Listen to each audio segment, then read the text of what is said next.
asleep all day, nurturing a headache. It finally,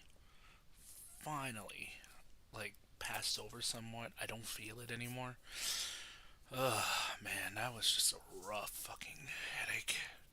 I couldn't even stream at that point. It was so bad. I must have been like extra tired too because I did nothing but sleep the entire day. But in any case, why don't we hop on into Star Rail? I think I already adjusted the window size, so we should be good. Oh, no, I did not. Oops. Alright, it won't take that long to adjust this.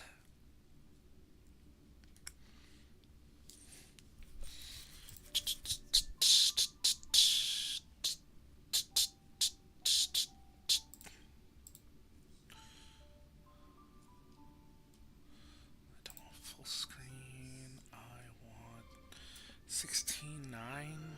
So I want 16:12? No. Maybe. Hold on.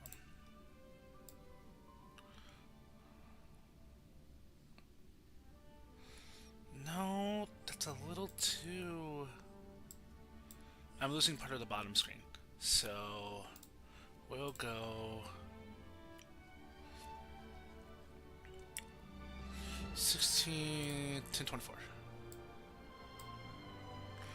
No, that's still. I'm still losing the bottom screen. 16:9. There we go. I didn't want to lose the bottom of the screen. Okay. So let me take care of a couple of other things and.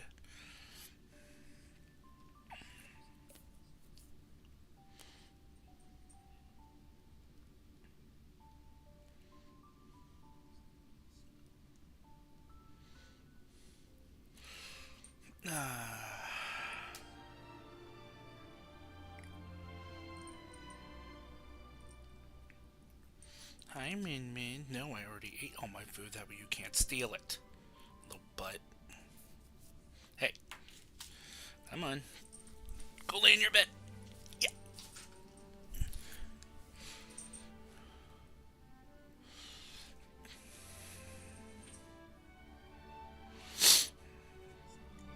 Hmm. I've noticed that lately Min Min doesn't, like. She's being kinda oddish. In a way. Like, she doesn't. She has her regular sleeping spots, but for the most part, she likes to sleep pretty much almost anywhere.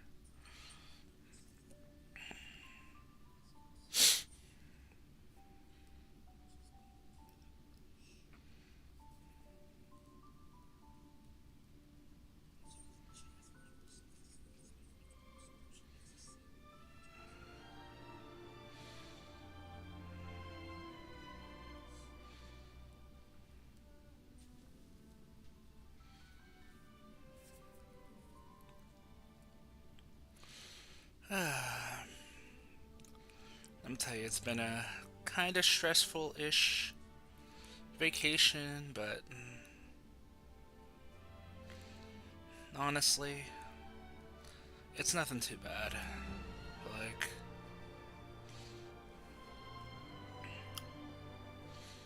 hmm, I don't know.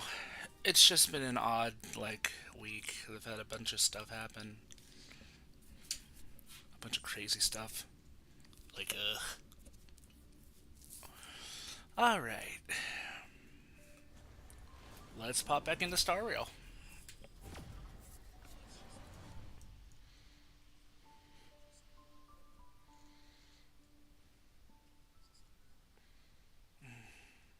I feel a little warm, but I don't know why, because we have the air on and everything. Oh, right. I was over here. Okay. I think what I want to do, before we get to the main event of what we're doing today,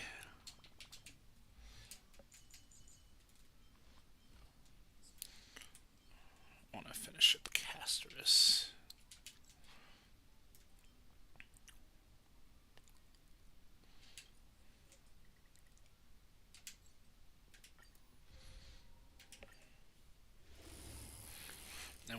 Nah. Ooh, why is it being so slow?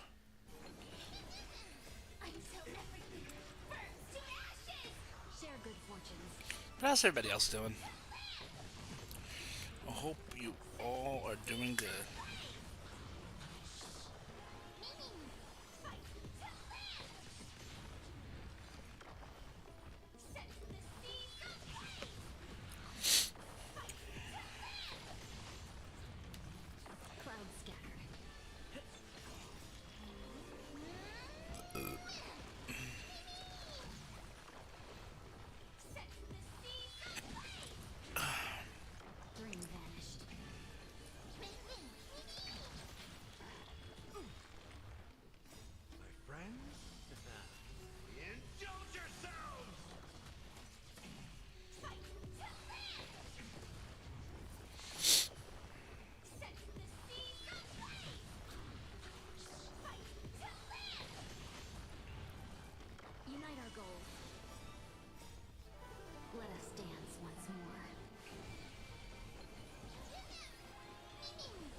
One more time.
I can never get tired of hearing Fugue in Firefly.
I'm very curious how the story's gonna conclude somewhat. I'm wondering how long the story's actually gonna be, now that I think about it. But we shall see. Alright, did we do enough to get her all sorted out? No, we did not. Actually, I think we did. So let's do this.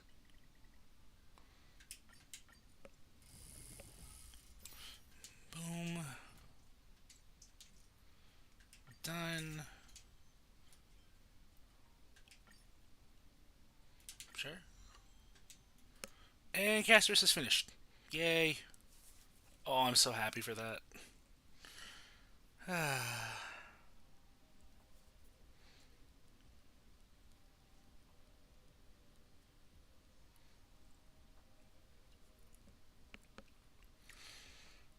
Oh, I am so happy for that. Hell yeah. Okay. With all that done, let us switch.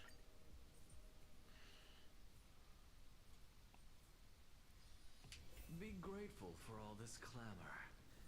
That is the sound of thoughts clashing. Probably going to be doing a lot more exploring in this area later, so... Even blasphemous scholars can come here, it seems. Looks like my presence here is quite unwelcome.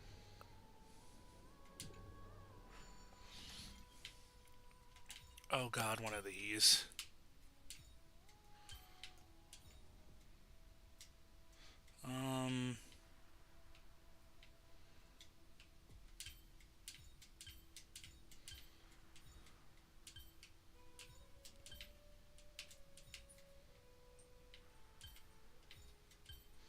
Okay, that's the complete opposite of what I want to do. Wait, what if I...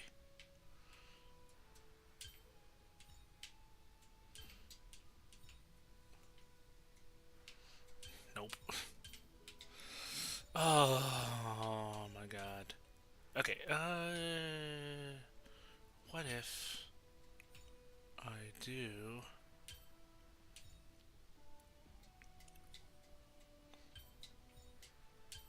Nope.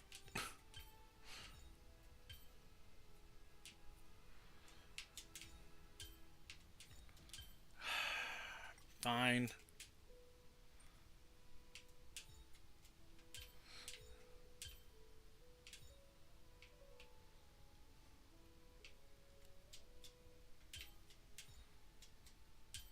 Wow, just that one hit and it all clicked. Nothing too difficult. That's funny. I suppose I can just ignore this. Alright. Oh, there's another chest I can grab. Can't go that way. But only kind of once more and the golden liquid. Oh, okay, cool.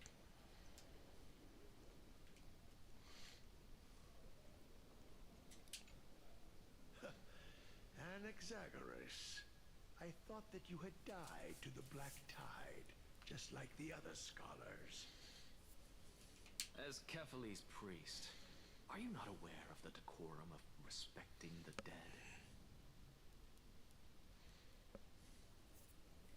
Surely you jest. You blasphemous heretics are not worthy of respect from the Supreme Being. Let me remind you that you're currently in Dawncloud, so you'd better keep your deranged language to yourself. I am no longer that altar servant from years ago who could only acquiesce to the commands of others. Now, I have plenty of ways to deal with people like you. Jeez. I'm not sure whether I should laugh or cry right now. I can't believe that a follower such as you could have been made by a creation titan. As I see it, a dead titan can't provide you with this level of confidence, right? Then who is it exactly? Could it be kindness? I should check something real quick too.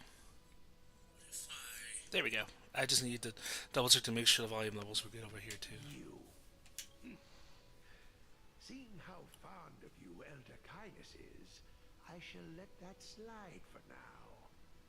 Leave immediately, and don't impede us from receiving the Supreme Being's blessings. Seeing as we were able to hear of this matter from the mouths of others, it seems that Kindness is indeed quite sincere toward us. Perhaps this affair will proceed smoother than I had anticipated.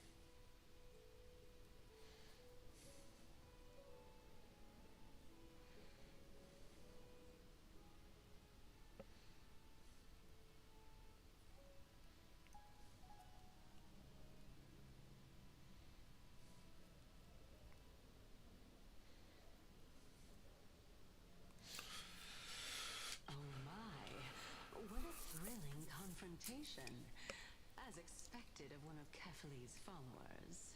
Are you praising or insulting him? Praising him, of course. As a believer of the god of deliverance, it is only natural that he detests evil. Didn't you hear me? I asked you to leave. Go as far away from here as possible. Don't mutter to yourself like some sort of madman and disturb my meditation. Man, I really want to see these people reach a very destructive and pointed end. I really do.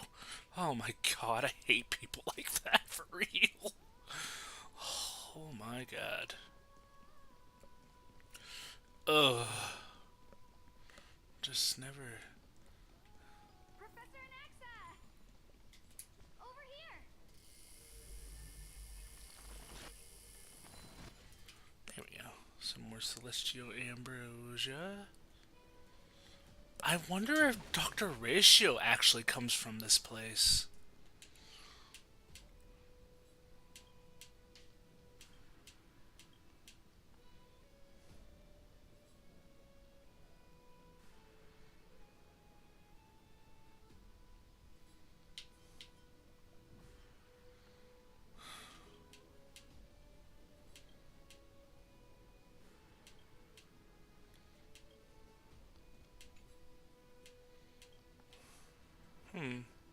Guess we can't interact with them. Okay, so that's for later then.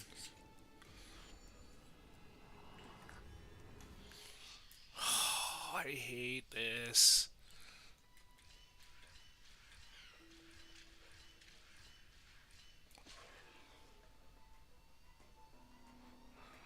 Nope, that's gonna fail. Yeah.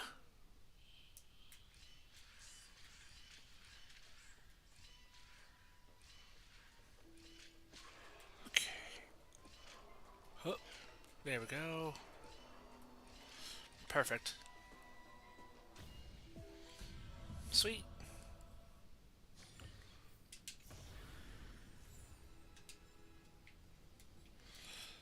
More jade for my collection. Okay.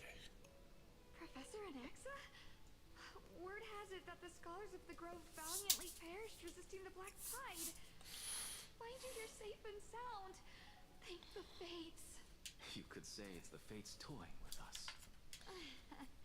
It's only the Crimnoans and Idonians who chase glory through death. But your survival is a victory in itself. I'd settle for that gladly. So, are you here to report the incident to the council? I heard that after the Black Tide devoured the Grove, Akuma would be next in line. Even with the demigod of strife standing alongside humankind. Tell me, how much does the Council of Elders know about the Black Tide? Once Kindness and her followers learned of Circe's and Orynyx's fall, they proclaimed in the council that the Flame Chasers could no longer stand against the calamity alone. Yet, when the Crown Prince ascended to godhood and repelled the Black Tide, she immediately altered her tune, declaring that all was resolved beyond Akuma, with the only remaining menace now being Aglaya and her adherents. They might well make their move at the upcoming Citizens' Assembly. No surprises there, those shifty opportunists. Thank you for your honesty, virtuous student. Being an opportunist could very well be a facet of wisdom. Shouldn't you be searching for murals of yourself? I've had enough of your prattling.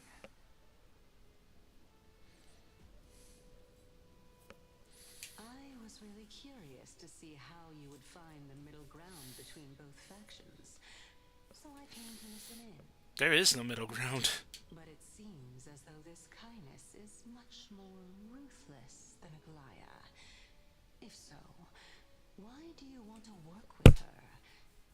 Could it be that perhaps you've decided to readily surrender this hollow shell of yours, just because you feel like death is fast approaching? I'm afraid you'll be sorely disappointed if that's what you truly think. I've had enough of this.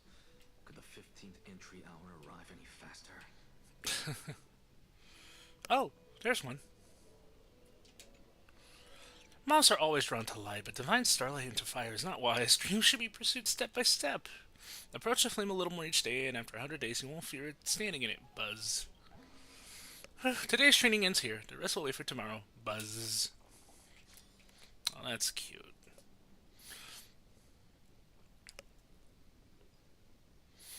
Okay, messengers should be here. Yep, there they are. Oh, my. Could it be that the great tree painted in this mural is actually depicting me?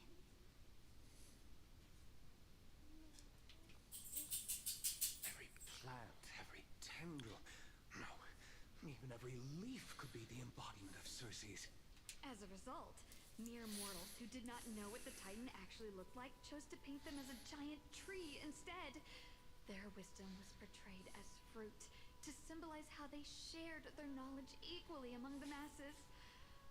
Such exquisiteness indeed.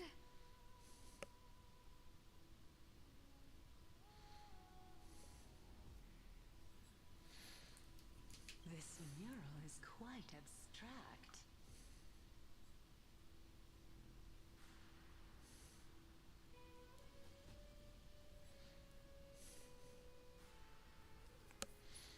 I really can't tell whether you are praising or demeaning yourself. Now I'm quite curious whether the Reason Titan has studied figures of speech before. Of course I find such stylistic devices interesting. For all we know, this could be the answer to the question, what exactly are we? I, for one, am not willing to admit that I could look this ugly. Jesus. Was this the reason why you failed in your attempt to refine my soul when you were ambushed at the Grove? Since you are aware of this, why did you save me back then? From my perspective, this point alone was enough to separate you from the average person. Oh, oops. How do two lunatics coexist in the same brain? Therefore, it seems that your journey to Dawnfloud this time is not just to seek protection. What, then, is the intention behind your actions? The entire plan is stored in my memory. So why don't you look there? Then don't mind if I do. 1 year old? 2 years old? Oh my! Even a member of the preeminent Seven Sages must hug his Droma stalk. Aww. How interesting. That's enough. How unusual. Your soul is actually trembling. This must mean that behind this toy hides a secret that nobody knows. Right? Since our days are both numbered, I don't mind telling you more about it. This is a present that my sister gave to me. It's a doll that was made to look like our family pet. So there are other members in your family, eh? Are they also living in Akama? Don't you just love to pick through my brain? Go on, continue flipping through my memories. I think his family's dead. It won't take long. You'll discover the answer when you reach the memories of when I was 5. Oh, the black tide is everywhere. I can't bear to look. When I was young, I couldn't accept this outcome either. Georios, Aquila, Kefali, and you, of course. Although I prayed to every titan that I could think of for help, my efforts were ultimately futile. So this is why he has so much distrust in the gods. Makes sense. This.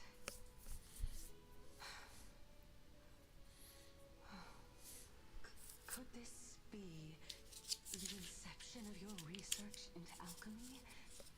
Indeed it was. Everything started from that verdant court. When I was pursuing my education there, I naturally also came to learn of the Theseus' theory as well.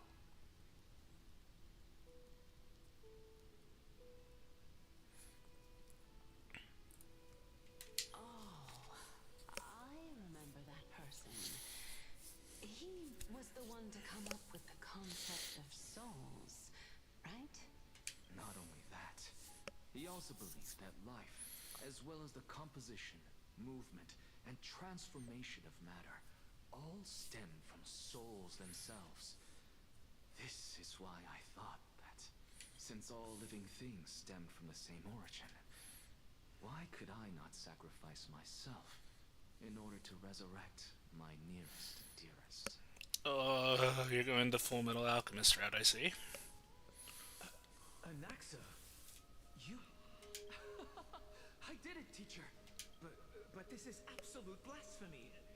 Regardless of how much freedom the Grove provides, such an act could cause you to be burned at the pyre. Your beloved, where is she now? Send her away from the Grove at once, to a place where nobody will ever be able to find her. Otherwise, the both of us will be judged by the Council of the Seven Sages. Calm down, teacher. My sister, she's still not in the mortal realm. Even to this day. What do you mean? It was naive of me to think that I could snatch the deceased from Thanatos' grip by merely sacrificing one eye. Equivalent exchange. All I received for that price was but an opportunity to see her for one final time. Nothing more. Let it go, Anaxa. As one of my best students, I cannot watch you go down the wrong path without doing anything to stop it. Never do something taboo ever again. Don't disappoint the deceased, and never harm yourself. If you can do that, this classroom will still be yours, and you'll have a chance to live out your own life. Since I was able to see her one last time, I have no other desires. You're right, teacher. It's time for me to start a new life. I am sincerely glad for you, child. Now then, what topic would you like to study? I wish to continue Theseus' research. Continue the research into souls, but you know that the Grove has long since understood his philosophy like the back of their hands. Even if you continue digging into his subject, your efforts will likely be futile. No, teacher. After my fleeting glimpse of the deathly fog, I finally understood a single truth. Since ancient days, our understanding of souls is but the tip of the iceberg. I may have lost an eye, but my view of the world has become clearer than ever. I have grasped the truth with my bare hands. Watch as I turn this farcical world upside down. Who would have thought such a secret lay concealed beneath that hefty eye patch of yours?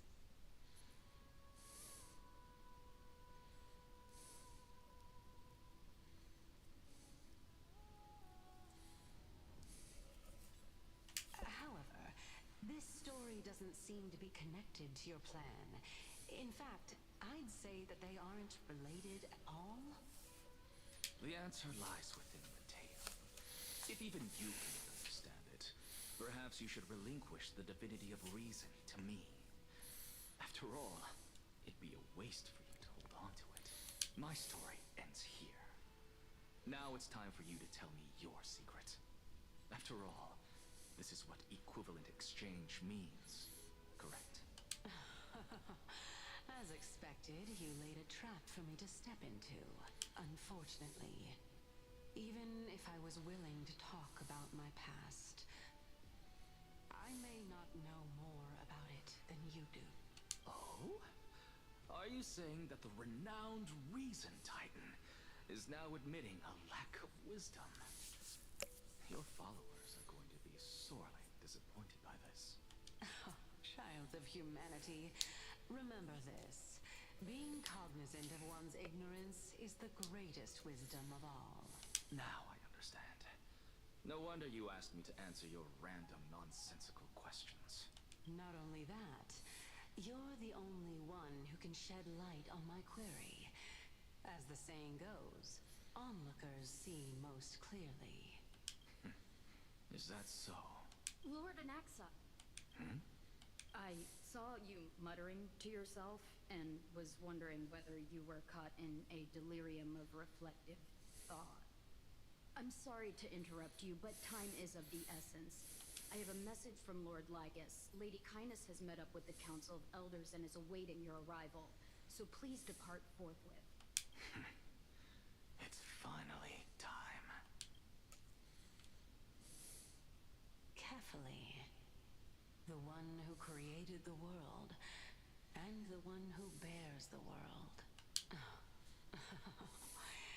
If you truly have not met your end, how will you answer the challenges of those who defy you? I didn't expect you to agree to Lady Kindness's invitation. What a wonderful turn of events. To tell you the truth, there are many people who hold grudges against that Lady Goldweaver. A universal hate, I see. Isn't that the Dromas draped in finery? Avoid his gaze. I don't acquaint myself with blasphemers. Don't worry. He's too full of pride to pay us any attention. Your nickname is Dromus as well?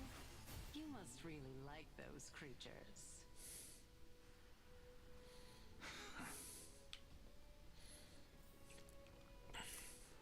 Oh, surprised I missed this. I suppose I can just ignore this.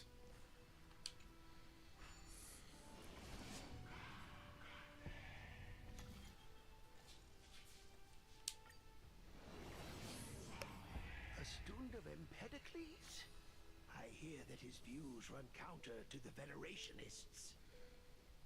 This is what being a scholar is about.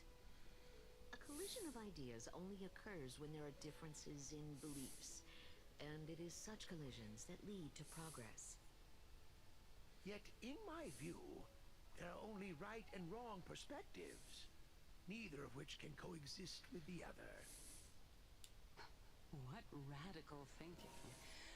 I guess this is why the children of humanity always squabble with each other.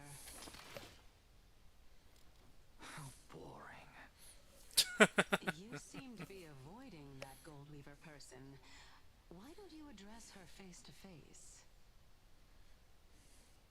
I have nothing to talk about with her.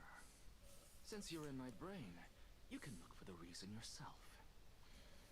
Oh, the leader of the Flame Chase journey and a demigod of Mystia. You're really searching through my brain. What are you treating it as? Some sort of toy? Regardless, you think quite highly of her, no? That's because I'm a teacher who grades everyone fairly. I like the picking of the brain in him bringing Lord up the gun. Lygus and Lady Kindness are just ahead. I'll take my leave for now.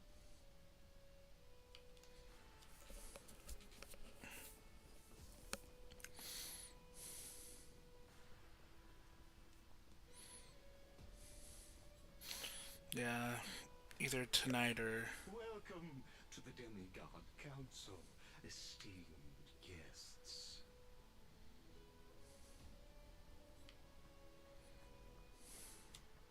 Lord Anaxagoras, oh, I've heard so much about you.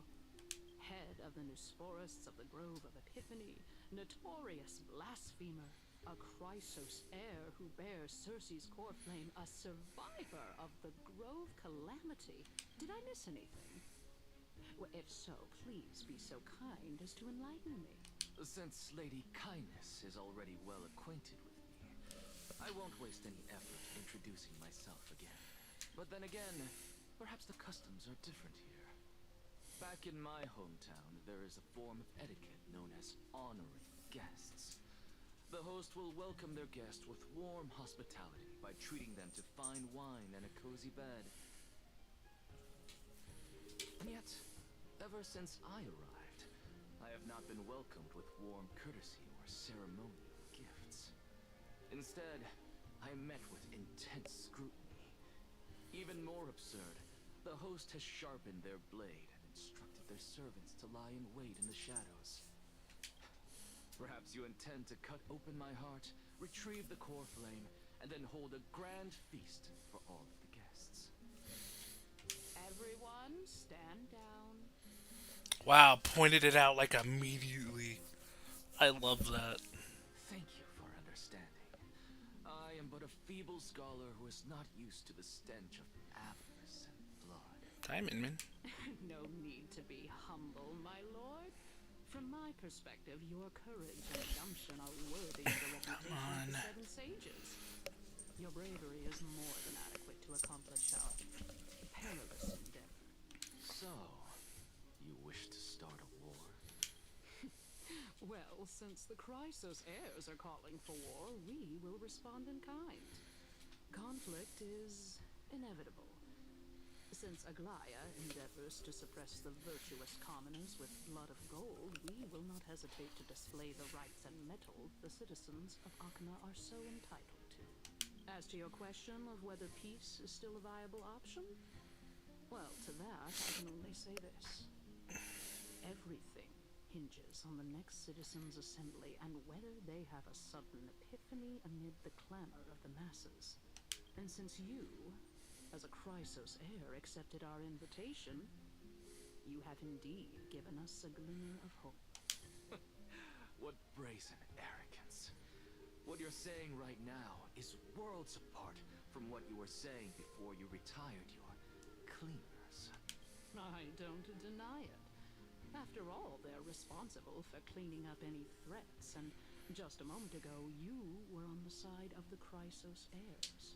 But now that you're an ally of ours, we can continue talking somewhere else. As you know, these walls have ears. I was fortunate enough to have the opportunity to discuss a treatise about the Venerationists with your teacher, Empedocles. Yet, it seems you subscribe to the Nusporists instead, Lord Anaxa. I've heard that this school of thought is one with many detractors. It's normal for ideas to have supporters and dissenters. Just like how there are two types of people in this world. Geniuses and dimwits.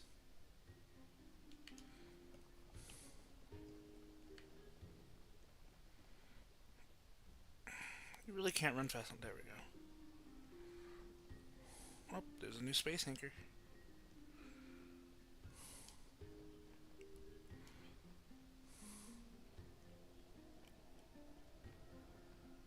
Welcome back to the hub of the Demigod Council, Lord Anaxagoras. Surely you remember that countless eloquent orators have stood in this spot before and emerged victorious by stoking public sentiment with their words.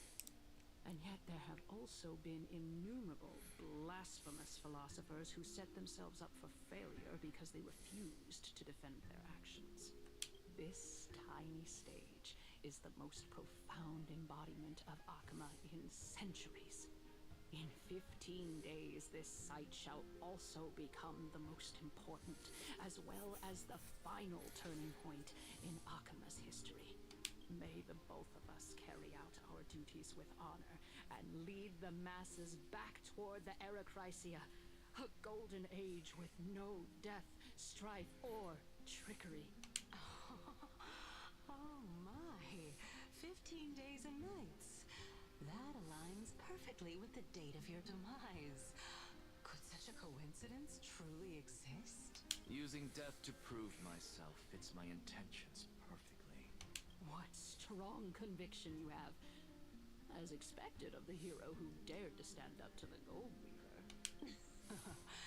As expected, she misunderstands you. That's enough, Lady Kindness. Dispense with the niceties. I only accepted your invitation so that I can serve the commoners alongside the members of the Council of Elders. Don't test my patience with such superfluous formalities. Well, you say that now, but surely you also require my aid as well, so that you can stay alive even when being pursued by the Golden Thread? You worry too much. She won't show her hand too freely, as she still needs to garner support from the masses at the Citizens' Assembly.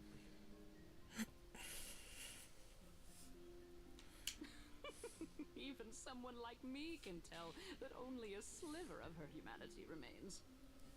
Surely you're not asserting that she will definitely act in a rational manner. As you're no doubt aware, Aglaya covets the core flame that I possess, which makes it the bargaining chip that allows me and the rest of you to negotiate with her. However, in return, I'll need the Council of Elders to support me as much as possible. Naturally, this includes the guards as well. You're well aware how valuable Circe's core flame will be in the era Chrysia that you are desperately pursuing. Talk is cheap, so you'd better act prudently as well. I understand. After all, this battle of wits is just a means for each party to acquire what they need. As long as your request is reasonable, the Council of Elders never shortchanges its allies. Since we're both intent on mutual cooperation, let's not mince words and just speak plainly to each other. Let us decide how much we can secure for ourselves and how much we're willing to sacrifice, like true philosophers, with our words and wisdom. Let's begin then. Continuing from the earlier topic, let us discuss our common enemy, Aglaya. She is the second most experienced Chrysos heir across the whole of Akama, who has gradually lost her humanity to the ravages of time and the ablation of the core flame. A formidable opponent indeed. Admittedly, there is ample reason for her to take your life. Yet your previous reasoning is quite sound. As a seasoned political animal, it's unclear whether she will actually cross that irreversible boundary. Moreover, she still needs you alive so that the Titan's trial can be completed. I have a feeling that they're gonna have Dan Heng inherit that core flame. It would kind of make sense. Out of the three of them, he is the most wise. He gathers information constantly, studies it, and mulls over it. Is there anyone present who can swear by the sacred vow of Kefali and guarantee that you weren't in league with that woman before coming here? Are you just trying to pull the wool over our eyes and aid her in her savagery? Savagery, nothing. You folks are just the same. I believe you're aware of Castorus the Executioner. Long before I returned to Akama, Aglaya had already dispatched her to monitor me. If I weren't able to reach this place in time, I would have been forced to meet Thanatos first. As compared to a comprehensive plan with uncertain results, if you decide to cut open my chest and remove the core flame, wouldn't that settle her nerves even more? Everything is in place. She just needs the right timing. I understand what you mean. At the very least, the both of us agree that this tyrant who wallows in extravagance and greed is the greatest threat to achieving peace in Akama. The Council of Elders is willing to defend your rights. No, they're not. Just as we defend every oppressed citizen. No, they are not. However, I regret to say that sentiments in favor of the Chrysos heirs and Aglaya are only growing in magnitude. The peace that we are aspiring toward, as well as everything that we hold dear, will be destroyed completely. The city will be burned to ashes, and the citizens' blood will be shed. Tell me, what are you willing to do for our esteemed citizens so that they can vanquish the enemies of our fine city? They just want to wait till the black tide kills over everyone. That's all you guys want to do. At least the Chrysos heirs as... At least they're doing something to try and stop all the destruction and chaos from occurring. Although the circumstances are rather unfortunate from an objective point of view, it is an undeniable fact that ever since the Grove was attacked, I have become the de facto leader of the Grove. The Council of Elders needs more backing if it wishes to topple Aglaya, and it's evident that the Academy wields considerable influence. At the very least, I have served as the Grove's special envoy to Akama for a significant amount of time. Of course, this also means that I will hold a crucial vote at the Citizens' Assembly. In the name of Kefali, Akama thanks you for your sincere and valuable thoughts. At this stage, it's clear that you and I understand the benefits to be won from this discussion. Let me put it plainly. The Council of Elders has always been renowned for its fairness, and that fairness is built on a foundation of sincerity. She is such a The liar. Council of Elders has vowed to all citizens of Akaba that it will always remain loyal to them. As for you, my lord, how will you guarantee that you will be able to live up to such earnestness and will not betray Akama's indomitable citizens when the opportunity presents itself? Just as you now betray Aglaya when it suits you. Surely you jest. My loyalty does not need to be proven. The fact that the Council of Elders is asking for proof of my loyalty is itself akin to a form of betrayal. I am incredibly honored to have witnessed the both of you bury the hatchet in a civilized manner. However, I am afraid that I must interrupt briefly. I think Anaxa knows that she's full of shit. I really think he's gonna end up doing something that benefits Aglaya the most than the Council of Elders. The Theoros, I have observed the following. Lady Aglaya, the Goldweaver, is currently on her way to Dawncloud. Oh. Well, I do believe that we might have a slight overabundance of guests today. Feeling dissatisfied, Lady Kindness? Despite the Council of Elders' lofty residence on Dawncloud, it must still tolerate the whims of the Chrysos heirs. So you were holding back just now. Seems like you are better at playing this game than I. In any case, I'm glad that she's arrived. A game that she does not care about winning or losing as long as it just benefits herself. So tell me, Anaxagoras, now that you're an ally of mine, if Aglaya were to demand that I hand you over, what should I do? You can do as she says.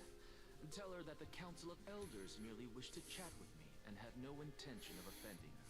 However, by doing so, the authority of the Council of Elders will be as thin as papyrus that has been soaked in blood. Not only can it be destroyed at the slightest touch, but the Council will also lose possession of a valuable core flame. No, more like 2 core flames. After all, at the next Citizens' Assembly, that young lady who is synonymous with death will also be standing on our side. Oh? How can you be sure of that? Is that of importance to you? All you need to know is that I have a plan. In my opinion, you should be more worried about the impending threat. If Aglaya can seize me in full view of the masses today, she could also dismiss the entire Council of Elders in one fell swoop tomorrow. If that happens, the discussion that we've just had will turn into an utter joke instead. Is this the outcome that you wish to see, Lady Kindness? Fine. I will handle this matter appropriately. But you do best to remember this. Fool the people, and karma will be on your tail. I'll overlook it this time, but don't count on there being a next time. There is no next time. He is dying soon. Unless, of course, you crave cruel punishment and consider suffering the perfect state to ponder the true nature of souls. Well, what do you know? That happens to be one of my rare talents. We shall see then. I've got to say that you've managed to really impress me again. But shouldn't you be going after more? Dying to know what I'm after. I mean, I'm the reason Titan after all. It is in me to ask and seek answers. Easy there. You'll learn the answers soon enough. I didn't bring it up with her purely because she doesn't have the means to give me what I truly want. It's as they say, onlookers see most clearly. The true masters of Dawncloud have always been the Theoros, who watches over everything. Ah. Okay. I see more puzzles that are in need of solving. Let's go ahead and do just that real quick.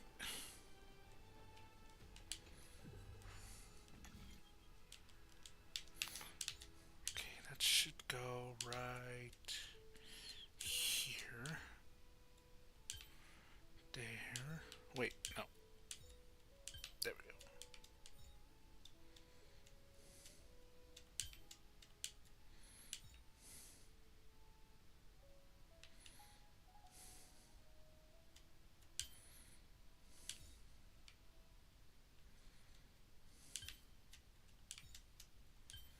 Oh, hey! Just an answer. Nothing too difficult. That one wasn't really too tough, thankfully.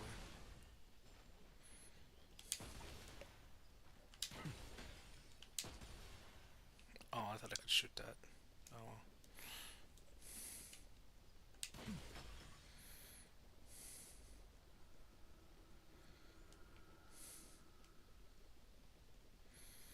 Anything over here?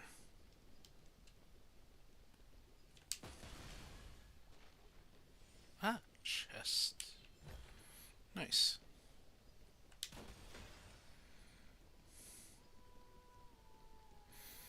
Alright. An expected visitor. Welcome once again. You know, you could actually skip all the pointless debate and come straight to me to seek an audience with Kefali. I have no reason to refuse you, do I? You may not, but Kindness has. Whoever gets hold of Kefali's core flame will get to rule over Akama. She's wary of me, so naturally I had to gain her trust. I would say that debate was not at all pointless. Very true. In my view, this individual has gone to great lengths to get close to Kefali. He might very well be plotting something nefarious against the Titan. Are you still willing to let him pass, knowing this?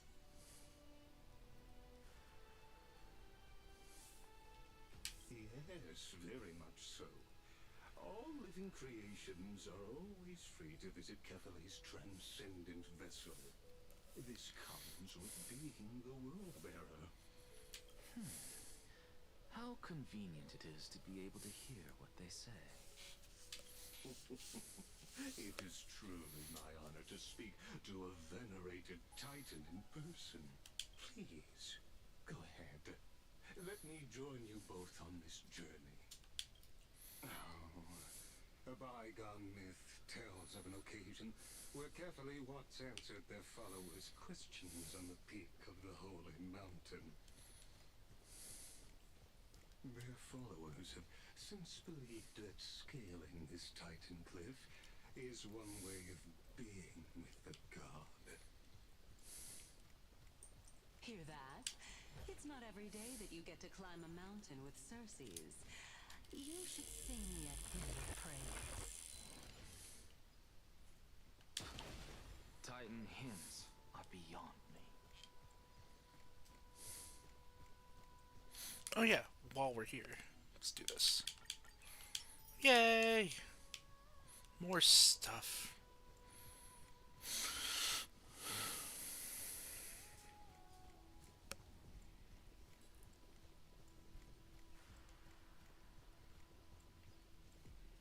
Aha! Fate has guided you to my hiding place, Buzz. You weren't even hiding. Fate is like the knots tied by my master, or the threads spun by my lady. They entwine and wait to form a bond, like the bonds that connect us. And it's these bonds that led you to find me, Buzz. Cute. Go on ahead. Take this Yanis shortcut, and the long pilgrimage stairway will be waiting for you at its end. I have to admit, I never expected you to not ask me anything. Not even my motive. Because I know very well what it is you are after. As the saying goes, a gentleman helps others achieve their goals. I have a feeling that your theory will be validated at the end of this journey. I believe Carefully will not deprive you of your right to ask your question, especially now that you're on the brink of death. You must be closer to Carefully than anyone else. Wouldn't you agree? I hope things go as you say, then. Putting child justice into a farcical world is bound to turn it upside down.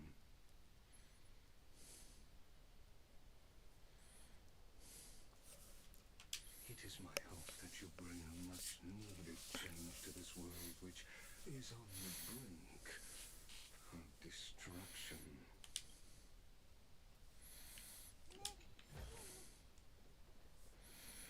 Alright.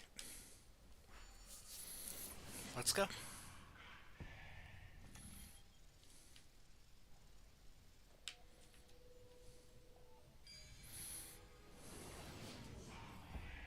Honestly, this is my first time going up to Dawncloud's Peak. What a splendid view.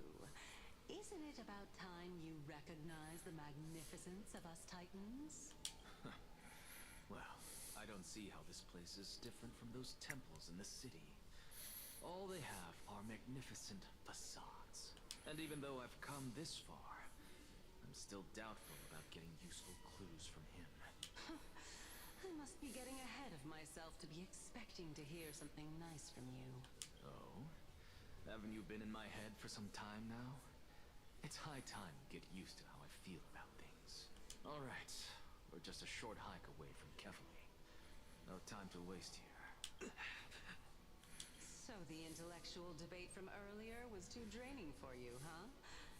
If Amphorius gets a new lease on life, you should focus on strengthening your body and stop shirking social interactions. Save your concern. The Titan is in sight. Can you make it? Why? Are you going to carry me up if I were to fall now? I know how far I can go, so just hold your tongue and come along. Fine then. I guess I won't say any more. I'll just wait till your soul dissipates completely to gain control over your body. Wait. Is that... Circes? Hey, look at that. Huh? What should I be looking at? Am I hallucinating? Or do we even get to see souls when we're close to dying? Interesting.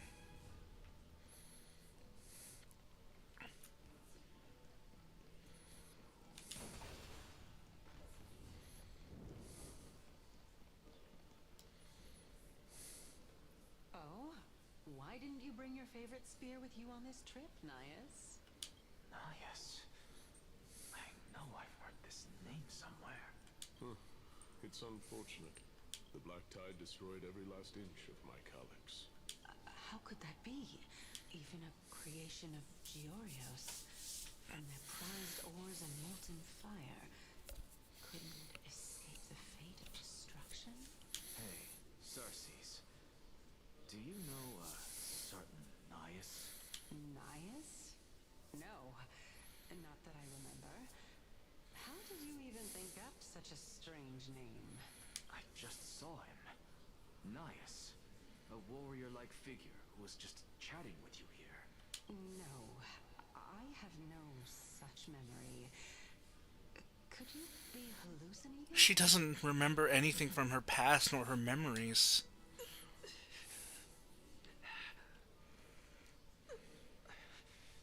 This is a departed spirit.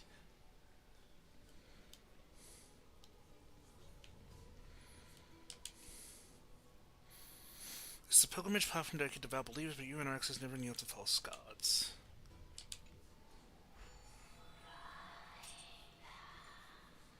Okay. I see you over there. Halt, traveler from afar, Buzz. Dodgerfly. 100 challengers have already failed my trial. Will you be the 101st?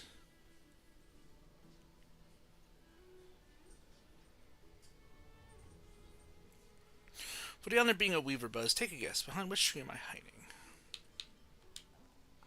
Wrong, Buzz. My moves are unmatched in this world, Buzz. Cheater.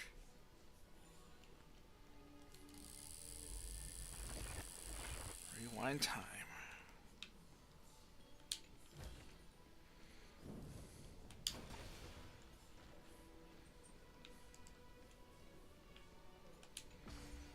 Let's ascend.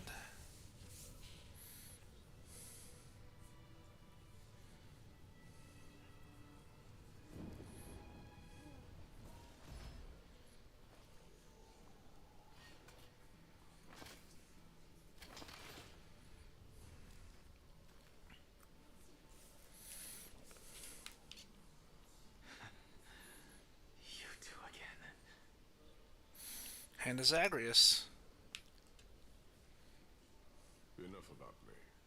Did Kaos ever reply to you? Well, regrettably.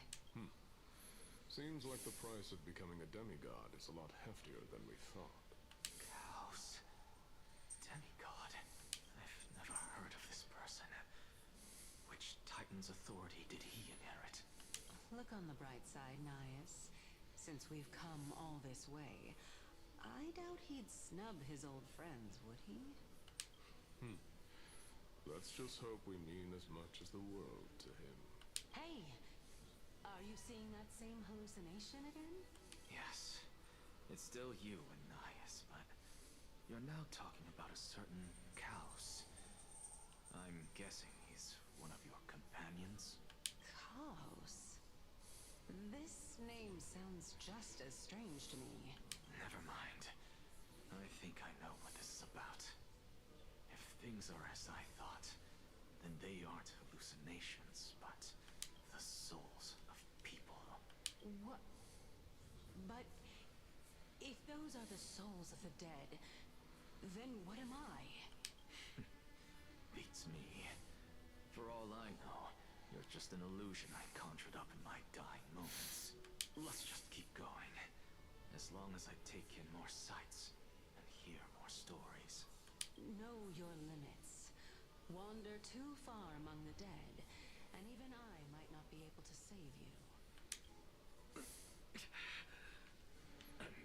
Fine. If this is indeed as I thought, then this will be very amusing. Go melt it down. This place is pretty intricate and beautiful.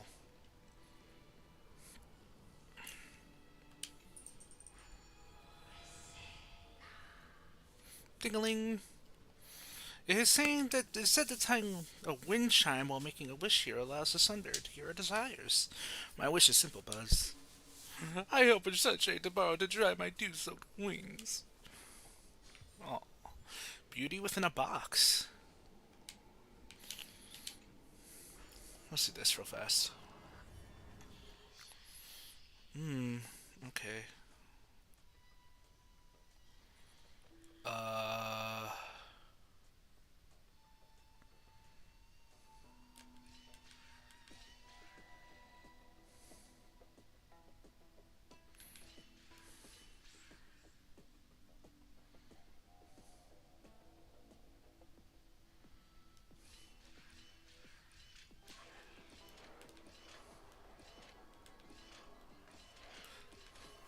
Nice.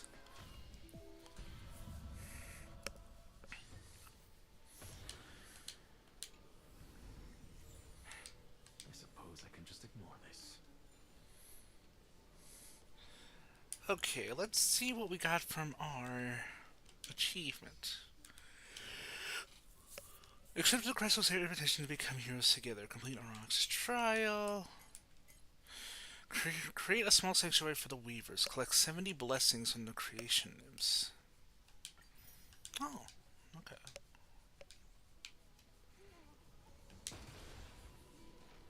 So, Oops. Can you keep going? Of course. I'm just... If I knew we had to climb a mountain, I wouldn't have come along with you. I guess this also counts as one aspect of the world-bearing burden. If Amphorius does have a next life, you may want to get your body in shape. Keep your sarcasm to yourself. I'm not getting anything of value from them. I would sooner throw myself off this cliff and hit rock bottom than exercise even a little. I am Calypso of the eminent Seven Nations, after all. Training would make me no different from those Helcalithist barbarians. Calypso. She's one of the Seven Sages. A member of the Grove? No, she can't be. I would know her name if she really were one of the Seven Sages. Hey, Xerxes. Does the name Calypso ring a bell? Xerxes? Gone. Doesn't matter. I can do this myself. We're almost there. I'm nearly there now. The land of the dead. Oh, beautiful old world. Where are you now? Oh, legendary era Chrysia. Return to the mortal realm. Splendid gods once walked the paths we walk. Alas, all that's left of that warmth is a hazy mirage. Why are you chanting that too? Seeing there's anything behind here. I have a feeling there is. Aha! A chest and a good chest. Not too shabby. Ooh. I thought there'd be a butterfly hiding amongst the foliage, but I don't see it. Oh well. Let's go. We are here after all. We're here. Finally. So, I don't get to ask the Titan my question, but all of you make for a pleasant surprise, nonetheless. Very well then. Let me uncover the truth for myself.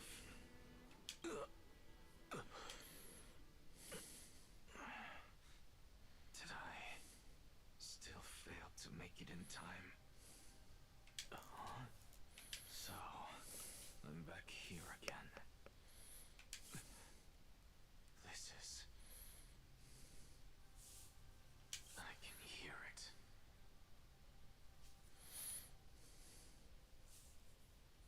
I hear it from the depths of the tides, behind the closed doors of the void world. A voice ready to tell me something.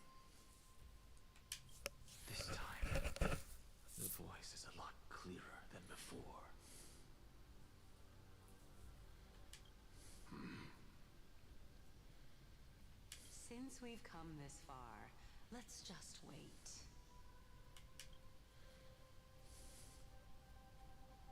Lord Nias and Miss Calypso, are you both here to visit Kaos, too? Yes, and we've been waiting for quite some time now. Regrettably, he hasn't answered us. The worst case scenario is that he's already been overwhelmed and crushed by the world-bearing burden. You're overthinking, Lord Nias. I can still sense Kaos' soul in the area. And besides, we both know Kaos' nature. A deliverer like him wouldn't fall so readily, much less give up on all that he holds dear. Isn't that Cute. so? Minmin's watching this with me. Yes. I have faith in him. That reminds me. Why are you making this trip alone, Polixia? Oh, my sister needs more time to make sure the flowers are fine. Such a pity. Both of you have hearts kinder than anyone else. Yet you are born only to take over Thanatos' divinity. Everything that I see and hear this time has left me shaken to the core. What may seem like a mundane conversation is in truth a once-in-a-lifetime exchange that has revealed the ultimate answer to Circe's question. The conjecture has taken shape and must now be solidified into a theorem. Next, I only need to seek verification from Kefali. By doing so, I can answer Circe's question and reclaim my body. But no, I will not do that. That isn't important, because another one of my conjectures, one that I have always dreamed of proving, has been proved right this very instant. Fusing a mortal soul with that of a Titan to replace said Titan is not a ludicrous idea after all. Jeez. What are you thinking about? Just amazed at how this little towering tree is Circe's divine body. It's a majestic sight. Is that so? You don't look the slightest bit amazed, though. Plus, you seem to be strangely familiar with the city around the great tree. Merely something from the past that I won't go into. Events of the past, huh? I was also a child when I looked up at Circe. Their leaves and branches reflected the sparkling stars, and their trunk was like a pillar that supported the sky and ground. I stood at this very spot back then, imagining the day when I could climb to the top of this tree, because I would be the closest I can be to the sky at that spot.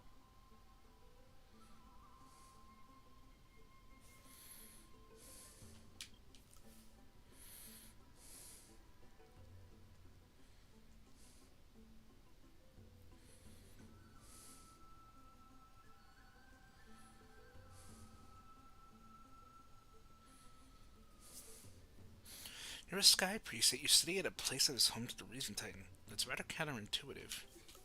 Don't read too much into it. I mean, can mortals even hope to reach Aquala's realm? They're a strict and draconian god. Nothing like Circe's. Reason is willing to share what is theirs with others, but Sky only expects people to revere them. You get what I'm saying, right, Denny? That's cute. After all, the titan that imprisoned you and Grey here in Amphorius is none other than Aquila themselves. Yes, I didn't count on provoking the ire of a local god. But there will always be people who dream of soaring towards the sky. The Grove has a wealth of research on Aquila, and that is exactly what we are here for. It's just, I never thought Grey would meet with something like that before we set off. As a physician, I should have been there by his side. Bad luck tends to come in streaks, so don't beat yourself up over it. Besides, Aglaia needs you here to uncover the truth behind what happened to the Grove. Let's just make the most out of this trip and keep a lookout for any documents related to the Death Titan. It could be useful to him. There's no rest for the weary, huh? In any case, what we're looking for could be anywhere in this enormous grove. Let's split up to cover more ground. Danny, with your skills, I'm sure those monsters born of Black Tide will pose no threat to you anyway. What about you? Will you be all right on your own? Have you forgotten that you're talking to the chief physician of the Twilight Courtyard? Have more faith in me. I'll be just fine. Silence in here is near deafening. With the vast amount of knowledge it holds, this academy is akin to a labyrinth of information. Even the cleverest of scholars would easily lose their way in here. I should gather my thoughts before heading in. How to leave Amphorius. In the mist, Aquila, the titan who reigns over the domain of the skies, is a colossal bird that overlooks the world beneath them with 100 eyes. As long as they continue to soar above the clouds, the people of Amphorius will remain trapped on the ground. Hyacinth's forebears were priests who worshipped Aquila. Nobody is more familiar with the taboos of the Sky Titan than her. Seeing how Aglaia has sent her here as a guide, it's possible that she plans to have Hyacinth take on a trial in the future. Amphorius' Titan mythology. In Amphorius, Titans are a common topic of discussion. People create myths that in turn conceive Titans. It's a tricky task to keep an objective view when among the people of Amphorius. Is there a way to step out of the situation and look at it from a different perspective? Titans and Aeons. Titans and Aeons are two distinct classes of beings. Titans can communicate with us humans, and it is not impossible for us to overpower them. Upon their demise, we can even take over their divinity. In this regard, Titans can be said to be a lot more similar to humans than Aeons are. The Chrysoseirs and Demigods. Chrysoseirs are humans who possess heroic qualities, with most of them demonstrating extraordinary combat prowess and strength. Upon clearing a core flame trial, a Chrysosaur can even ascend to a demigod and inherit a Titan's divinity. Wait, something about that feels off. Is this a selection process of some sort? The Flame Chase Journey into Prophecy. Guided by the prophecy, the heroes are on a quest to reclaim core flames and usher in the Era Nova. Their efforts have seen gratifying results to date.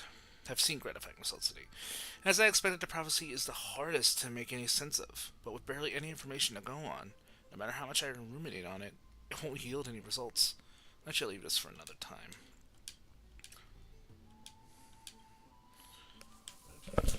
No one could have ever imagined that his life would be forfeited the moment we landed on Amphorius.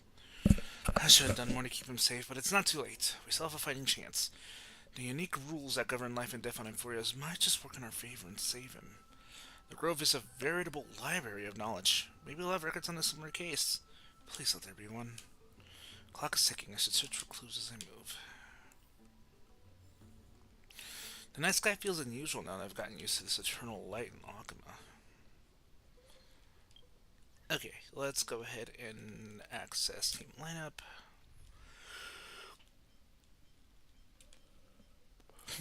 I think it's only fitting to have Don Hung in there instead of our Trailblazer. He's off doing something else. And we'll have him join us.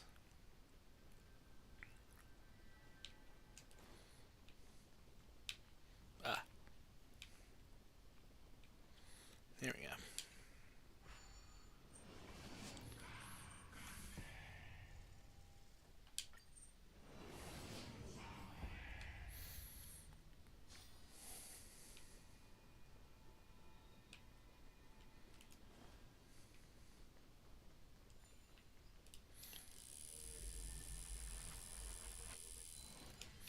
There we go.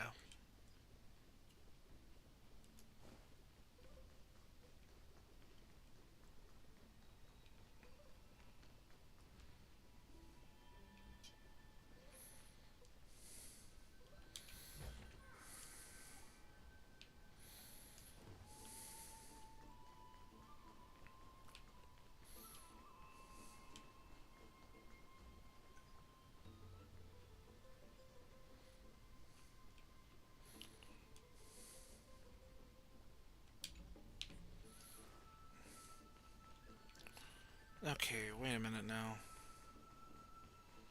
Did I make a wrong turn, maybe? I did. What the fu- Glad I found that chest though when I did.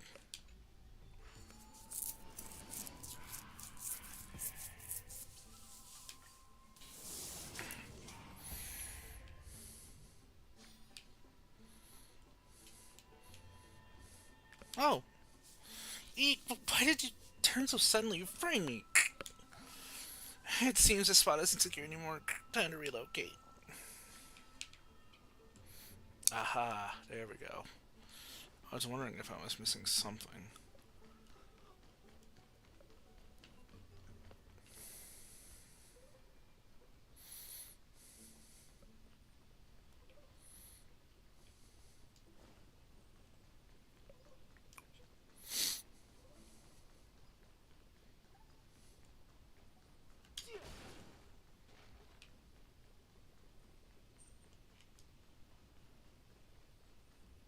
Aha!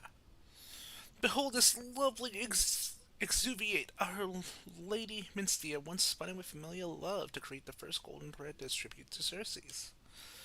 It said innumerable golden butterflies burst forth from this husk, their scale dust raining down like golden stars descending to earth. What joy it would bring to see such splendor.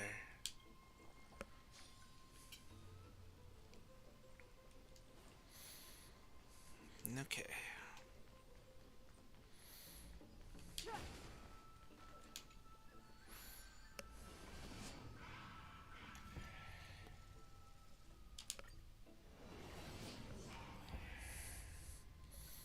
Alright. Space anchor pinned.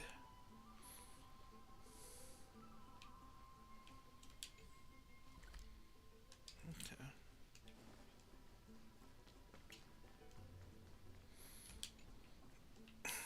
That's blocked off.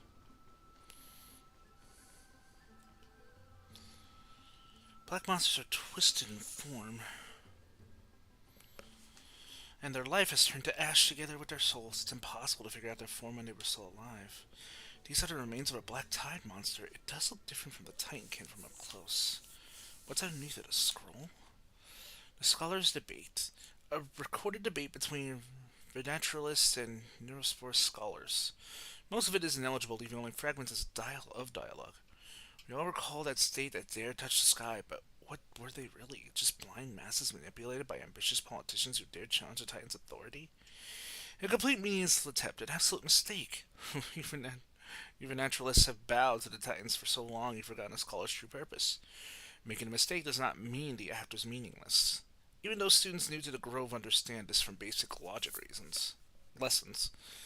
An entire city-state reduced to ashes proved the skyship's construction was a mistake. To me, that's precisely the meaning they achieved through sacrifice. Am I hearing this right? It's just a statement. Are you converting to vernaturalism? No, I'm simply examining the matter from another perspective. As I expected, the Grove doesn't forbid discussions about the sky. It's a debate between two scholars about the sky ships. Aglaia also made mention of the ships when she interrogated us, a memory I'd rather forget. I'll hold on to this for now. If any luck, the journey won't leave us empty-handed.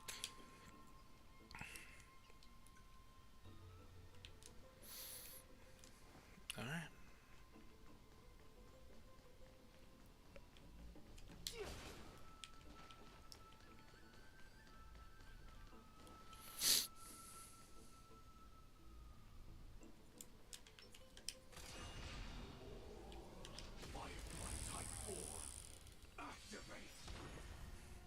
No holding back. Unite our goals.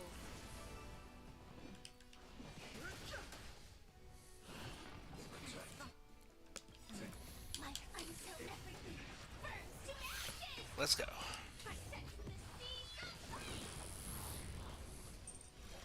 Fight to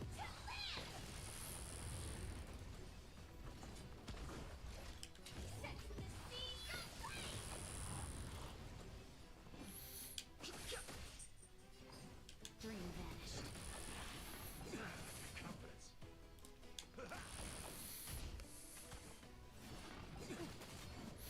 I will fight to live.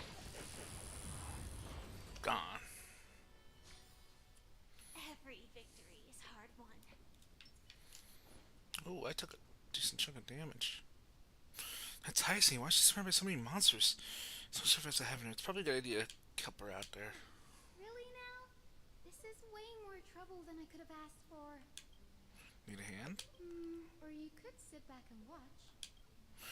I can't tell if you're serious or not, but being hard to read isn't without its perks, I suppose.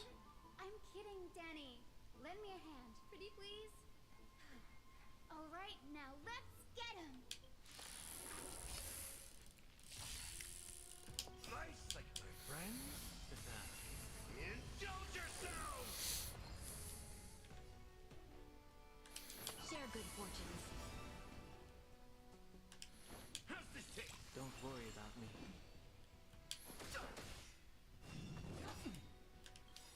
The truth of life and death, revealed in an instant. The sanctuary is but a vision.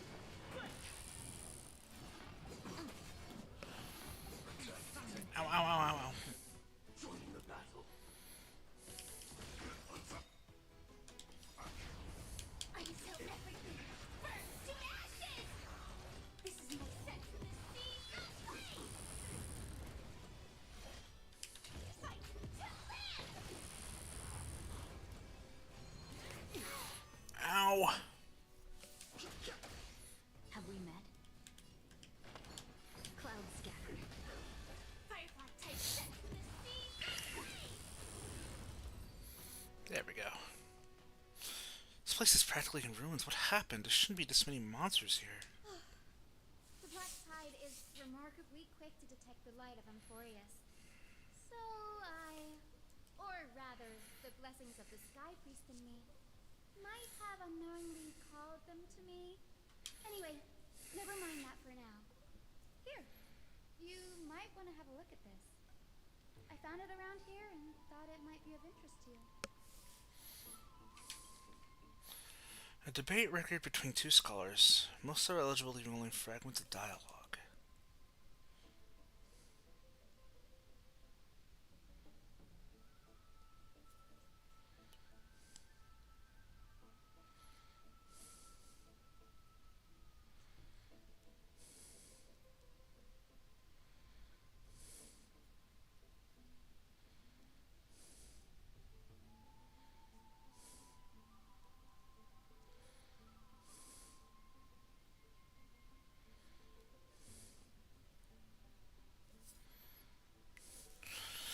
Well then, enlighten me. What exactly do you mean by examining from another's perspective? Simple, you see. When we stand normally, the sky is above. When we stand on our heads, it's below our feet. I don't even want to know what kind of situation inspired you to make such exalted theories. By the way, I have a student who loves to write satirical comedies and once wrote about a fool who cannot figure out a question no matter what. As I said, there's no reasoning with you of a naturalist. You're like Dromaeus, huge yet always gazing downward at the earth. Well, I want a wasp that stings the Dromaeus. Well, in that state, Tyrant's defeat simply proved that among all paths to Aquila, the skyship was the wrong one.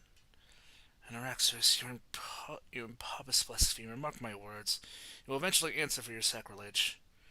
I doubt your students or that young teaching assistant girl have any idea what secret research you're truly conducting. Oh, Araxos, he's a scholar who fused himself with the core flame of reason.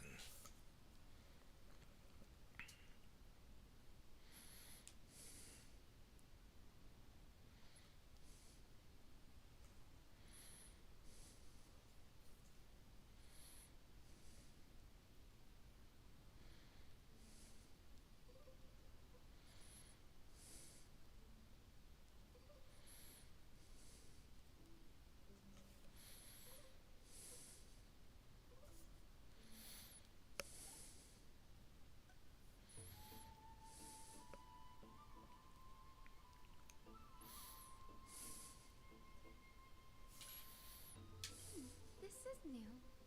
I didn't know Professor Anaxa was researching the sky. He's never mentioned anything about it.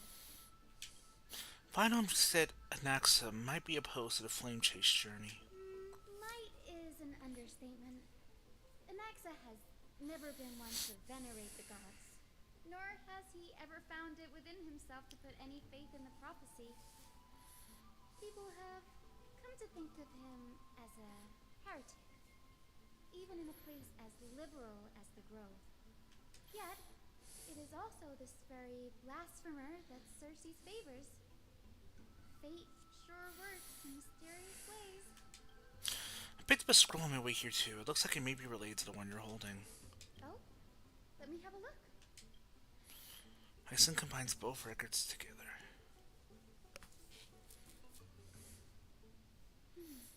By the looks of them, These scrolls are records of two conversations that took place in the same setting, one after the other.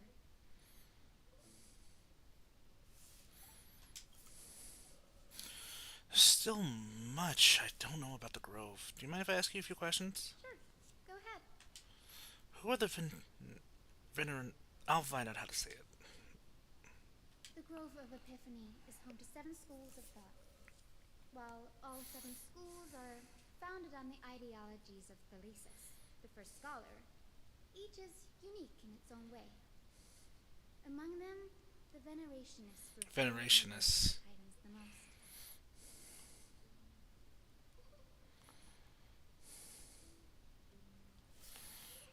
As the sage of the Venerationists, Euthyphro has always been at loggerheads with Anaxa.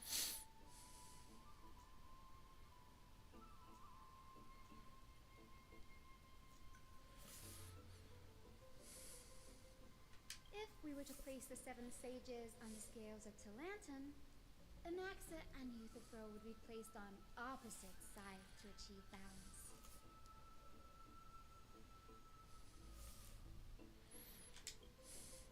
A very illustrative explanation, thank you. What is it a mistake to build the sky ships? Nearly everyone in Amphorius has heard the story of the skyships by now. Aquila's stature is loftier than the heavens, and their divine retribution is merciless.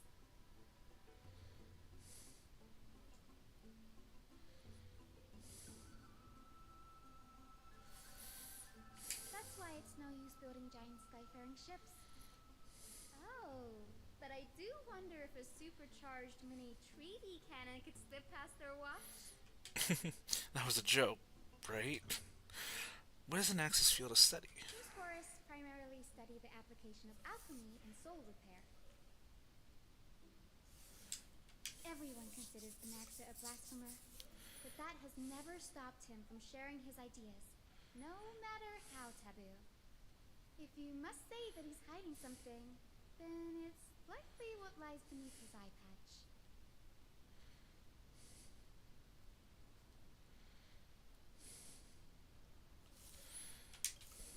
I have any more questions. Anaxa often says that every failure brings us one step closer to the truth.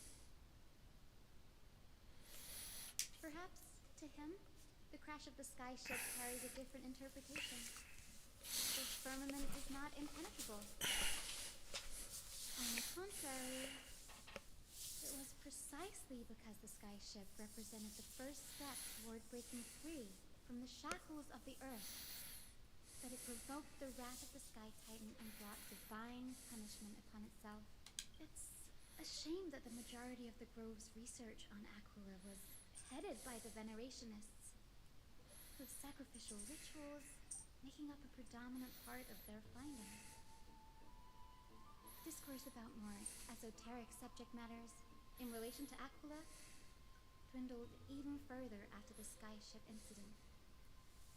So much so that even the scroll is completely new to me. Don't worry about it. We'll just collect everything we can find on Titans for now.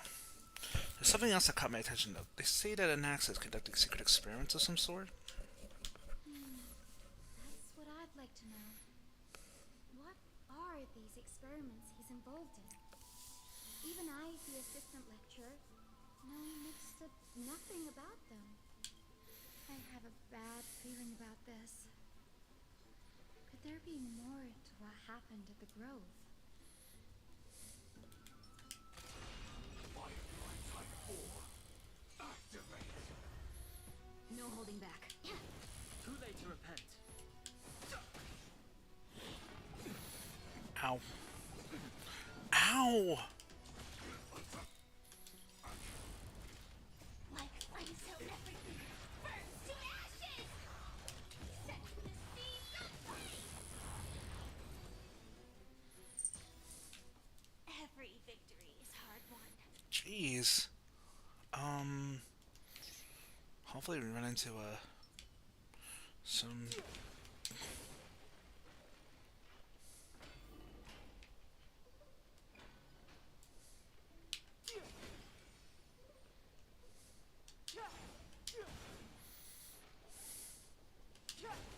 Yay! Space Anchor. Fully healed. This is the Library of Philia, a place where the Grove stores its collection of tomes. Other than books written by the seven schools, you can also find philosophical texts, ballads, and religious writings from the Outlands here. Cities that desire to learn from the Grove were apparently expected to contribute knowledge of equal value to what they saw. We've had more than our fair share of hilarious episodes over the years. For instance, it's said that the Erythrocaramists once borrowed a manuscript from a certain author, but ended up returning a copy instead of the original. What's more, the original manuscript was supposedly then hidden here. That doesn't seem like a nice thing to do. Nice? No need to hold yourself back, Danny. You can just tell it like it is. Their behavior was no different from bandits. Well, if you don't mind, did the Grove ever rob Castrum Kremnos? Whew. You've got me there. Some said you couldn't even find a dictionary in Castrum Kremnos, so I guess they were spared. There are too many books in the Library of Philia. Flipping through them all will take too long. Why don't we use the bibliostate to search for the texts we need? We can bring them back to Alchemy for reading after that. Agreed. This place isn't safe. We should leave as soon as we're done. There are still several more scrolls strewn all over the place. I'll gather them while you pull up those texts. This way nothing will be overlooked.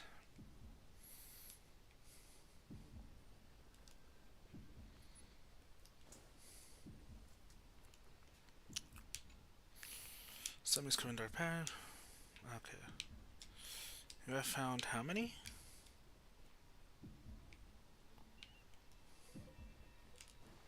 I didn't even see. You have found 10 nymphs. Okay.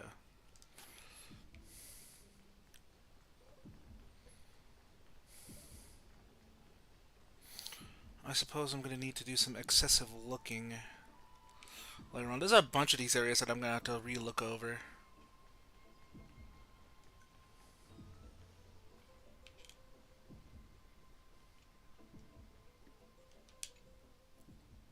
A record of many research topics a Capra scholar had applied for, and the replies from the school sage about these topics.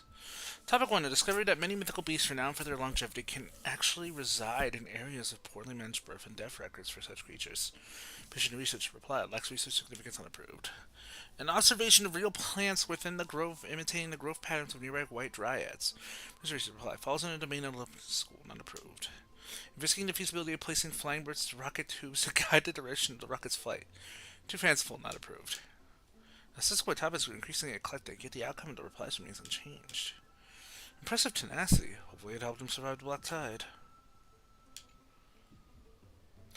These are complaint letters from the scholars about Anaxagoras the Blasphemer. There's a thick stack of letters. Based on the dust accumulated by the perfectly intact scales, the complainee didn't not even bother opening them and just chucked them aside in a corner. This is about Anaxa? I should read this. Hyacinth, you should come have a look too. So dusty in here. Whoa. Are these all complaints about him? I can already see what they must have written. Anaxa has no respect for the gods. His very existence undermines order in our society. They're probably all things like that.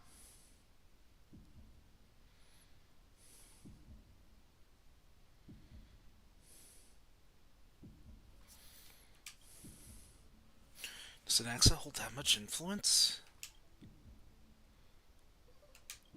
Why else would they call him the Great Performer? When Anaxer established his school of thought, the first thing he apparently did was read his own work to everyone. Are the Titans truly an accurate reflection of what humans think gods to be? Worlds created by gods are indubitably perfect, but what of Amphorius? Only foolishness and insensitivity everywhere you turn. Nothing can ever be perfect. You always need good and evil. An uncanny impersonation. What happened after? They marched him straight to the seat of judgment before he could finish. Though what he took on in the end was more of a debate than an actual trial. He had to address every one of the scholar's allegations, or face expulsion from the grove. The first allegation was Do you agree that since the Titans created the heavens and earth, so the mountains, rivers, and seas must likewise be their creations? Am I supposed to put myself in Anax's shoes and answer that? Yes. As told in the myths, the seas, the skies, and the earth are all beyond the shadow of a doubt creations of the Titans. Anaxa would have probably been spared a lot of trouble if he had answered this way.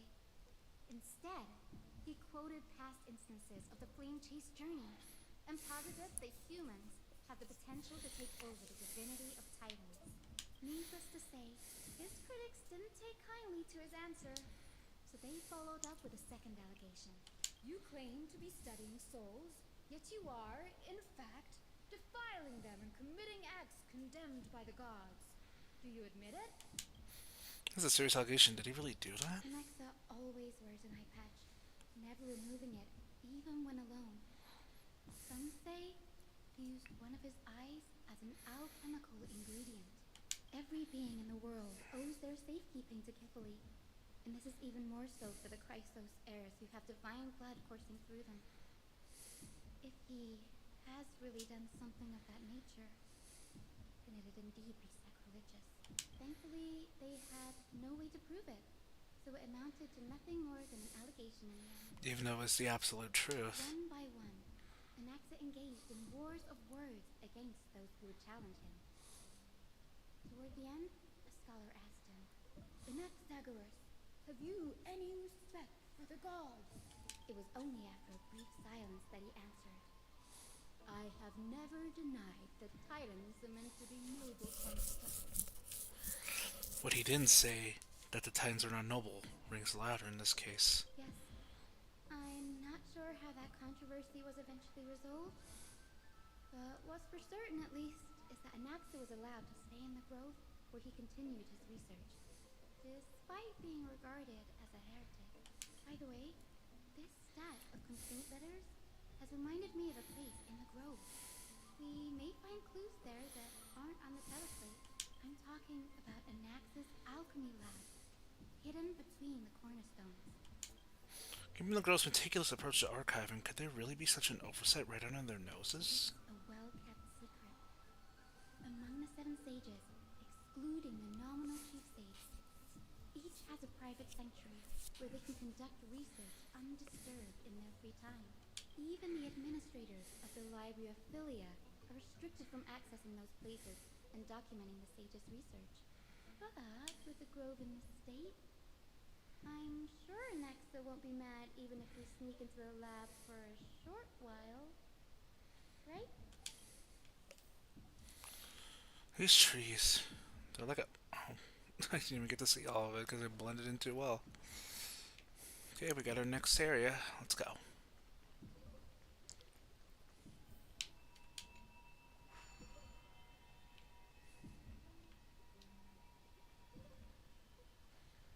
Going up.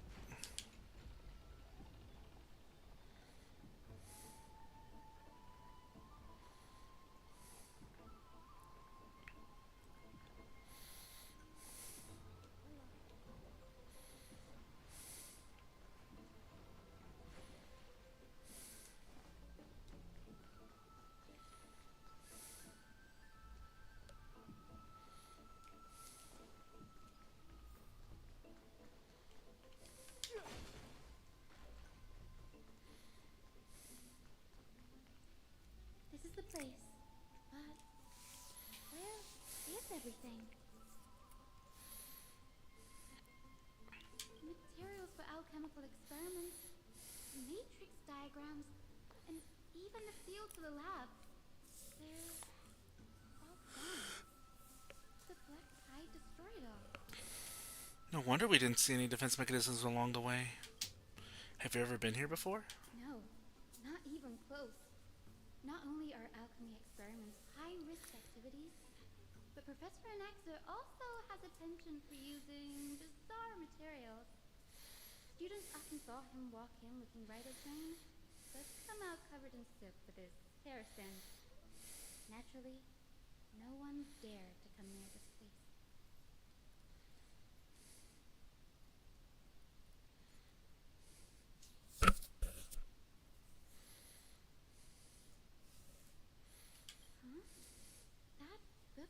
over there seems to be the only thing still intact.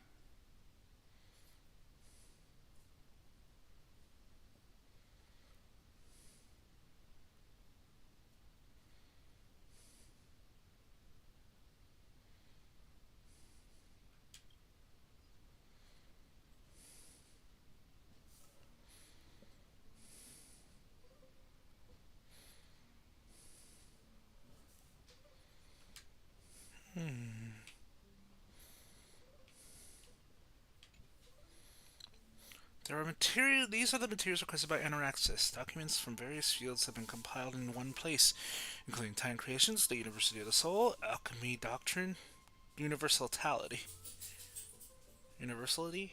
and so on. Most of the materials look to be within the research domain of the Norpura School of Thought. However, a document titled "A Study on the Chrysosphere Background" is mixed within.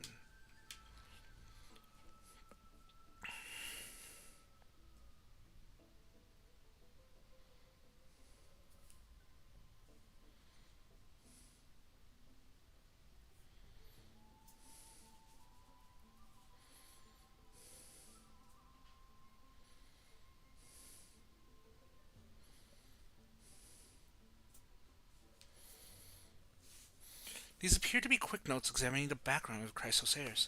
The Holy Meeting of Chrysopolis, Tribi, Trine, and Trinon, descendants of the Holy Meeting from the Temple of Three Fates, Gold Weaver Aglaya of Akama from the Mensta Priestley family, the Prince of Castrum Kremnos, Hyacine of the Twilight Courtyard.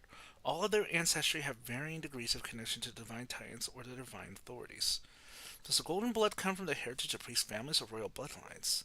And Araxorus. I myself show no such connection. Kelfi failed the creator.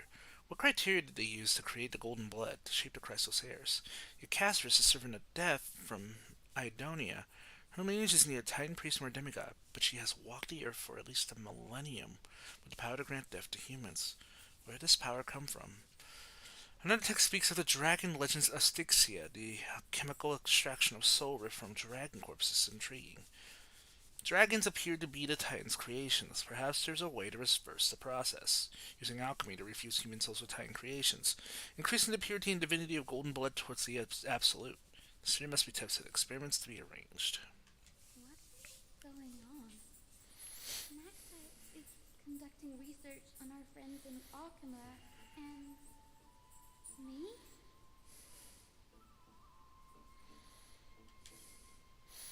The Triss Journal contains several intriguing points. Creation of Titans. From the Abyss of Fate to Castrum Kremnos, I've seen many a Titan creation during my time in Amphorius. Life forms created by Circes can also be found in the Grove. By fusing them with human souls through alchemical means, I can't even begin to imagine.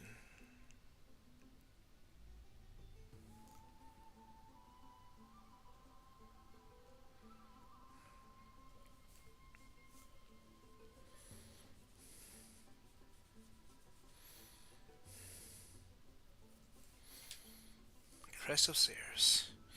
Anaxis seems to hold special interest in divinity coursing through the Chrysoceres veins and has even conducted a thorough investigation into the heroes' backgrounds. Wouldn't have been so strange if you'd focused only on Cassie, given her own curiosity about her origins. Plus, considering that the Noose forests have crafted omnipotent medicines capable of curing diseases, it also makes sense that you would conduct research on immortal Chrysos heirs.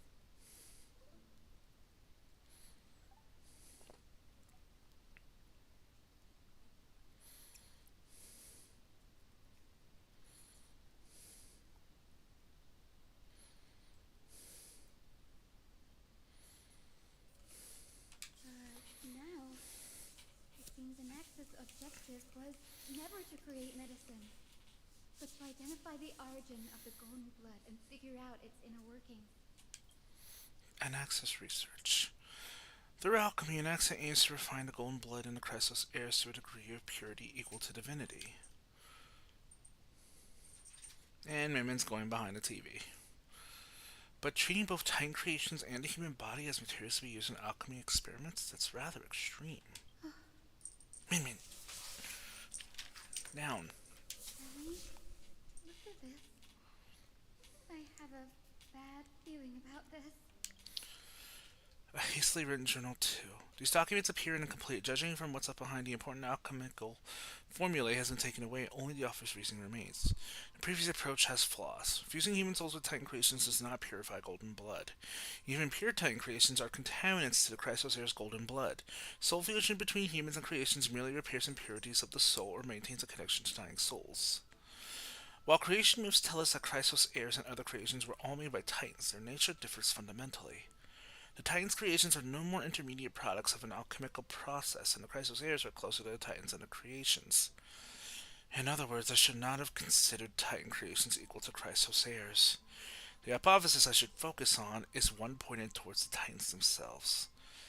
Such rare chances to study Titans demand a meticulous selection of research subjects. Living Titans prove impossible to restrain, and dead Titans offer no insights worth pursuing. But dying Titans, they are the perfect research subjects. Only by understanding the fundamentals of creation can we ensure perfection at the moment of everything's birth. Through my own hands, I will melt the Titan and reach the true essence of the soul. My biggest fear. It's come true. After going through his notes, I think I can piece it all together now. And Maxa was carrying out experiments on soul transmutation. Do you mean he's trying to reconstruct human souls alchemically? Yes, this is what he was secretly conducting research on. Something he had to keep hidden from others. Compared to his public speeches, this is the real blasphemy. Oh, I just thought of something. What's wrong? Do you remember when the black tide was approaching? The grove had planned to send Cersei's core flame to a safe place. But an accident happened along the way, and Anaxa lost his life in the process. But Cersei took over his body and resurrected him, which led to the situation we're in now. That's right. But what if Professor Anaxa's fusion with the core flame of reason wasn't an accident? What do you mean? Put yourself in his shoes. Knowing that the black tide was closing in and your time was running out, what would you have done? I'd put my theories to the test no matter the cost. When the black tide came, the true reason Anaxa headed to the Luminary throne was to transmute and fuse himself with the Titan's core flame. Did he succeed? No. Judging from how he reacted after the event, the results came as a surprise. Maybe he failed to consider the possibility that Cersei would make a similar decision. The manuscripts detailing all the alchemical formulae have been taken away. His research is still ongoing. Could he have taken them for other purposes? Like what? There's only one Titan left in the world now. No. No way. To conceive an entity of perfection, one must first understand the principles of creation. If Anaxa isn't Akama now, then that means... After Kefali. Sir, this sky above us, it's not real, is it? Of course not. This is just an image from a projection device used for educational purposes. A simple trick. The day-night cycle has been lost to this world. So that students like you may still learn about the night sky, astronomers have harnessed the Titan's miraculous power to manipulate the light, projecting the nights of the past here. Much like how the sky above the holy city is also illuminated by Kefali's dawn device. So, the skies of Akama are fake too. You mustn't conclude that, Anaxa. You should know that only a child would expose a trick and be proud of it. Often people know more than they let on. They simply choose to feign ignorance because they have no other choice. And they're just deluding themselves. People believe in Kefali's tale of Genesis, accepting wholesale whatever the priests preach. But we are different. We've already walked out of the firelit cave of ignorance. We have already realized that we live in a world where Titans make the rules. Even when we look at the sky, we're only seeing what they allow us to see. rather than gazing at this mockery of a night sky fabricated by them for the rest of my life. Why shouldn't I be the one to take control of the projection device instead? So much time has passed since you sowed the seeds of doubt in my heart, child. Many a night, I find myself penning down all my theories and wild ideas, only to burn them to ashes when I open my eyes in the day. Why? Because we'll face death by burning if word gets out? As a sage of the Venerationists, my soul has already become inextricably linked to the great tree. Every word I say and every move I make is certain to influence every leaf, every branch, even the tree itself. But above all else, my days are numbered. Instinctively, I have my doubts about the golden blood and the human soul, yet I have no means of verifying them. The golden blood in my veins is woefully thin, and I am loath to waste what little time I have left obsessing over a hypothesis that cannot even be proven in the first place. But I can, sir. I can do it for us. The time is right.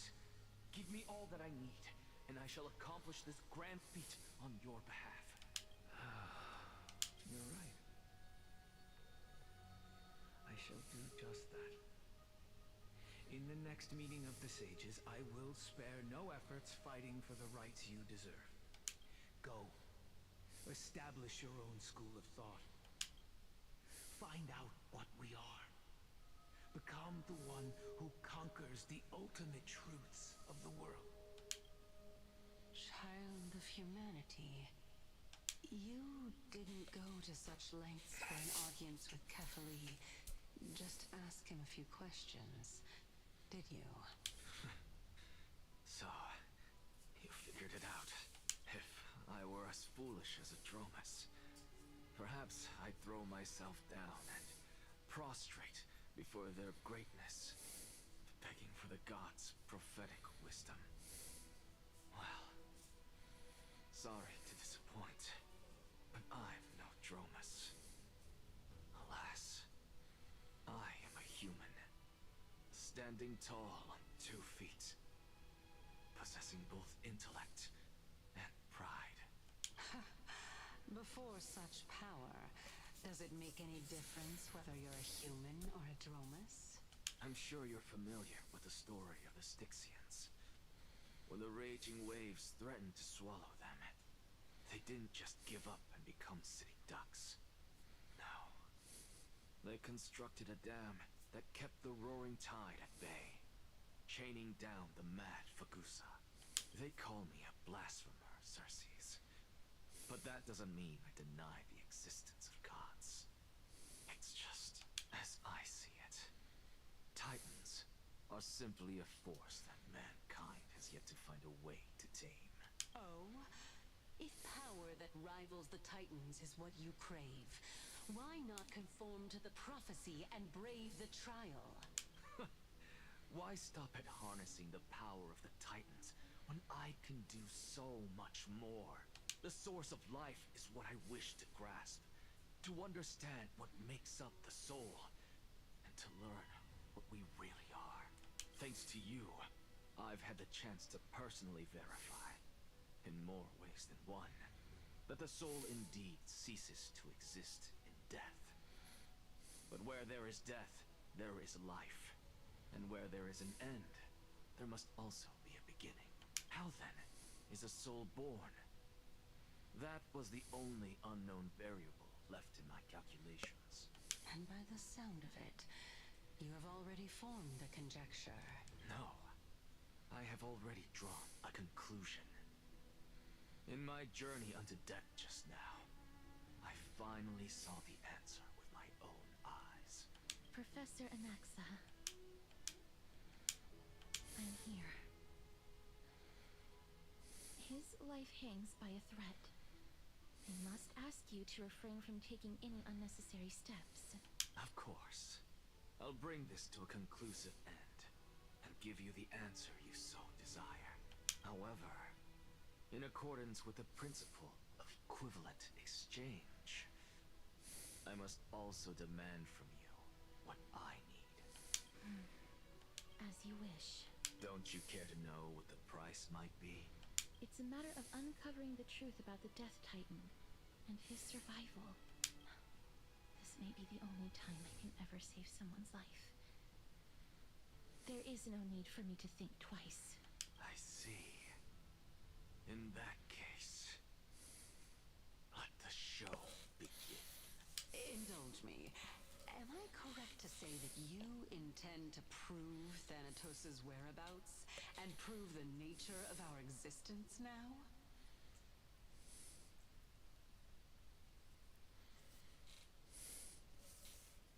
Before I begin, I must confess I have been stuck in a cognitive trap all this time. As unrelated as these two propositions may seem at first glance, they are in fact logical equivalents. They are merely two different ways of telling us about what the soul is at its core. The reason I say this is, as I've mentioned earlier, the answer was hidden in my journey to death. Anaxa, you were in the Netherrealm? Yes, I am but a living dead man now, but that's not important. What truly matters is, I overheard a conversation between heroes. That's not all.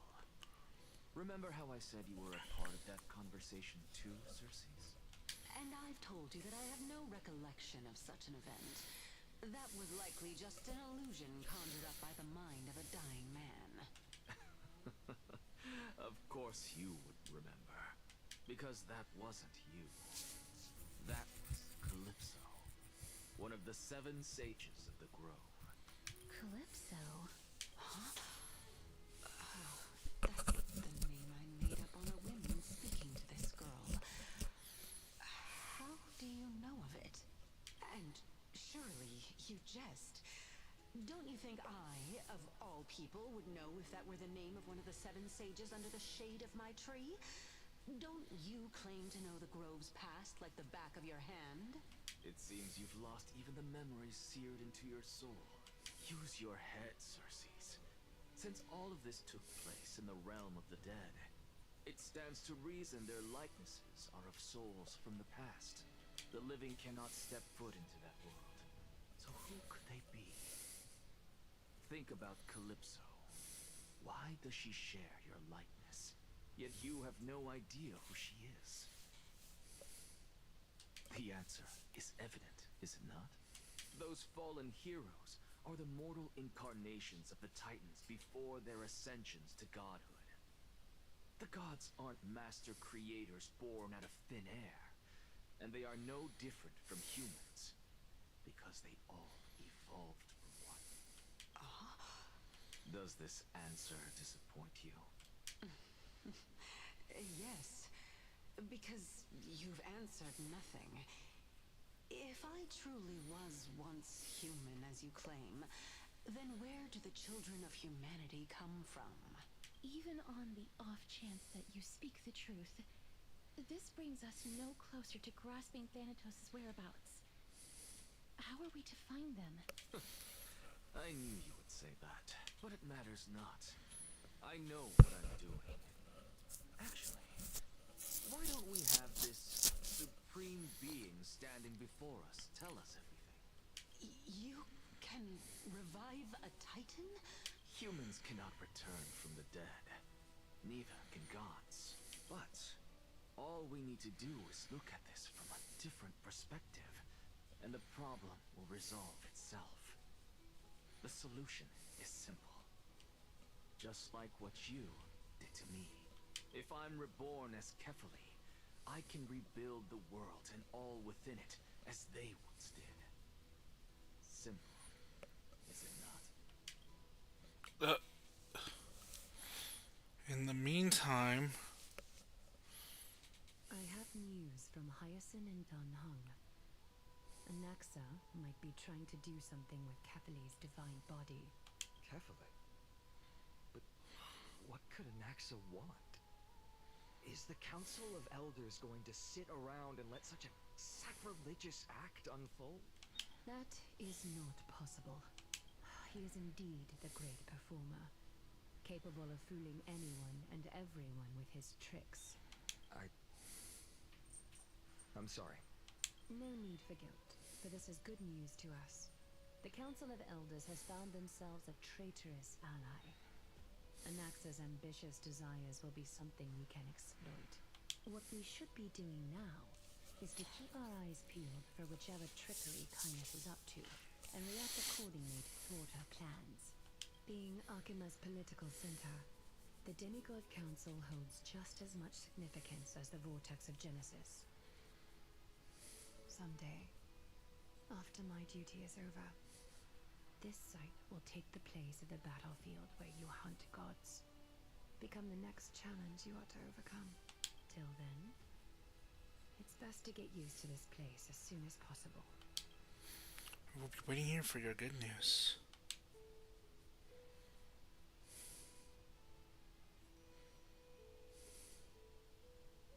Preposterous!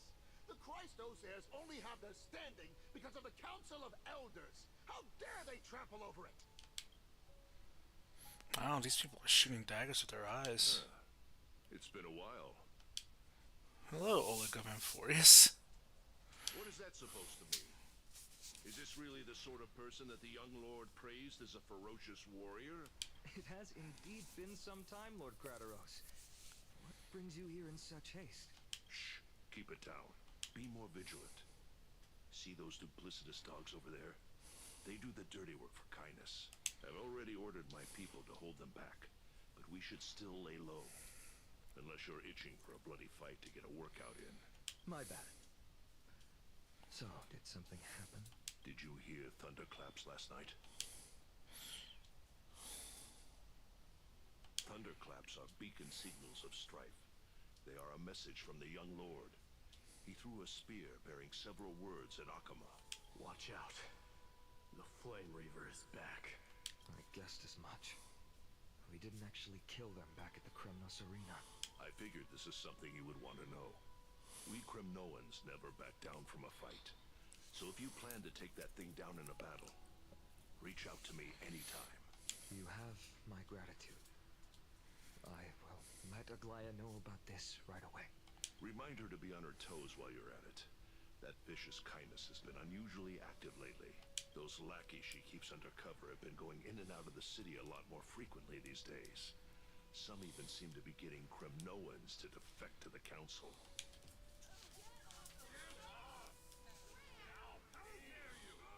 That's... Looks like you can see it for yourself. We should get back. Thank you for the intel, Lord Crateros.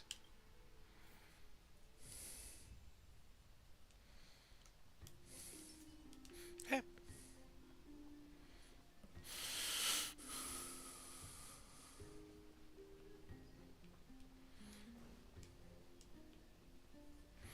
We're back in Dawncloud. They're here. The Christos heirs are here. Oh, I should have gone back home to fetch a sacrificial vessel, some floral crowns, and frankincense to burn and offer. Oh, Titans! Please, forgive these arrogant and self-conceited heroes!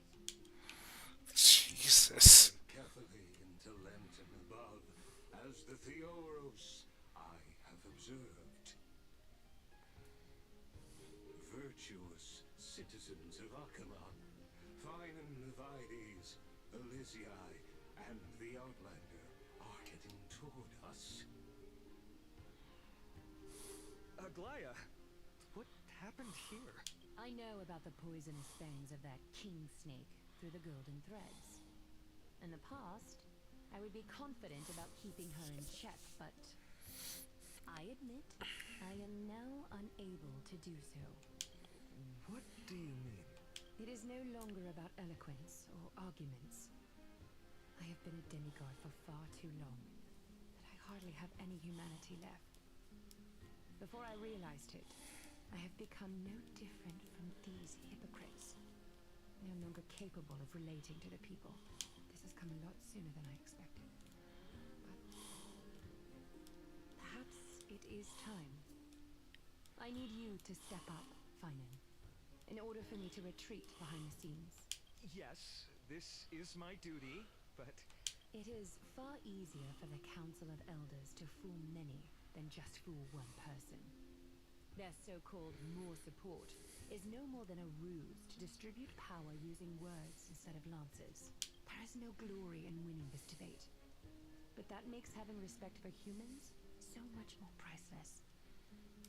Finan, you are a Chrysos heir without flaw, capable of relating deeply with humans.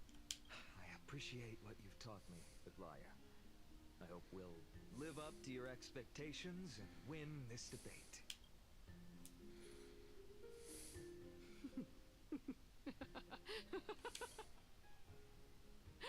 Oh, you've done well, Lord Calictus. Let me take over and personally close this debate for today. Dearest counselors, let it be known that I sorely miss the blissful times portrayed in lyrical poems. Back then, Amphorius was home to nearly 1,000 cities, each with their own local faith, while gods walked the earth and shared close bonds with humans. Yet, in the present, people from all over are forced to leave their homeland to seek refuge in the holy city, where they hope to rest under Kefali's protection. All of us have long been in the same boat, with no way out of this plight. We didn't have a choice in the past, but now the Council of Elders brings to the table a new possibility. All I have left is one question for you. Would you rather strive toward the unheard of Era Nova, or return to the prosperous Era Chrysia of our past? Make your choice. Now, which of the two would lead mortals to an ideal future?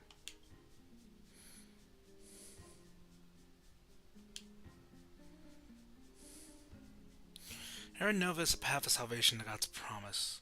We should not have doubts in the flame-chasing journey. We all know that Era Chrysia is a thing of the past, Lady Kindness. Please, enlighten me. How does the Council of Elders plan to turn back time? Let the three Titans of Calamity be born, and Era Chrysia is nevermore. But bring demise to those Titans, and Era Chrysia will descend upon us again.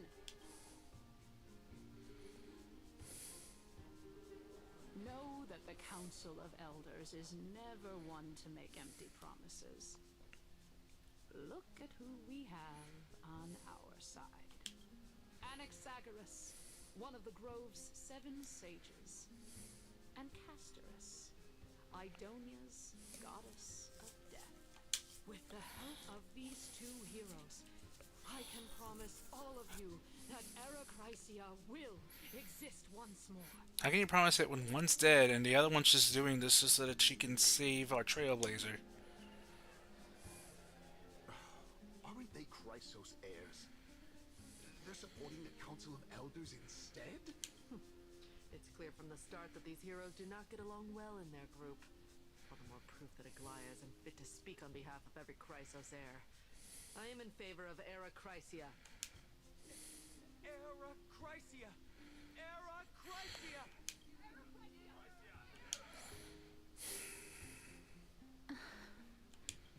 Castorus? Why are you standing over there? You finally arrived, Naxa. So have you, Cass. Don't worry, Aglaya. Well, I know that you have many queries. Could you continue to converse like how the citizens normally do? Tell me, dear citizens, if we successfully retrieve and return Thanatos' core flame without anyone passing the Death Titan's trial, what would happen next? The answer is simple. We will have a chance to rid the world of death and bring Amphorius back to an era when all beings live forever. We'll usher in a new future that will be entirely different from the flame chase journey. one of the seven sages. Your proposal is much too idealistic. As long as the Black Tide still exists, how can we go back to the old days? Remember what I previously said? Kefali's core flame is guarded by the secret power of the Council of Elders. Plus, Magusa's water curtain will be able to block out any external perceptions. Tell me, dear citizens, have any of you ever seen even a glimpse of the threat that this person is talking about anywhere within the walls of this majestic holy city?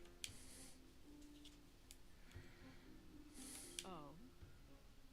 Could it be that you heard that from the Flame Reaver themselves? Citizens, let's loudly sing the blessed hymn.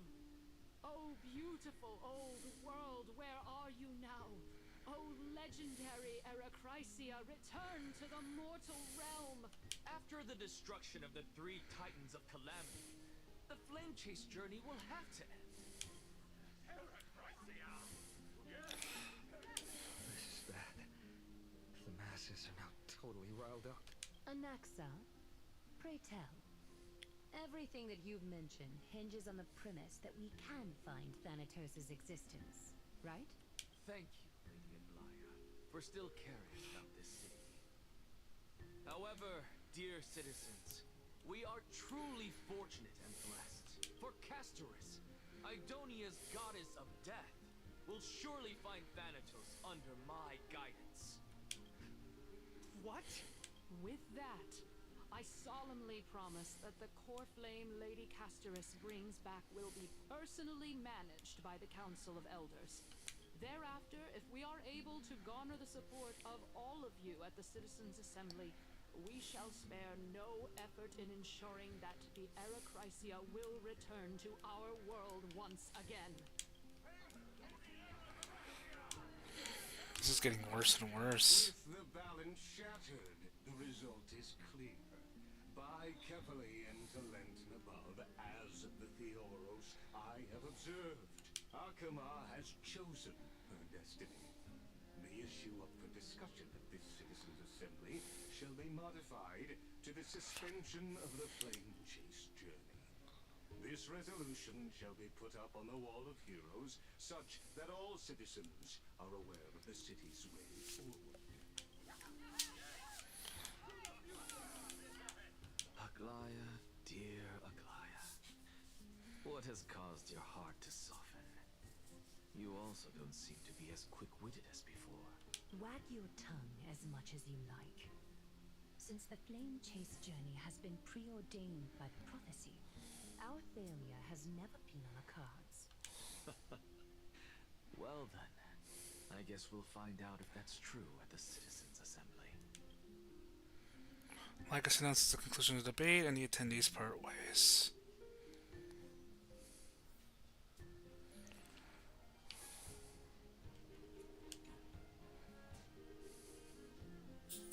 Well, it seems that when I sent you to look for Anaxa, I unintentionally facilitated your partnership with him instead. My apologies, everyone. I know that you have many questions to ask me. I will answer them to the best of my knowledge. In that case, please tell us as much as you can. What happened when you went to look for an ex? In actuality, he showed me a past that was both long and heavy. The reason I say this is as I've mentioned earlier. The answer was hidden in my journey unto death. Anaxa, you were in the Netherrealm? Yes, I am but a living dead man now. But that's not important. What truly matters is, I overheard a conversation between heroes.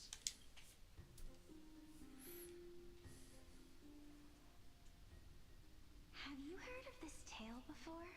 A tale about the ocean god's treasured pearl. Our hometown. It was a seaside town which enjoyed the ocean breeze and glorious, peaceful times, thanks to the wisdom of its ruling queen. Until one day, an evil dragon descended upon the town. Its wings were large enough to blot out the sun, while its claws were sharp enough to rip the waves apart. It barged into the tall tower and devoured the queen's beloved daughter. Oh, hey, Jamie, how's it going? Yeah, I'm over on YouTube. Tyrant king. The queen assembled 300 warriors who managed to subdue the evil dragon by chaining it up. However, when the queen split open the dragon's belly, she realized that the princess had long since been digested, and all that was left of her was a pile of bones.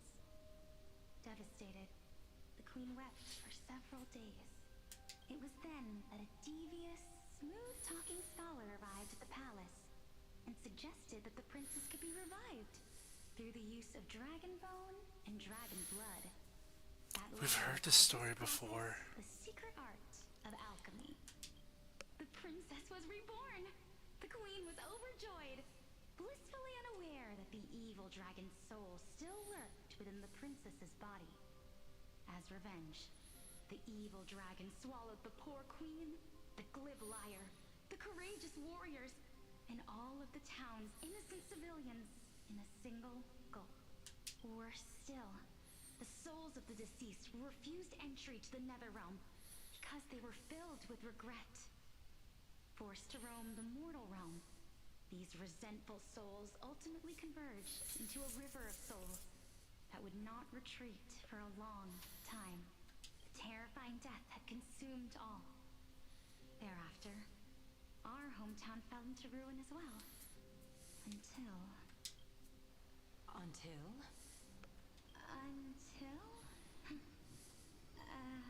Actually, I don't know what happened next either. Oh my. It seems that you still like to whet people's appetites even after all this time, Polixia. So, according to your story, this is how I used to look? It's practically a mirror image. And yet, what exactly is this? A miracle that I created with alchemy. As for what it is and how I was able to accomplish it, I'll keep the answers to myself for now. Oh, my goodness. Is this cliffhanger really necessary? Quiet, Titan. Continue to enjoy this splendid play, and the truth will naturally reveal itself. Dragon, huh? I've heard this legend before. In that case, what do you think of it? I think that this so-called alchemy was a tenuous analogy added to the story by future generations. After all, you've never heard of a tradition of alchemy in your hometown before, have you? Indeed. Before I left home to pursue my education, I never even knew that anybody was looking into this area of study. Therefore, we can just treat this tale as a fable told to young children. A fable, you say? If so, what moral is it trying to impart to the kids? I guess it might be the concept of equivalent exchange? Oh? I thought the moral might be closer to something like honor the dead. What? At a loss for words? No. I merely realized that we're both thinking of the same principle. If life is priceless, then there is hardly anything else in this world that is of equal weight to it, right? Indeed. As expected of the wisest scholar in the land. You flatter me.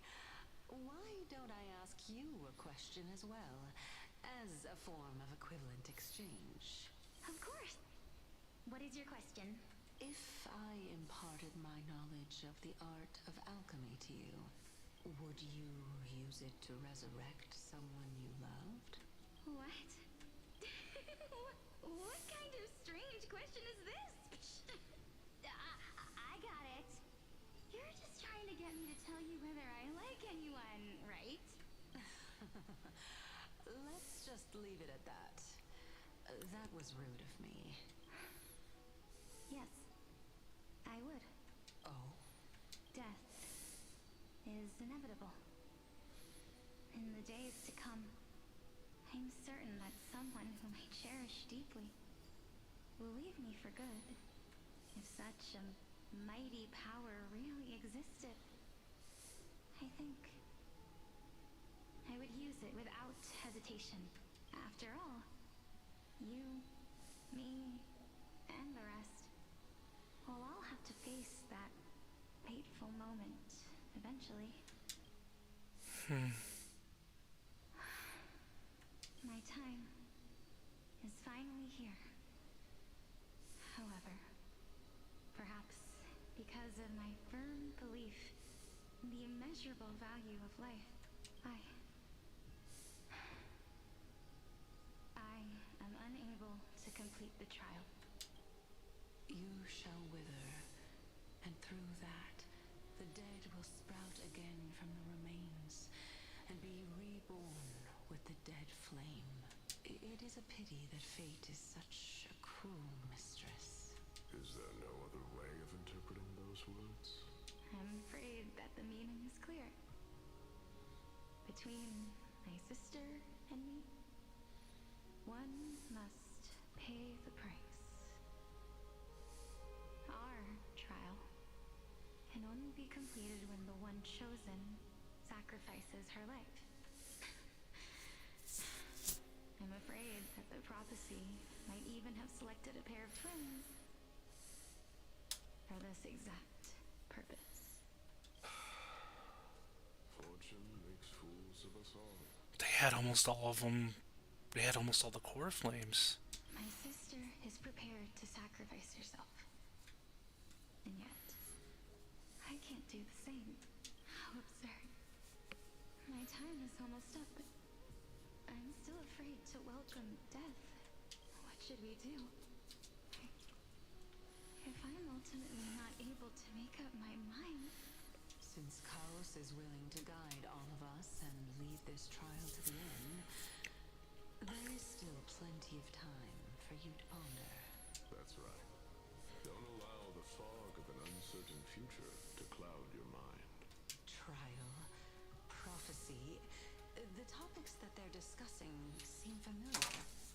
But these three people must not have left their names in the epics. Otherwise, I would have some recollection of this. Amphorius' history before the Titans were born was complete chaos. Is that not strange by itself? I have long held three hypotheses about this. However, let's continue watching for now. Calypso, Elixia, and this warrior. I seem to have met him somewhere before.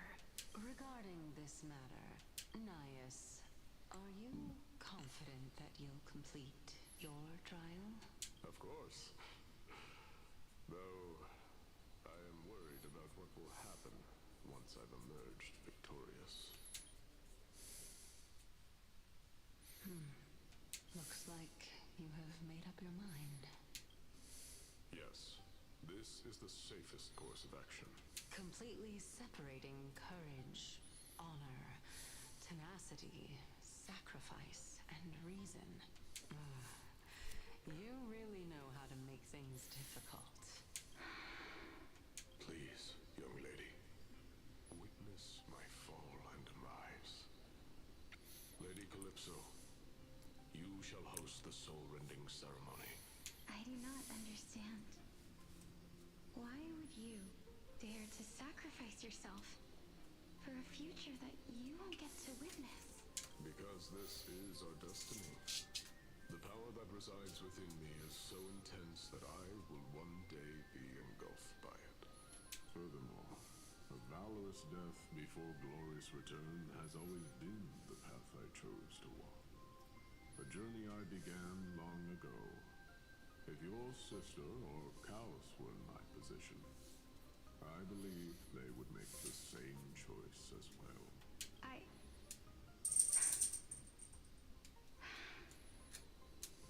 I'm not that brave. I don't know how I'm supposed to face such a serious affair. Despite being Death's chosen one, it seems you still don't know how to face it. Let's chat, young lady. Perhaps I shouldn't end my journey so hastily. Since there's still time, I'm not worried about letting fate wait a little longer. Of course. This warrior is Lord Anaias. As the embodiment of Nikodor's divinity, he entrusted his life to us and allowed humankind to end his madness. That means that what I'm currently seeing before my eyes is, in fact... Looks like one hypothesis of mine has already been proven true.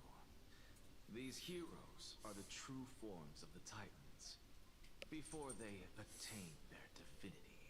If so, the chosen one of death that he speaks of is actually... Polixia! Is the previous form of Thanatos? But her appearance... If this is true, as long as we can find out where she went, we'll naturally be able to figure out the location of the Death Titan. But before that, we first need to witness what ultimately happened to Lord Anaias. Hymn of Dawn.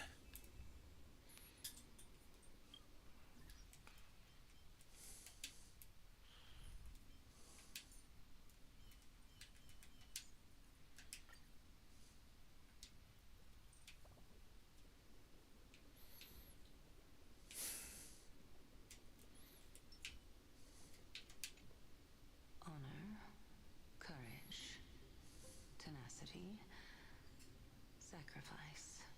And finally, the only thing that remains is reason. Cheer up, young lady. There is no need to shed tears over a glorious death. All farewells in this world are sorrowful, Lord Naias. Agreed. No, young lady. As a warrior, I have witnessed too many bitter deaths. But now, all I feel is peace.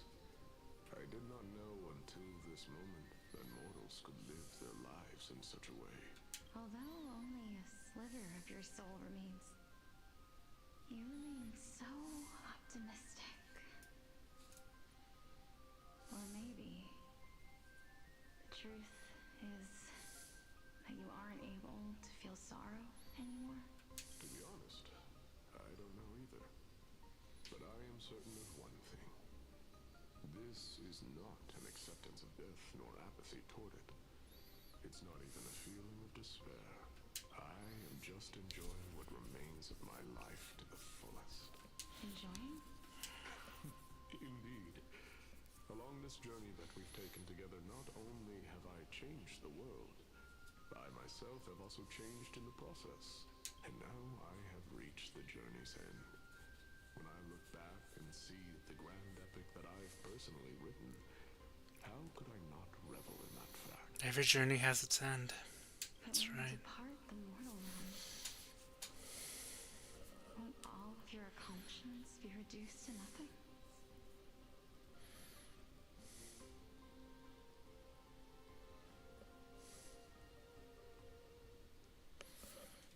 Separation and death are two sides of the same coin. Reconciling this doesn't come easily for a mortal. Finally, let me recount to you a story of mine, young lady. The first time I returned from the battlefield, I felt extremely hollow. The calamity had devoured everybody on the battlefield but me. When I returned to the city alone, the citizens held a banquet for me that was far from pleasant. I felt as though I was still on the battlefield, and the person who had returned was nothing but an empty shell. It was late into the night by the time the banquet ended. My head still reeling, I returned alone to the barracks. On the way back, I encountered someone. It was a crazed scholar looking at the night sky and muttering to himself by the side of the road. Although I tripped over him and fell, I wasn't angry in the slightest. And maybe because I saw myself in him, I inexplicably asked him a question. Do you think that it'd be better if we just died on the roadside like a couple of stray dogs? To my surprise, he shrugged his shoulders and sighed. How does someone who is currently experiencing death, dying and living, afford the same amount of bliss? Now please go away and don't block my starlight. Are you trying to say that there is no difference between living and dying? For they are both journeys that lead toward death? That's exactly what life is. And death.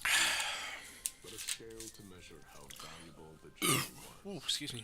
Journeys and epics are only glorious and magnificent because all things eventually fade to dust. Therefore, young lady, don't detest your fate. Instead, willingly and respectfully embrace it. The embodiment of strife telling me about the majesty of the world. Indeed. I believe that when the fated moment eventually arrives, you will be able to understand my words. It is time for me to knock on death's door. I will set up a long table at the end of the road and humbly await your arrival. When that moment finally comes, let us drink and be merry then.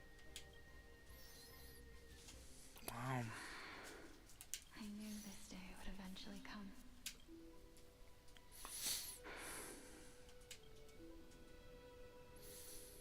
Are the both of you ready?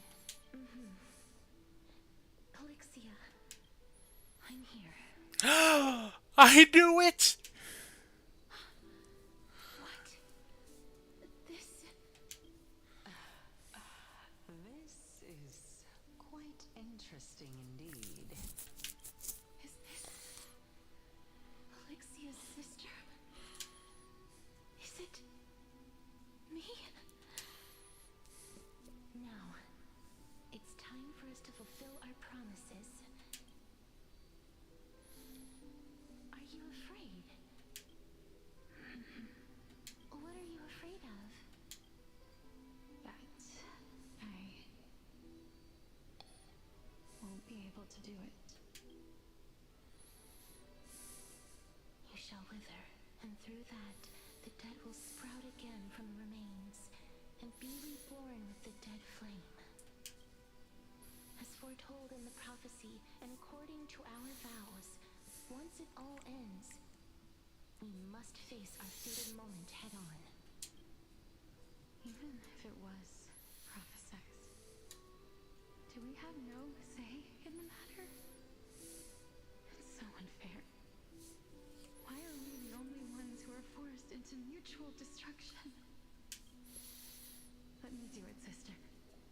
Let me be death's sacrifice. I was never long for this world anyway. But you're different. I was the one who wasted your life after all. You're wrong, Polixia. I don't think that my life was wasted. Just the opposite. When I finally arrived at this destination and looked back at the journey I took, I discovered that flowers had long since bloomed along the path I walked. It was you who sowed the seeds for this sea of flowers. One that is more beautiful than the promised land at the end of the world. Besides, I have lived a fulfilling life. Even though I was fated for sacrifice, none of the things that I've experienced will dissipate. Instead, they'll forever live on as memories inside your head. Will they not? How could my memories of you ever compare to the actual you? Well then, tell me, what exactly are we?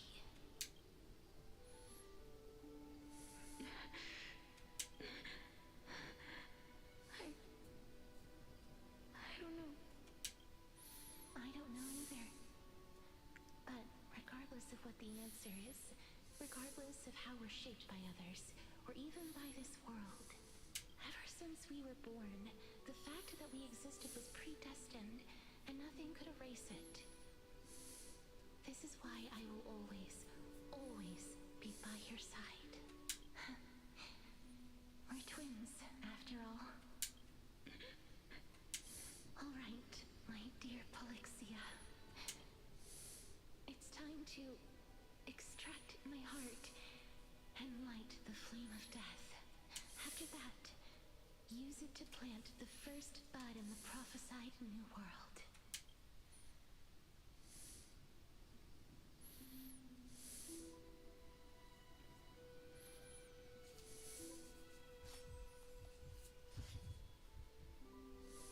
If I imparted my knowledge of the art of alchemy to you, would you use it to resurrect someone you loved? Death is inevitable. In the days to come, I am certain that someone whom I cherish deeply will leave me for good. If such a mighty power really existed, I think I would use it without hesitation. Even now, my answer remains the same. This is why, sister, I promise you, in the prophesied new world, I shall plant the first bud on your behalf. Go now. Return to the ocean god's treasured pearl, our hometown. I shall open wide the entrance to the nether realm and grant you a second life. The living beings on this earth shall respond to my call and lead you to the sacred daylight. Remember, do not look back on the land of the dead, and do not stop moving. In the new world promised by the prophecy, march toward your new life. As for the price of our equivalent exchange, let me be the one to pay it. Everybody, we've come to the end. Unfortunately, I am not compatible with the Supreme Being, so I was unable to completely fuse their soul into my own body. However, being able to glean all this from them is exciting enough. I'm certain of this now. Before the Titans that we are well acquainted with were born, a group of heroes roamed the land. These heroes followed a prophecy and took possession of divine authorities one by one, until they eventually became the pantheon of the new world. Just like the flame chase journey of today, Amphorius's history is cyclical in nature. What a startling revelation. This means that the demigods, who bear the core flames, will also become the new titans at the world's end, thereby shaping a new world? I believe that this is the truth behind the Era Nova, as mentioned in the prophecy. This is utterly unbelievable. Besides, those twins in the past, even if they really are Thanatos, their whereabouts are still unknown even today. Are their whereabouts truly unknown? Didn't Polixia mention that seaside town, the birthplace of alchemy in the Tale of the Dragon? In our world, there exists a city which perfectly matches that description.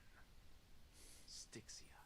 But the people there worship Fagusa and bear no relation to Thanatos. I've also never been to that place, as in the tomb of Idonia. It had long turned into underwater ruins. Take this. This is... the new Sporist masterpiece, the Philosopher's Stone. It was made by transmuting all of the sage's wisdom into a single entity, with their flesh and blood as its foundation. Remember, I've mentioned before that the art of alchemy is all about conversion, tempering, and ascension. This process also applies to the pursuit of truth. Regardless of how unbelievable this sounds, the truths of the world have been refined from the impurities.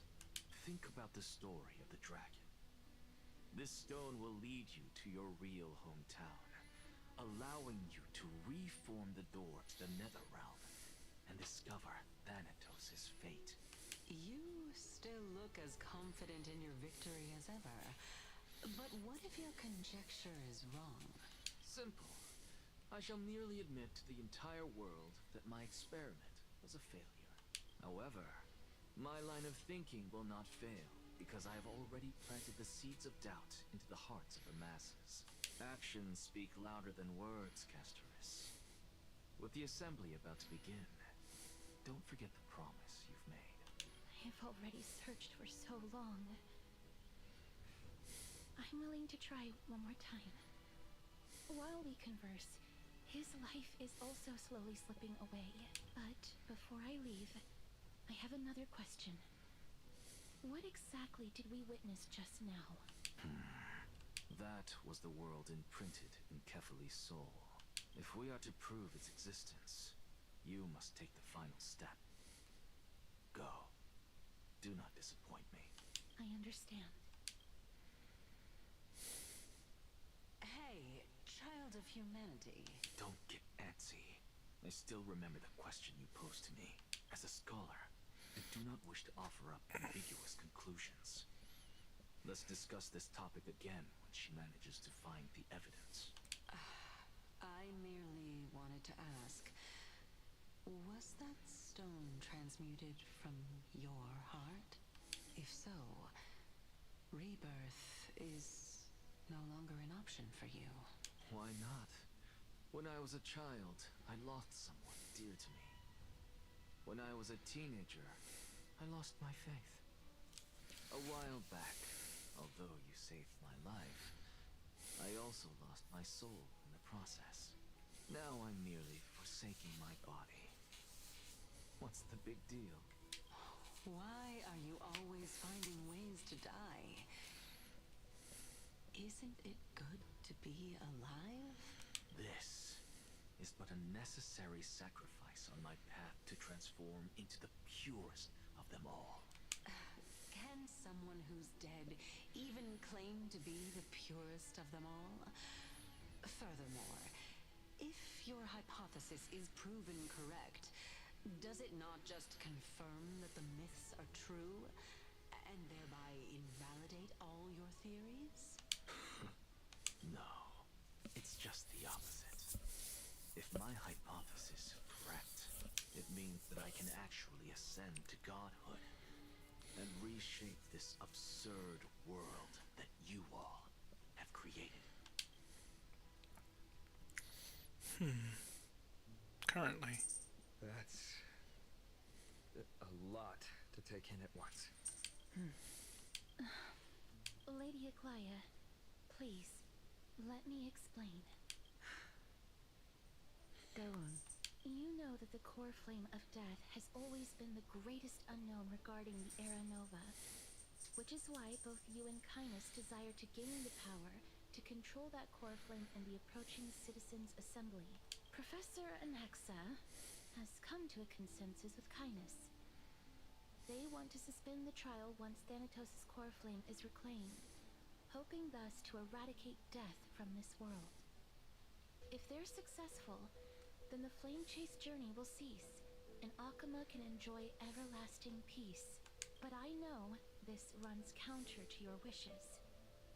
So long as we do not usher in Era Nova, the Black Tide will never be eradicated. Even with Lord Mighty on the front line, and the Black Tide not posing an immediate risk, the danger nevertheless remains. Honestly, it's difficult for me to assess the pros and cons in this decision.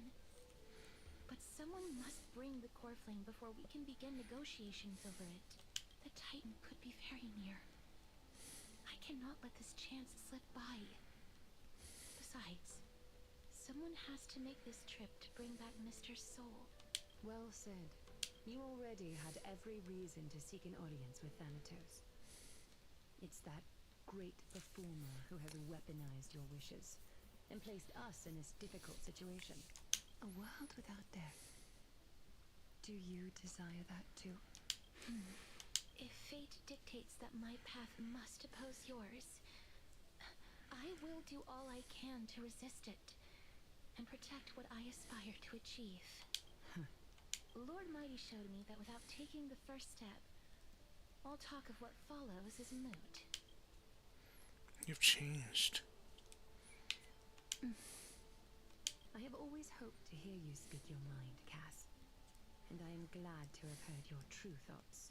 Styxia. I visited that place in the past. Though it is now an island surrounded by the river of Souls Torrents, it's not hard to see its former splendor. Go. I will not stand in your way. As for you, you are someone who has cheated death.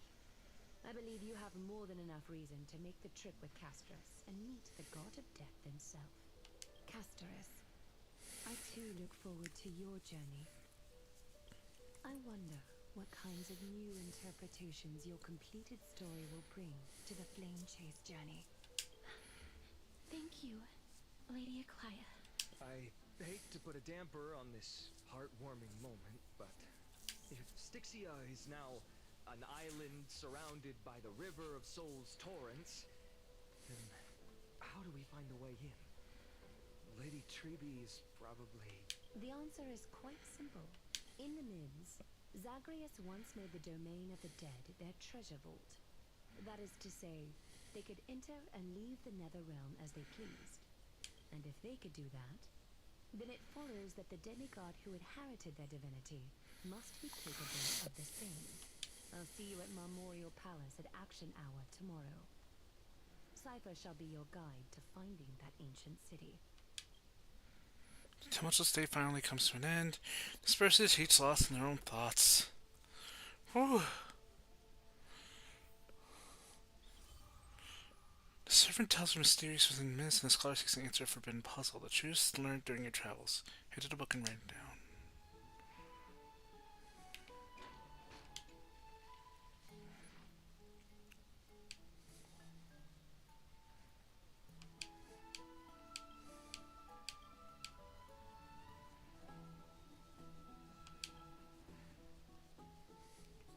Aw, it's a doll. It's cute. We have not looked at this book in quite some time, so why don't we do just that?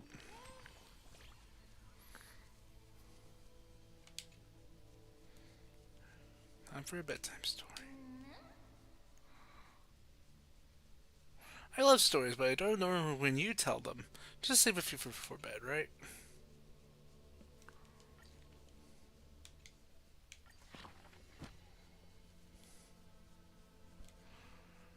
Alright, write a story.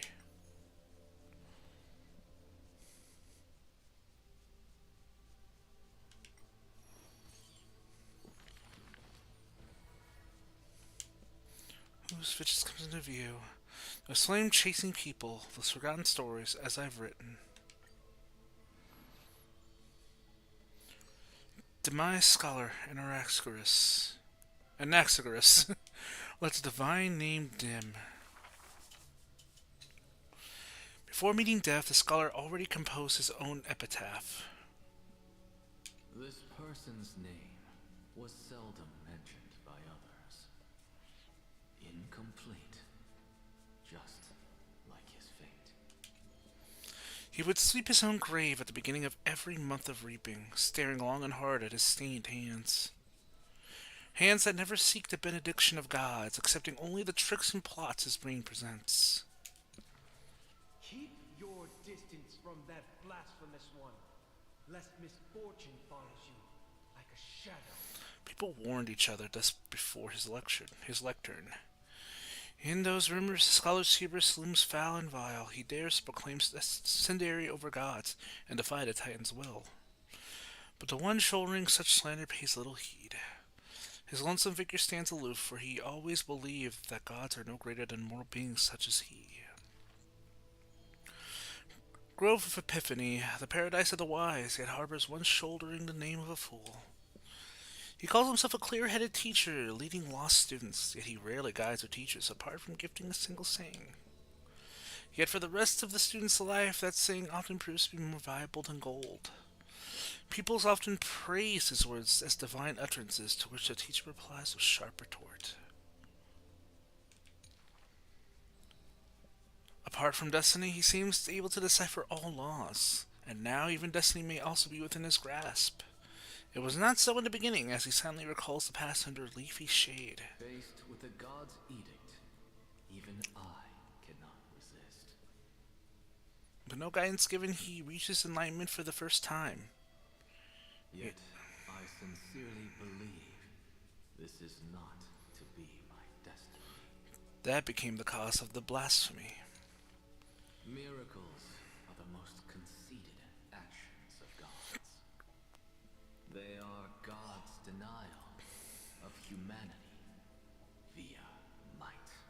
Magic tricks are the most articulate rebuttal.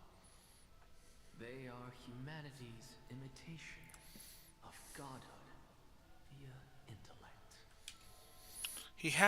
He habitually describes the feats of mankind as magic tricks, proving that the enlightened can step beyond the boundaries of reason.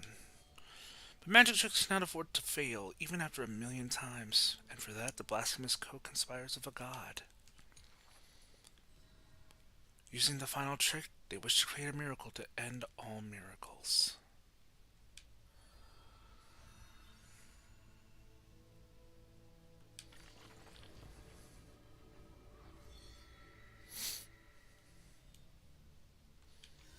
Dangerous path has been lit.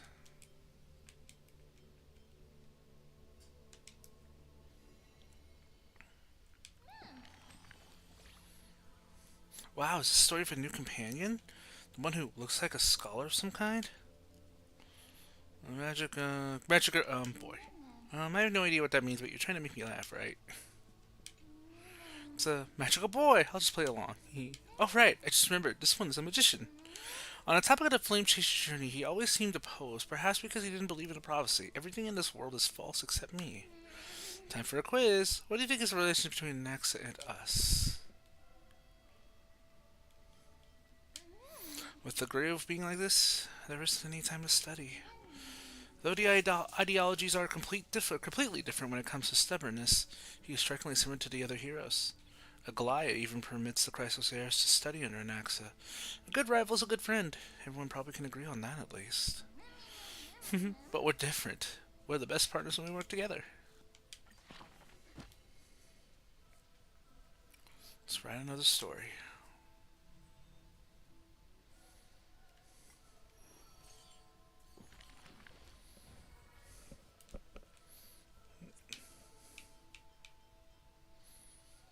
Why not? Those flame-chasing people, there's forgotten stories, as I've written.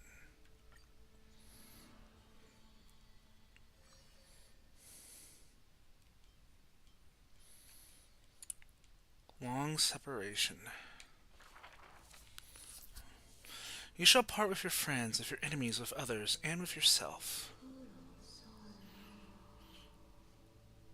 Tribius, you have already swallowed the fruit of fate. From now on, you shall be as a school of birds without feet, flying towards tomorrow without a moment of repose. The Chrysos War clamor rises and falls, and when the children reunite, only 3 of them remain.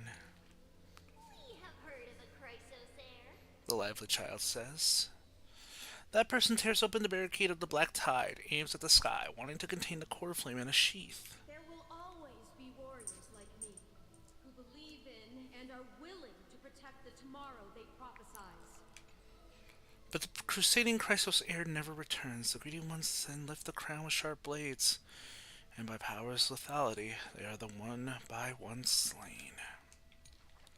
We remember a group of bards. The taciturn child says.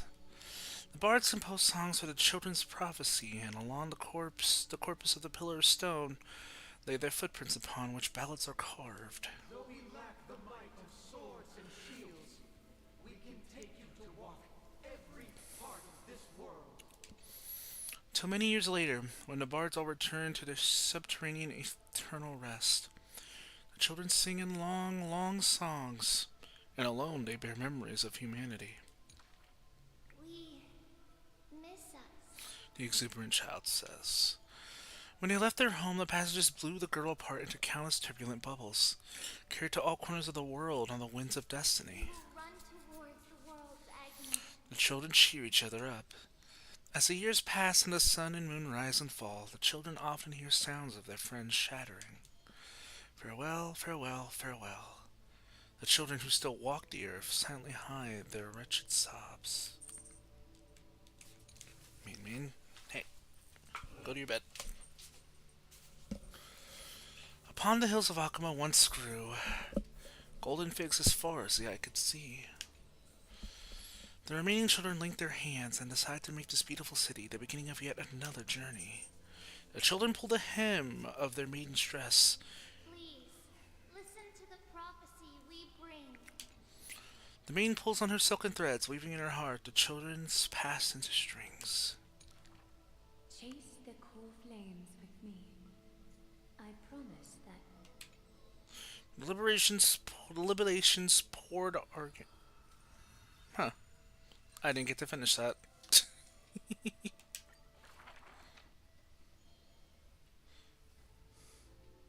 I think we've already read this one. So, let's do this. Aglaya. Oops. There we go. Wingman down. Curtain of swords and weave. A solo lyre's sound flows along the streets. My lover, why does your mood change faster than the clouds above? The audience face is covered in sorrow. Oh, how I wish she has clear eyes that are quick to anger and laughter, and dimples that crease in smiles and frowns. For the maiden he longs for has a body of alabaster and fingers carved by scalpels. In her runs blood of gold and a heart woven from threads.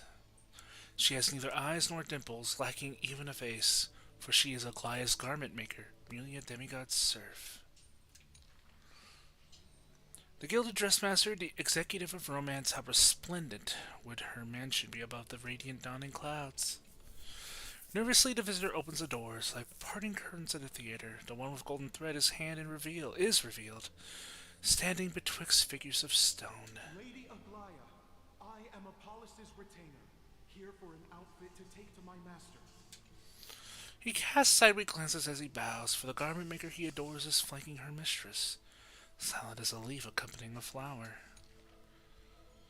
Slender hands sculpted of ivory pull up the dress's train, as if with one breath alone the maiden will be revived. The creation of love and beauty indeed. As the visitor thinks thus, his thoughts prickle the golden threads in the room. If you wish to embrace such fantasies,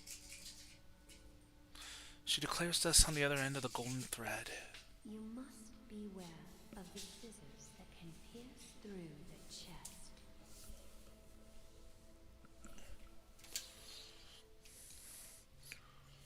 In the ancient theater, there are thousands of plays, millions of shows, where even the god of romance was once an actor.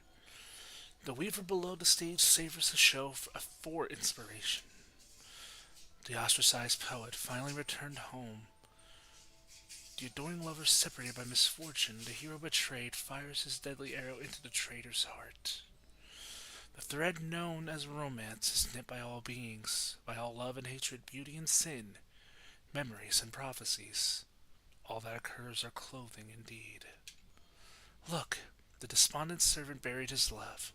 The dressmaster plucks it up, and into the garment maker's dress she weaves. The elegant garment makers once had beautiful faces, some as knights with swords, some as impassive priests, and put on pantomime after pantomime in the golden thread's light.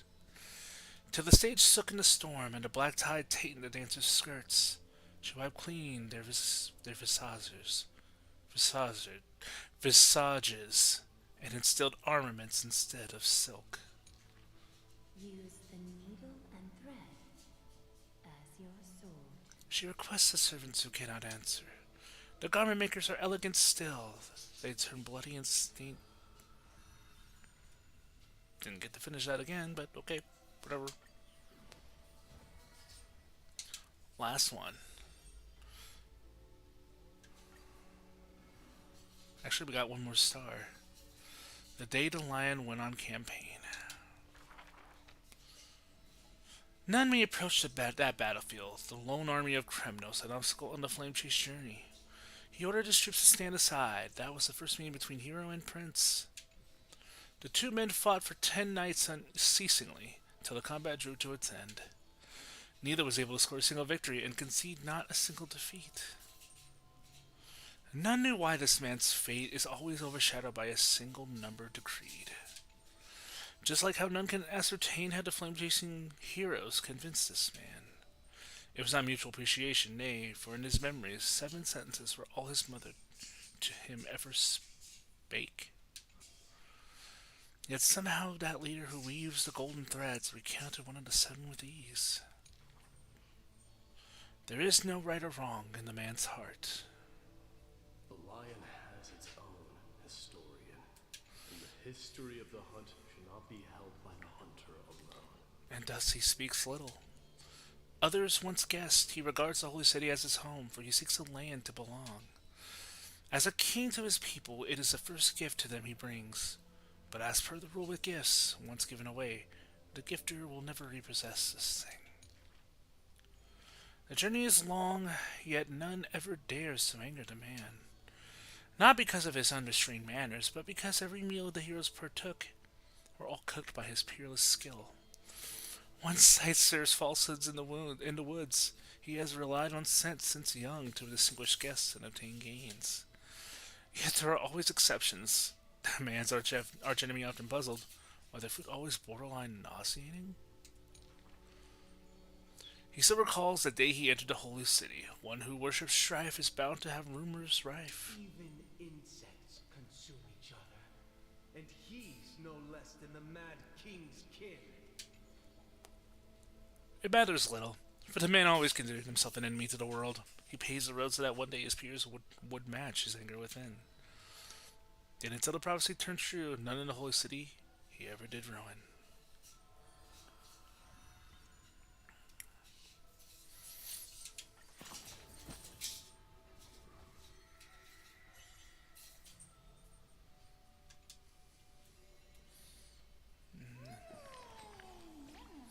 All these stories are really, really old, but I haven't had enough of them yet. Oh, that reminds me, I forgot to ask an important question. How old are you? I forgot, it doesn't matter. No way, how will I know what gift to get you? Can't you just make something up? But I'm so happy that the moment I stepped into this world, I met you. This way, every moment of my life would be recorded by you. If you ever write a book about me, it'll be a thick one. But my past is crushing rage found in darkness. That kind of line won't fool me. Just looking into your eyes for a second is enough to tell you're a very simple person. One more star.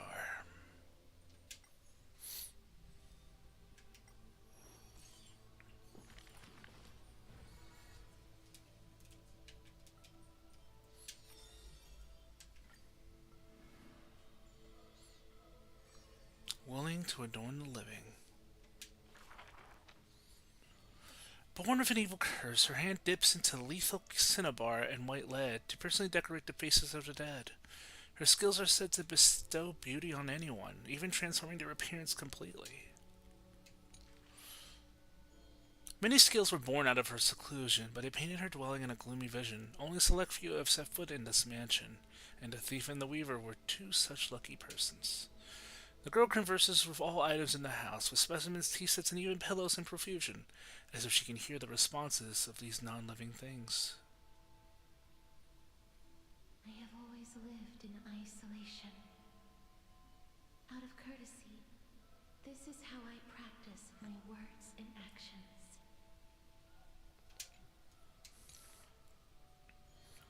Tis hard to believe her explanation. Her face while talking shows such a gentle disposition that unless she is telling fabrications, she must regard her partners as mere children. People passed these rumors down within the area of her encirclement. All things became frozen, escaping time's increments. It is an exaggeration that is certain people only found an ancient lion's head in battle's ruined armaments. The head itself was nearly dead.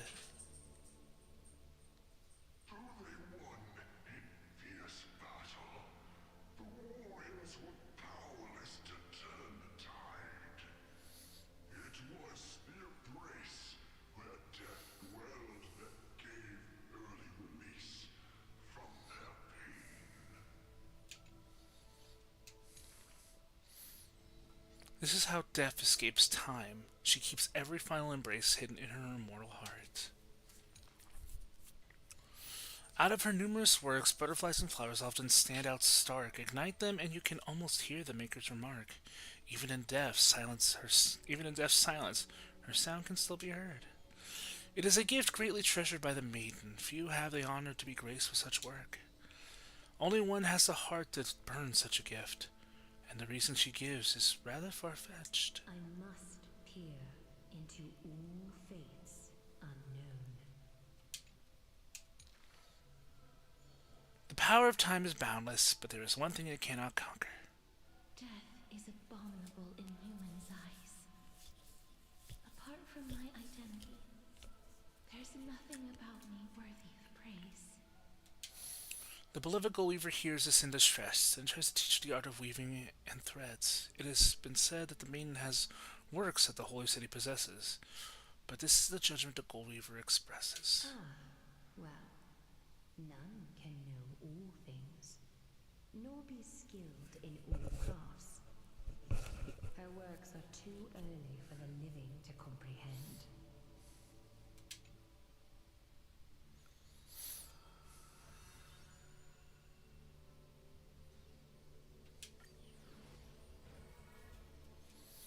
Still two more.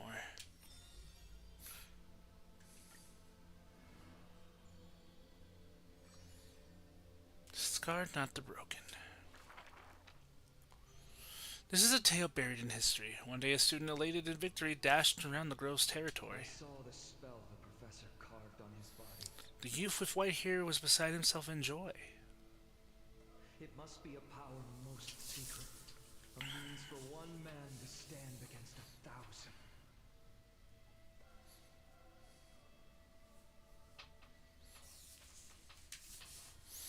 That spell was rare indeed, for it was a secret way to overturn the cart of hay. The scholar was still a mortal body, and is yet to snatch life from death, or to reforge a new flesh through a god's remedy. Various minute tricks and parody, he studied them all, and crafting schemes, oh so busy. For everyone knows he wishes not to use the divine power that is his, refusing rightful custody. And in that unwitnessed moment of his death, final tragedy, he still held the hay cart spell steady, standing alone facing the evil enemy. Now that craft is regarded as a magnificent study, but not because of what it was, but because of its purpose, known to everybody. In fact, he once crafted miracles, forging silent servants using soil as vehicle. Through no sentience, they do their job without obstacles, rivaling Titankin in spectacle. However, one day he suddenly changed his tune. Creation is the Titan's work, and slavery is the Titan's manacle. When imitating divine evil, there's no need to invest reason, most pinnacle.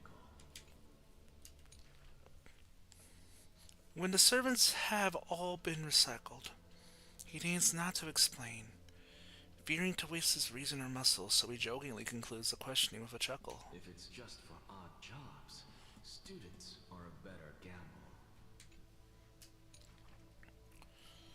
The way he addresses himself comes from elsewhere, an imitation of a divine machine, with some flair. He happily answers 5 questions for those unaware, knowledge seemingly given with stingy care. For a wise one, 5 answers reveal creation's secrets, the truth hidden and bold. But a fool learns but not, and is left in the cold. Now, inquire.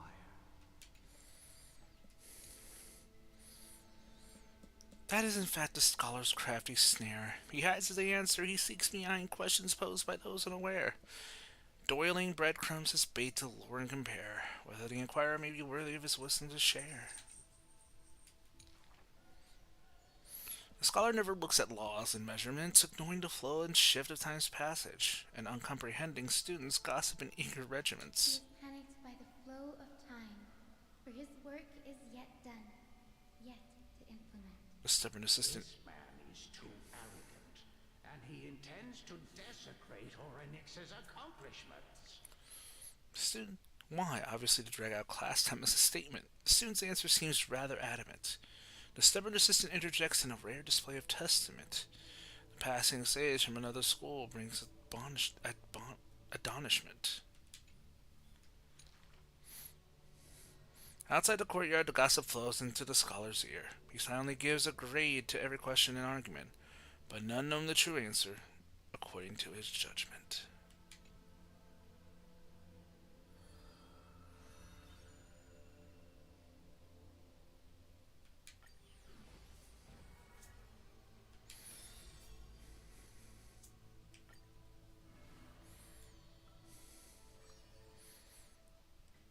Xanthia in the courtyard. I think maybe we should hold off on that story for now.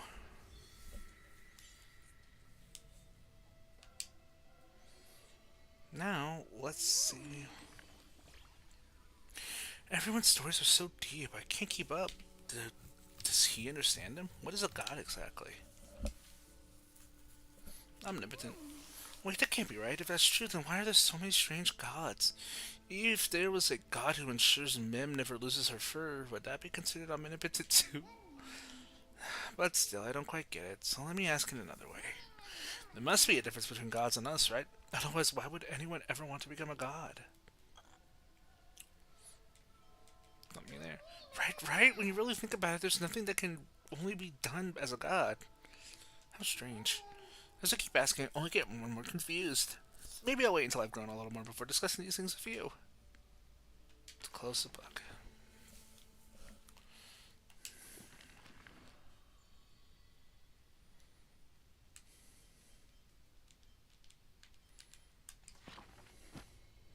Now.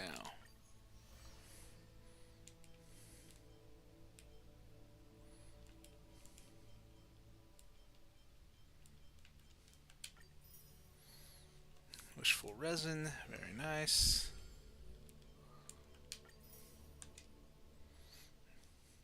More jade.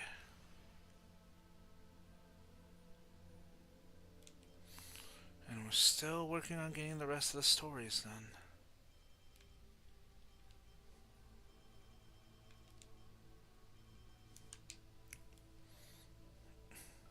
Okay.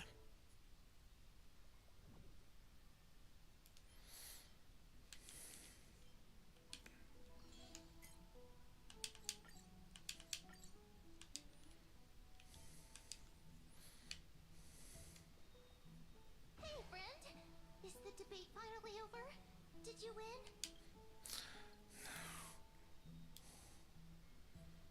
We managed to win ourselves a glorious defeat. Glorious defeat? You sure know how to look on the bright side. Well, moving on. I was hard at work even while you were at the debate. I borrowed a mountain of books from Cass to see if I could find a way to solve your problem. Let's see. I still have only 32 books to go. It's okay, man. We found a way. Really? Oh, that's fantastic news. I knew it. Hard work always pays off. Especially if you're as diligent as Mem. I feel like a huge burden has finally been lifted off my shoulders. Why are my eyelids so heavy all of a sudden? So cute. There's nothing more we can do for now. Let's get some rest. You're right. Then I'll go back to... As was their custom, Mem with astonishing dexterity slipped back into their secret little hideaway. Good night, Mem. Good night, Alchema. It is nighttime now, right? Later summer in Alchema.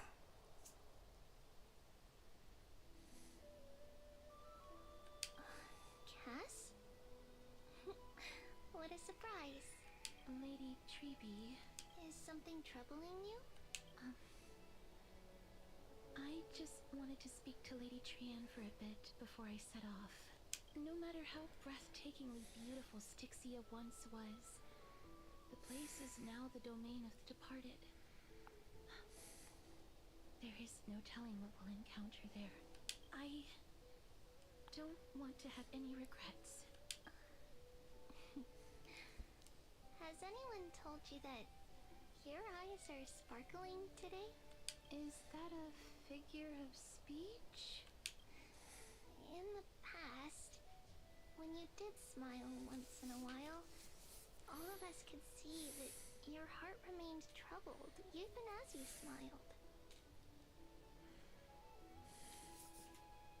Lady Treby, you know perfectly well that see you tomorrow is nothing but a white lie.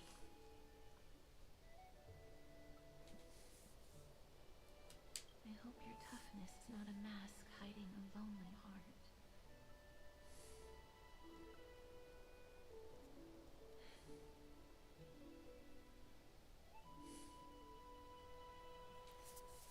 Cass, you hardly ever talked of your past. None of us knows what you went through, apart from Maggie.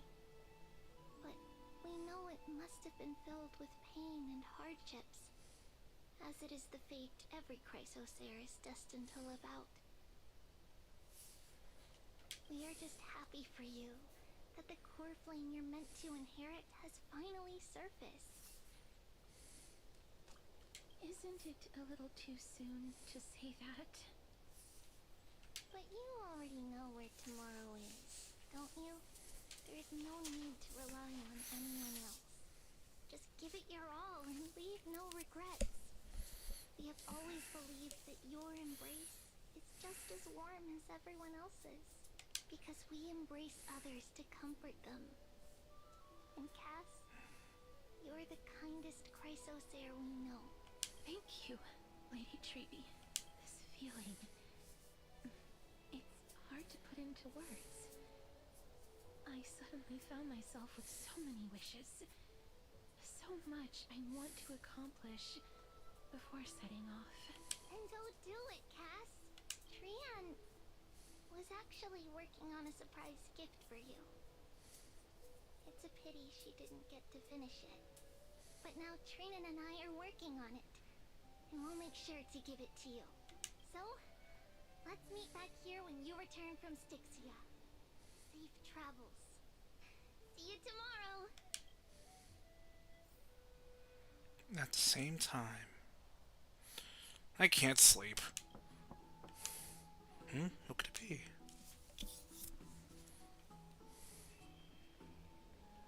It's me.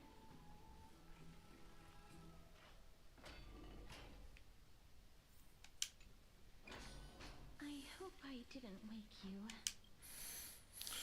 Sleep is a luxury when you're at my age. I'm glad to see you're as full of life as ever.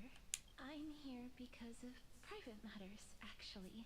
If it isn't too much to ask, I'd really like it if you could come along with me to retrieve something. Sure, let's go. Aren't you going to ask me what it is? It isn't a long way from here. Shall we? I'd love to go in and take a look. Have you heard? Seems like all the rooms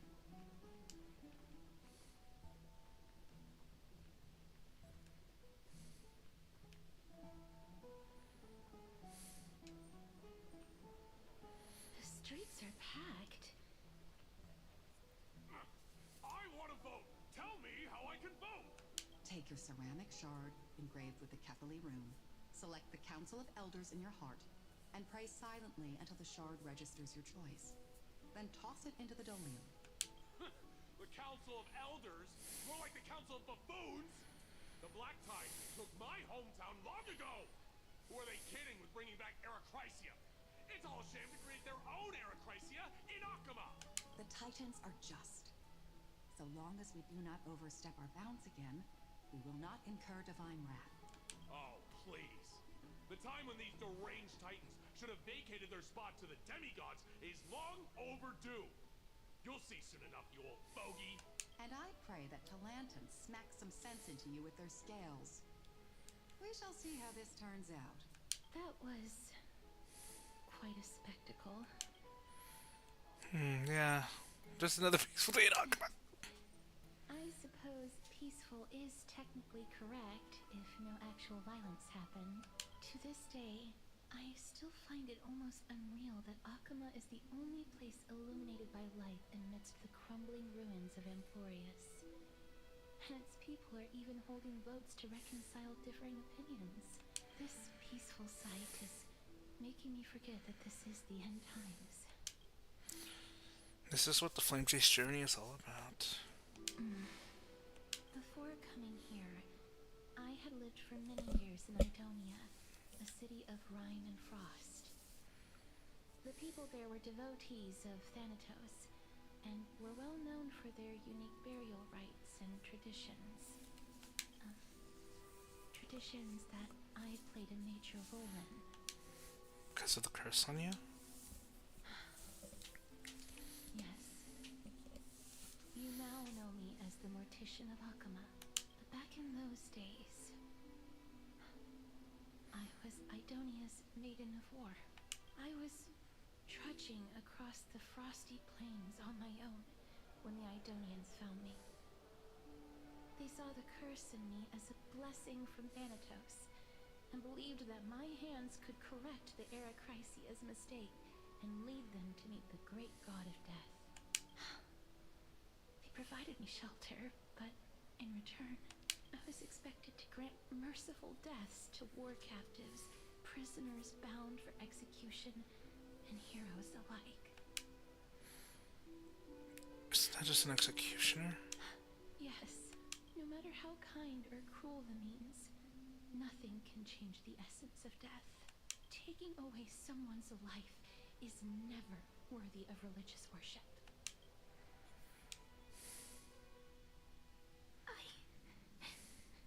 I can't do it. Their voices, they pierce my ears. The pleading, the thanks. I know that feeling, child. I was once as lost as you are now, but you must respect those walking towards death. Just like how you should respect yourself as the holy maiden granting humans glory and liberation. What you're asking me to do is no better than the task of an executioner. And yet you want me to respect myself. No matter the titles, I am still taking away human lives. This won't be the first time that Idonia's fanatical nether warriors have faced death. On the contrary, recruits new to the battlefield often run away from their first fight.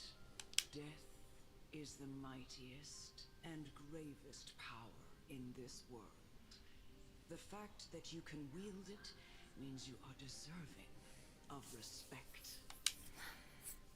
That's such a twisted reason. Then let me tell you a story. In Idonia, the great swords commonly used by executioners are called Draconian, in memory of Dracon, an elderly executioner. The sword has 3 air holes along its body. If the sword is swung down swiftly and accurately, the holes would make no sound, and the executed would also depart this world quickly and painlessly. But should the executioner have any hesitation, the holes would produce a piercing whistle. On that cue, the screams of the executed are sure to follow. Every executioner after Dracon is to hone their sword skills every day in preparation of future executions.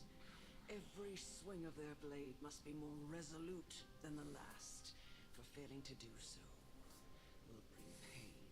Pain for the dying, as well as pain for themselves. No. I can never get used to this. You misunderstand, child. I am not telling you to get used to it.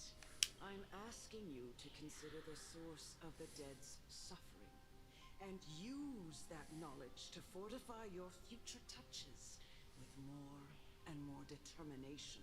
Go, walk with the dead and love them as you love life. Then you'll no longer hear those noises. Please, don't kill me. I don't want to die. A gentle touch. No!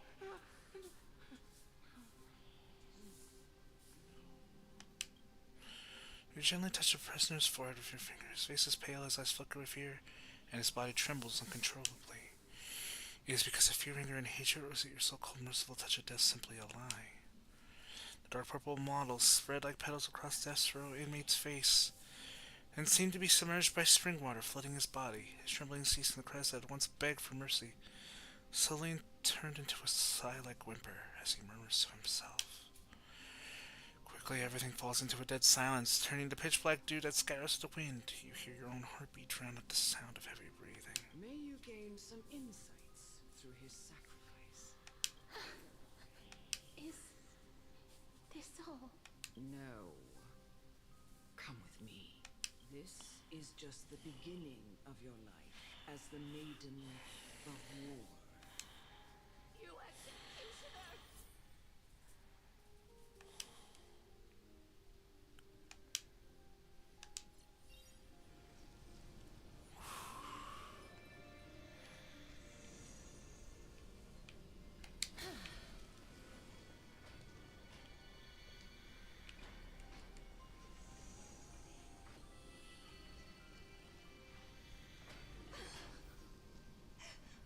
Holy maiden! Go. Grant her glorious death.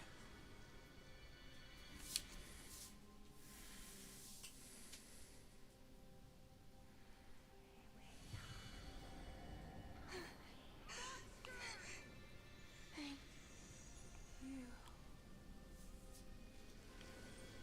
Do it then, executioner. You heard him.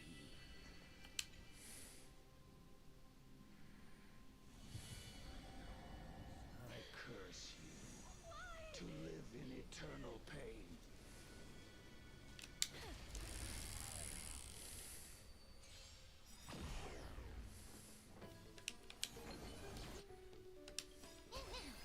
Embrace a new life.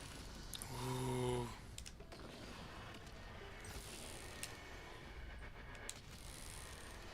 May death protect us!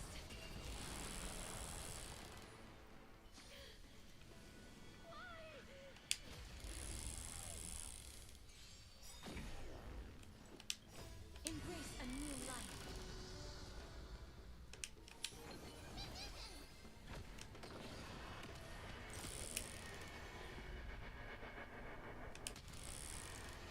May death protect us!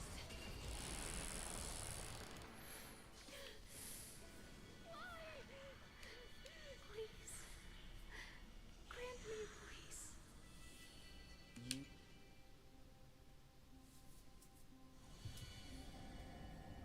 When will this ever end?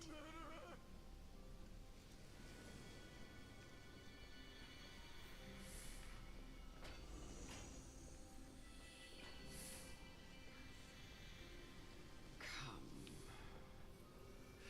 Fulfill your duty. What are you trying to do with me? I have aged. The time has come for me to heed the summons of Thanatos and journey to their domain, the final resting place of every Idonian. You're not that old yet. You still have many, many years ahead of you. No. I'm already dead, or I have come to fear my declining health and impending death. Ah, Castoris. Will you give me one last chance to charge towards fear and prove that I am no coward? I can't take this anymore. Child, it was I who brought you here from the frosty plains and set your farcical fate in motion. It was also I, Chief Executioner of Idonia, who forced the heavy duty of executing others onto you. I've always known that you have doubts and even anger about my faith and about me. I never had a choice. Indeed. We essentially abducted you. Yet you can end any sinful life with just a touch of your fingers. Shouldn't it be easy for you to escape from here? I'll never do that. It doesn't matter how lightly the Idonians take death, or how readily they accept it. I simply can't do it. I knew I was right about you. What do you mean? I've taught you and cared for you as my own daughter all this time because of this blessing that's been with you since your birth. I know no one else in the world would understand the weight of life and death more than you do. In the eyes of an Idonian, death is the end of all life. A destination we will all eventually reach. Humans should not resist it, but learn how to face it. You can only live your life to the fullest after understanding this principle. And when you do, even if you eventually leave Idonia's protection, even if you must carry the curse forever, you can live with your head held high like everyone else. No. How can I? Come now. It's time. I've already taught you all that I know. Show me that you are a fitting holy maiden. Or at least that you possess the resolve to become one. Come now. It's time. I've already taught you all that I know. Show me that you are a fitting holy maiden.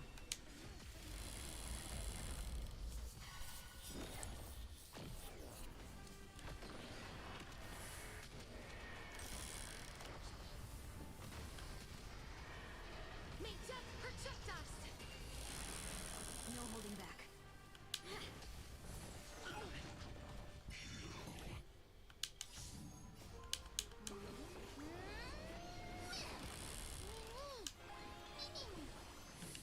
Root here.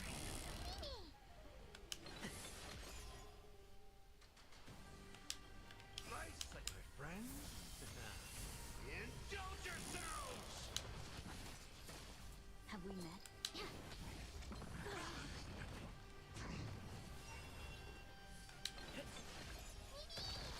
Life is not so fragile. As you wish.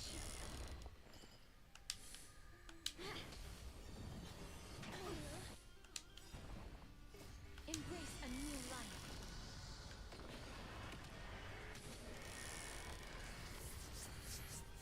God. This was the last time I followed her command. I gently touched the elderly woman before me. The executioner, who had seen too much death, died the same way as everyone else. I gasped for air, a wistful look in her eyes, and a barely perceptible tremor in her fingertips. Elder Amunet, the person who tried to teach me about death, ultimately vanished like dew in the morning mist. She spent her life embodying the beliefs of the Idonians, and when death finally came, she embraced it exactly as their doctrine had taught. I have nothing but respect for her. I erected a cenotaph in her honor in the marshes outside Idonia's city walls with the others I had laid to rest. Then, I set out once more in search of Thanatos. It was a long, long journey. I heard so many discussions about death along the way. Life finds meaning in death. The world improves because there is an end. It seems the most terrible darkness in this world. Everyone talks about its heavy weight. Some resist it, some worship it, and some even revere it. How did a disappeared titan become the deepest fear of humankind? And why do they haunt my dreams? I continued my travels to seek an answer.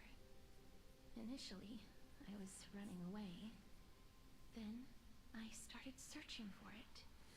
And now, at the end, I just want to know if my touch, if my embrace, can do more than taking things away. Can I make anything? Can I leave anything behind? I don't want to die. Please let Oh. me let me go. I don't want to die, please. I don't want mercy like this. Just let me go. I need him. I don't.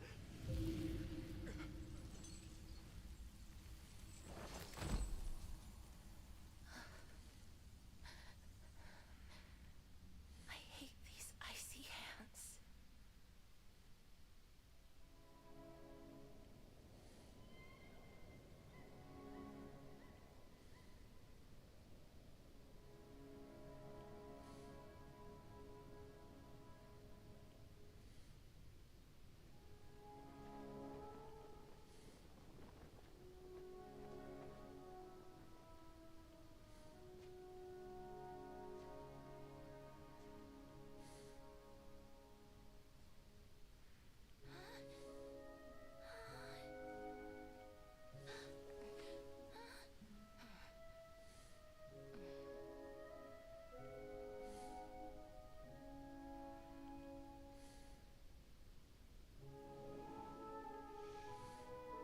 Get it over with. End its suffering.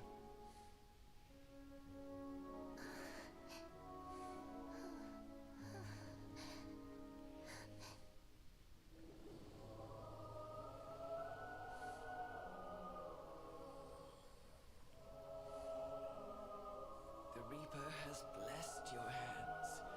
Only you can grant them peace.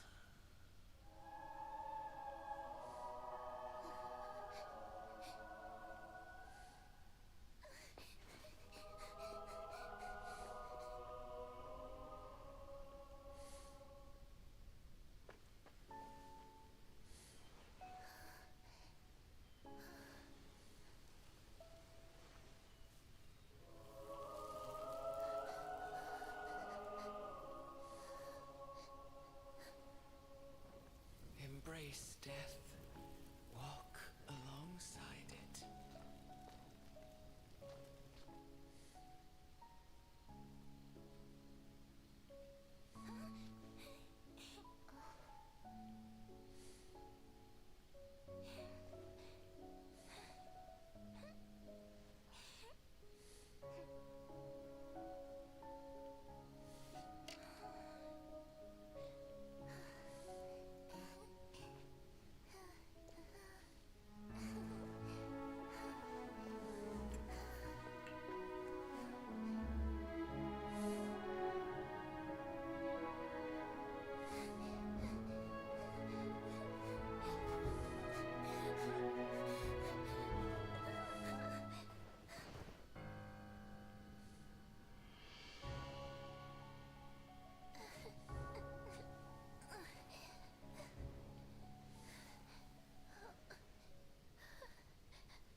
before they go.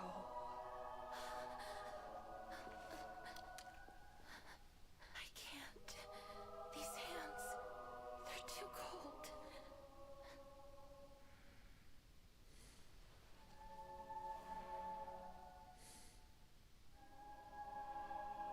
But Big Sister Castoris, your hands are so warm.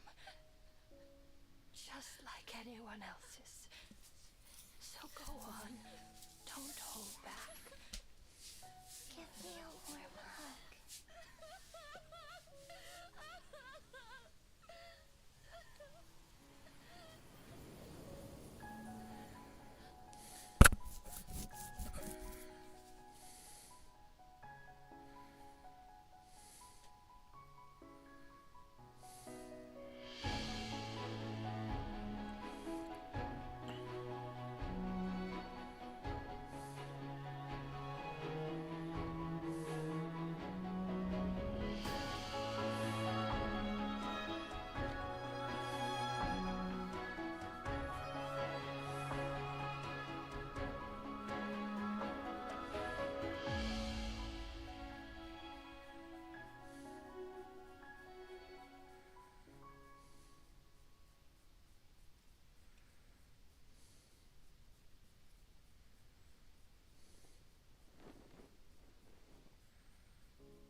Can hands like these really be warm?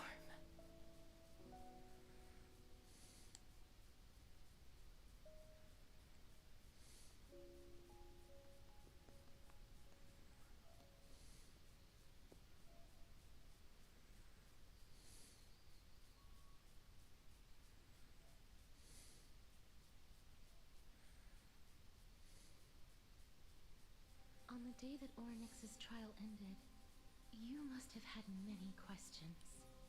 I felt just as confused. Why, as someone from beyond the sky, were you so cruelly dragged into Amphorius's fate? I wished I could take action, but no matter how hard I try, I cannot simply interact with the living as ordinary people do, even when we brushed against each other unintentionally in the groves. And it was obvious that nothing had happened, when an almost unattainable hope finally welled up in my heart. When I thought that perhaps my touch would no longer bring sorrow, fate declared to me, it wasn't that the curse of death had finally been lifted, but that your soul no longer belonged to this world. And there was nothing left for my hands to take.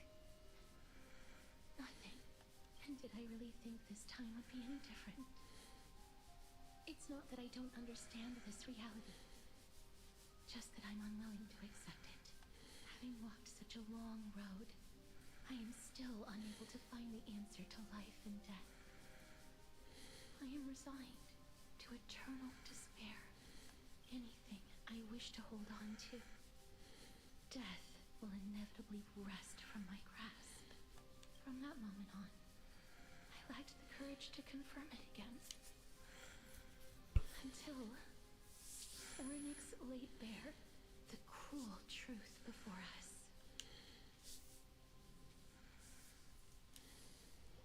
But now, perhaps I might have one last chance. Long ago, Trinan read a prophecy to me. At the end of the Sea of Flowers, the souls of the living shall warm thy fingertips, and after an embrace, there shall be eternal separation. I found no surprise in it, for her words sounded not like a foretelling, but a perfect reflection of my past. Embraces in this world are born of reunions, yet my touch speaks only of farewells.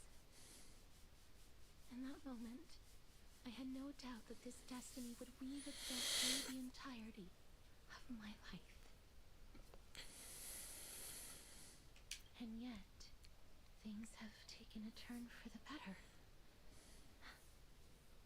Now that I can finally have an audience with Thanatos, perhaps I can rewrite the meaning of that fated prophecy. I have no reason not to give it my all.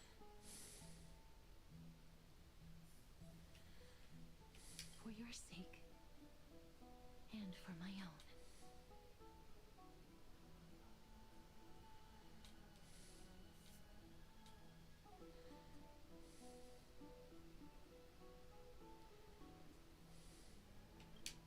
With that, I won't have any regrets. I didn't mean to click here. What the fuck? Aw. Castor's asking about the gift she gave to the other Chrysosairs. Before you know it, she arrives at your gift. Let's put that aside for the moment. We've arrived.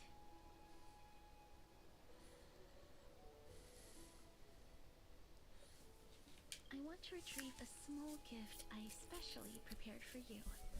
I made it myself, like the trinket I gave Lady Trianne. I want to leave something for everyone, if possible. The journey to seek an audience with the Death Titan cannot be an easy one.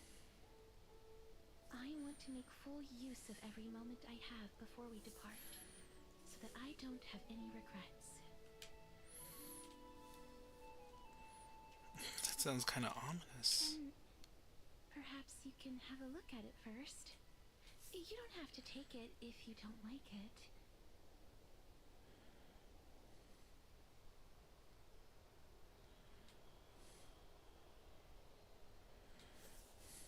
Look, it's right there. Huh? Where did it go? What's going on? Someone left something behind. This is the coin of Zagreus and a slate. So it's her. Oh, holy moly, kitty thief! No doubt about it. This is her favorite symbol. It's the Lady Cipher, the demigod of Zagreus whom Lady Aglaia had spoken of. She's a master thief who's left legendary tales all over Emporius. So many years have passed, yet she's still announcing herself in such a crass manner. Let's just do as the slate says, and look for Lady Cipher. Dear Princess Homebody, walking through the busy garden, I discovered the rockroll gifts created by Princess Homebody. They are truly splendid, and I am most impressed. I'm also taken with your charming presence prepared for fellow Chrysosauros. In your right paw, I have observed the beautiful felt dolls, the beige and lavender striped tapestry, the classic Adonian tripod table, and in the left parlor, the jewelry and exquisite art pieces meant as gifts. This time I've claimed only this modest gift. Ooh, excuse me. I fear it would attract tasteless little thieves, so I shall safeguard it for now. Naturally, I've left appropriate payment, a single coin. If the price displeases you, feel free to negotiate its return. Though should that happen, I won't be satisfied with merely one coin. Should you wish to find me, visit the Memorial Market. There lies a golden short spear I've left. You know what to do. It shall guide you to me. Before you ask, I'll accept any questions. Please forgive this small intrusion and accept my highest regards. P.S. Who displays biological specimens at home? That's quite unsettling. You might want to store them away with entertaining guests. P.P.S. Despite your considerable investment in the Adonian ossuary hanging in your parlor, I regret to inform you it's a fake. The original was craftily switched by those cunning scholars of the Grove of Epiphany. The full story can be found in the yet unpublished memoirs of Sapphira. Sincerely, Kitty Phantom Thief. To retrieve the gift and teach Kitty Phantom Thief a lesson, you head to the market to find the short spear she left behind. Look, it's right there. Nice. We must pursue her.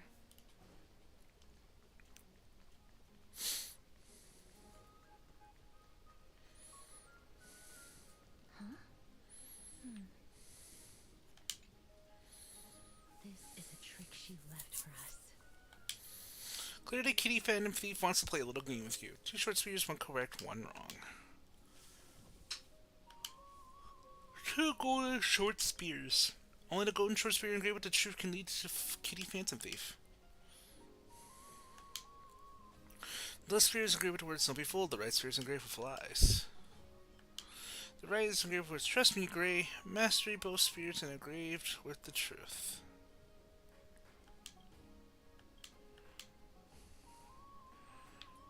Pair to left. She's incorrigible.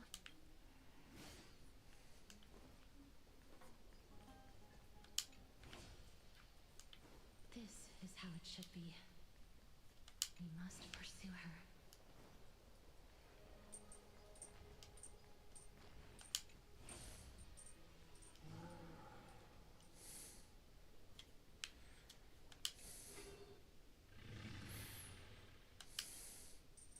Cypher, if this drama truly is her, appears to be quite content. Her gaze filled with 3 parts sincerity, 3 parts approval, 3 parts triumph, 3 parts haha, great master, you've lost it if you take this seriously. Hi, Cypher. She seems to be saying hello. Seeing each with with such seriousness, all 12 parts of her complex emotions immediately transform into one of admiration. Lady Cypher, please come on out. You're still careless as ever. Shouldn't you keep such a precious gift near your bosom? Since you know it's a gift for someone else, please give it back to me. Stop hiding among the people and letting the wind carry your voice. Now, since I know it's a gift, that just means I need to know if it's worth. The children of the wind never stay for long in one place. Unless your offer is tempting enough to steal the wind. What say you? Name your price. I'll give you however much you want. If you don't want the money, I gotta take it off your hands. I'm sorry. Bargaining is really not my forte. No wonder they call you Princess Homebud.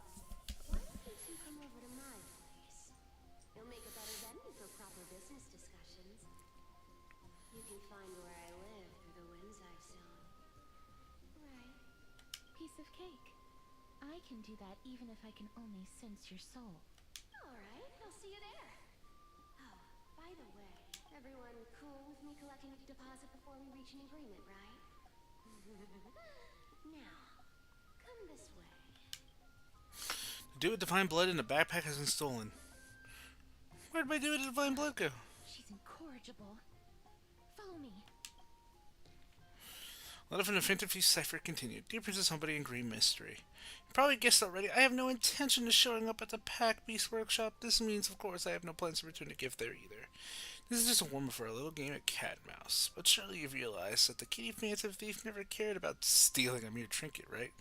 No, what I'm really after is your hearts. Just kidding. I have no interest in your hearts. If Princess Homebody can track my path, then by all means try. I'll be waiting at the end, and rest assured we'll meet face to face this time. P.S. Green Mystery, where did you get that dude with divine blood? Don't tell me it's a gift from the seamstress. I'll taste it for you.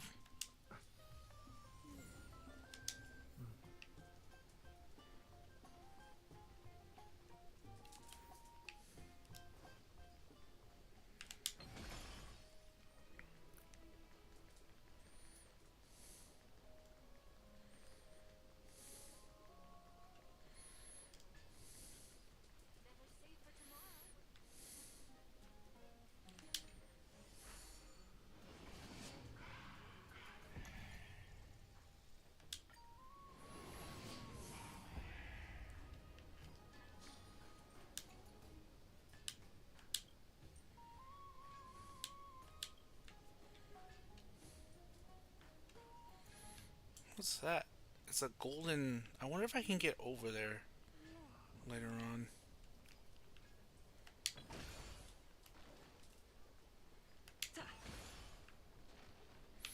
Oh. Oh, I guess you've already been... Cool. Here we are.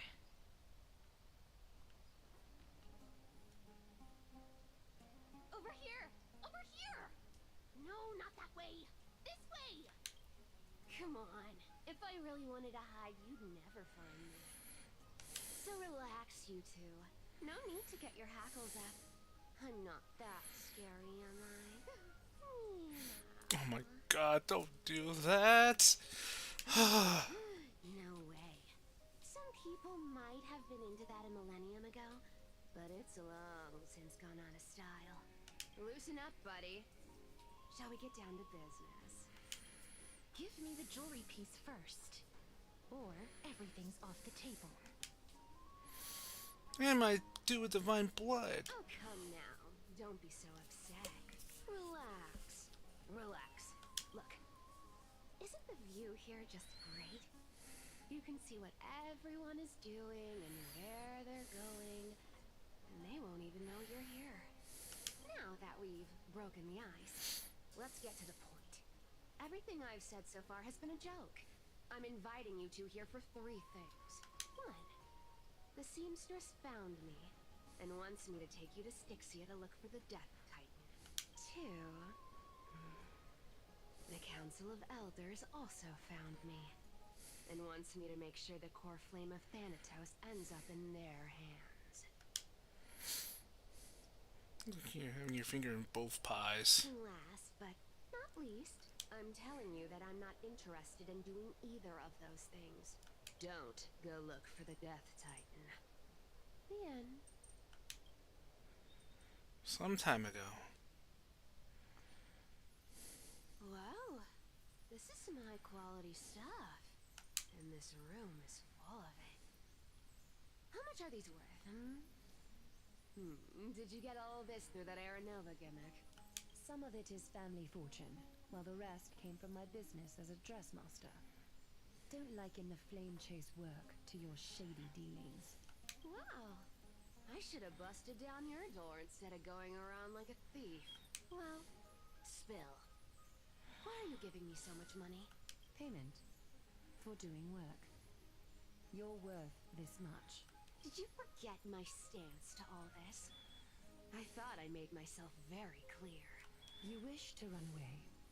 Run away from your responsibilities, from the prophecy, and from your destiny.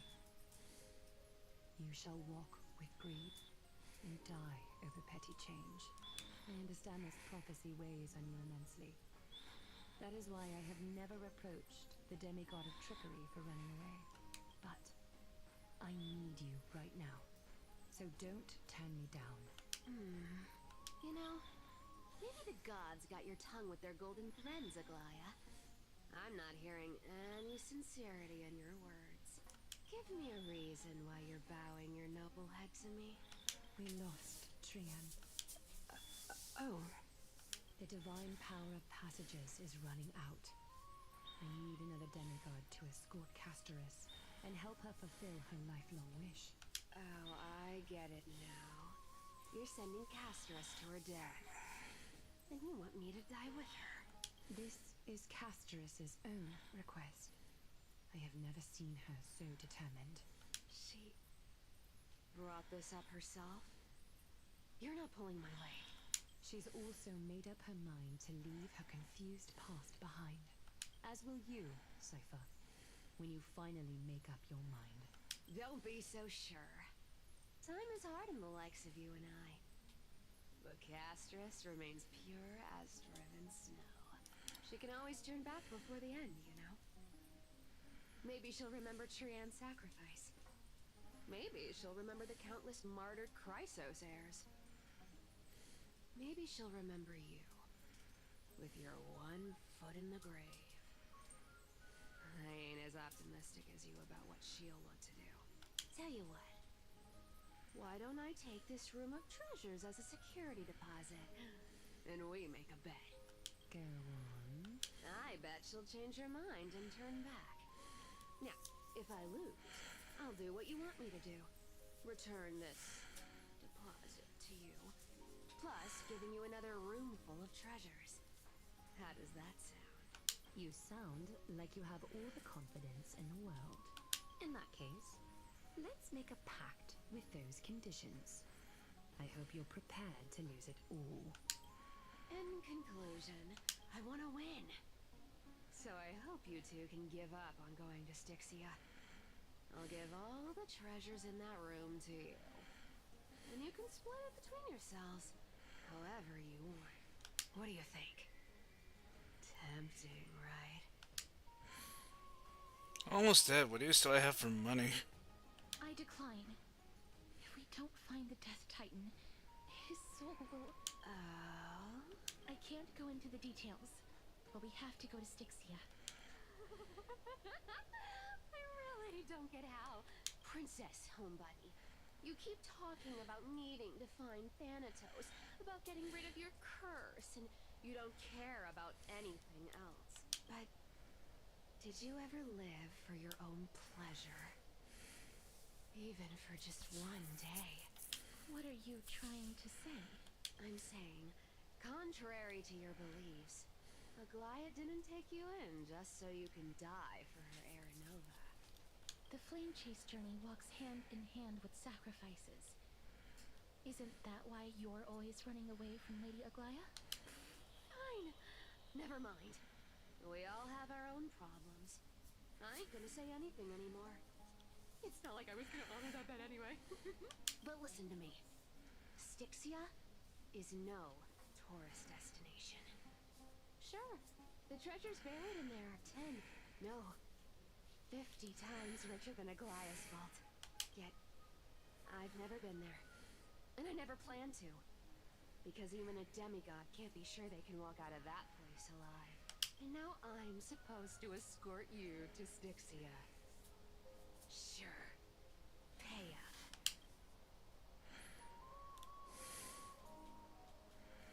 Is ripping people off the authority of Zachary's demigod? You're not wrong. At least it's part of my responsibilities. I don't like this. However, I have lived a longer life than most people. Though I'm not as good at doing business as Lady Aglaia, I still have some savings. I can give them all to you. Then how are you going to live the rest of your life? Then I'll give you 90. No, 80%. Well, don't mind if I do. 80% of Castrus's savings and a bottle of dew of divine blood. Not a bad trade. Okay. I didn't know you hold grudges. Gray mystery. Here! Catch. Be careful with that! A minor change in plans, though. Don't go to the bath tomorrow. Come look for me at Akama's city gates instead. So, why are you changing the meeting place? Oh, nothing, really. Just a bit scared of the seamstress's frosty face. I wouldn't stay a second longer in Akama if it were up to me. Well, now that we've struck a deal, why don't I give you guys a lift back? It's gonna be a long ride. So have a good rest. Next day, Akama. Where am I? Is this my room? How'd I get back here? This is a coin? It was Cypher and she even tucked me in? Never mind, it's getting late. I better get going. Letter from the Phantom Thief Cypher continued again. Gray mystery. These formal addresses at the start of letters are such a hassle, and you've already read 3 useless Phantom Thief letters. I've left Princess Homebuddy's gift here. Take good care of it. Remember, skip the baths and come straight to Akama City Gate to find me. You know, I have no patience. Come in, I'll leave you out clear. Yes, I'm the one who tucked you in. You're welcome. Sincerely, Kitty Phantom Thief. Oh, we gotta do a Divine Blood back. Nice. Alright.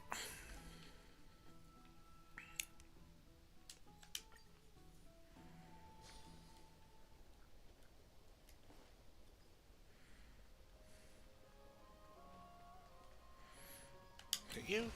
There we go.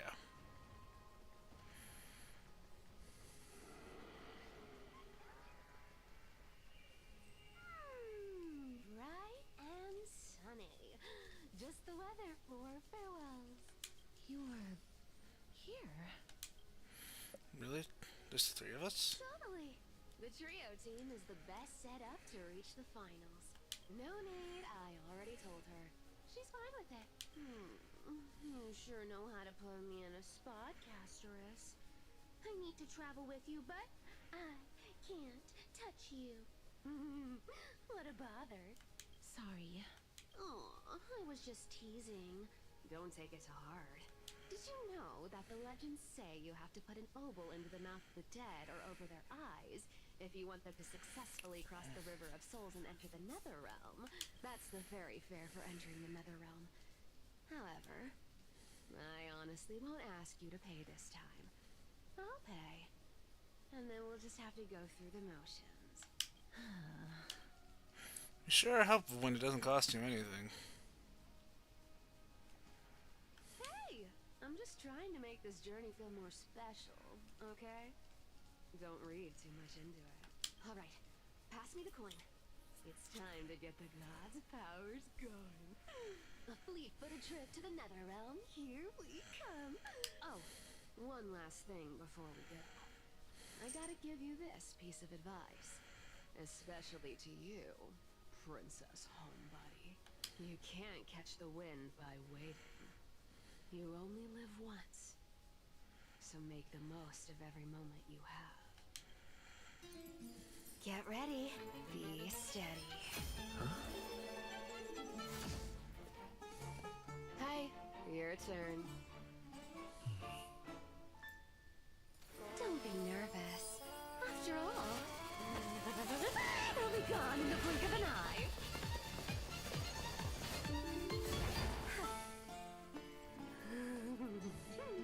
All done. Bye-bye.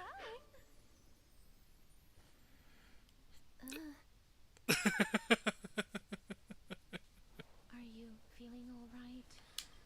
I swear she was speeding. She's the demigod of trickery. When she flips the coin of whimsy into the air, she gains incredible speed that lets her travel anywhere in an instant. Just like how she clearly had no intention of lingering here for even a second longer. We can only depend on ourselves for the rest of the way. Don't worry. Mem's here to help. So you came. Being cute isn't my only forte. I'm strong too.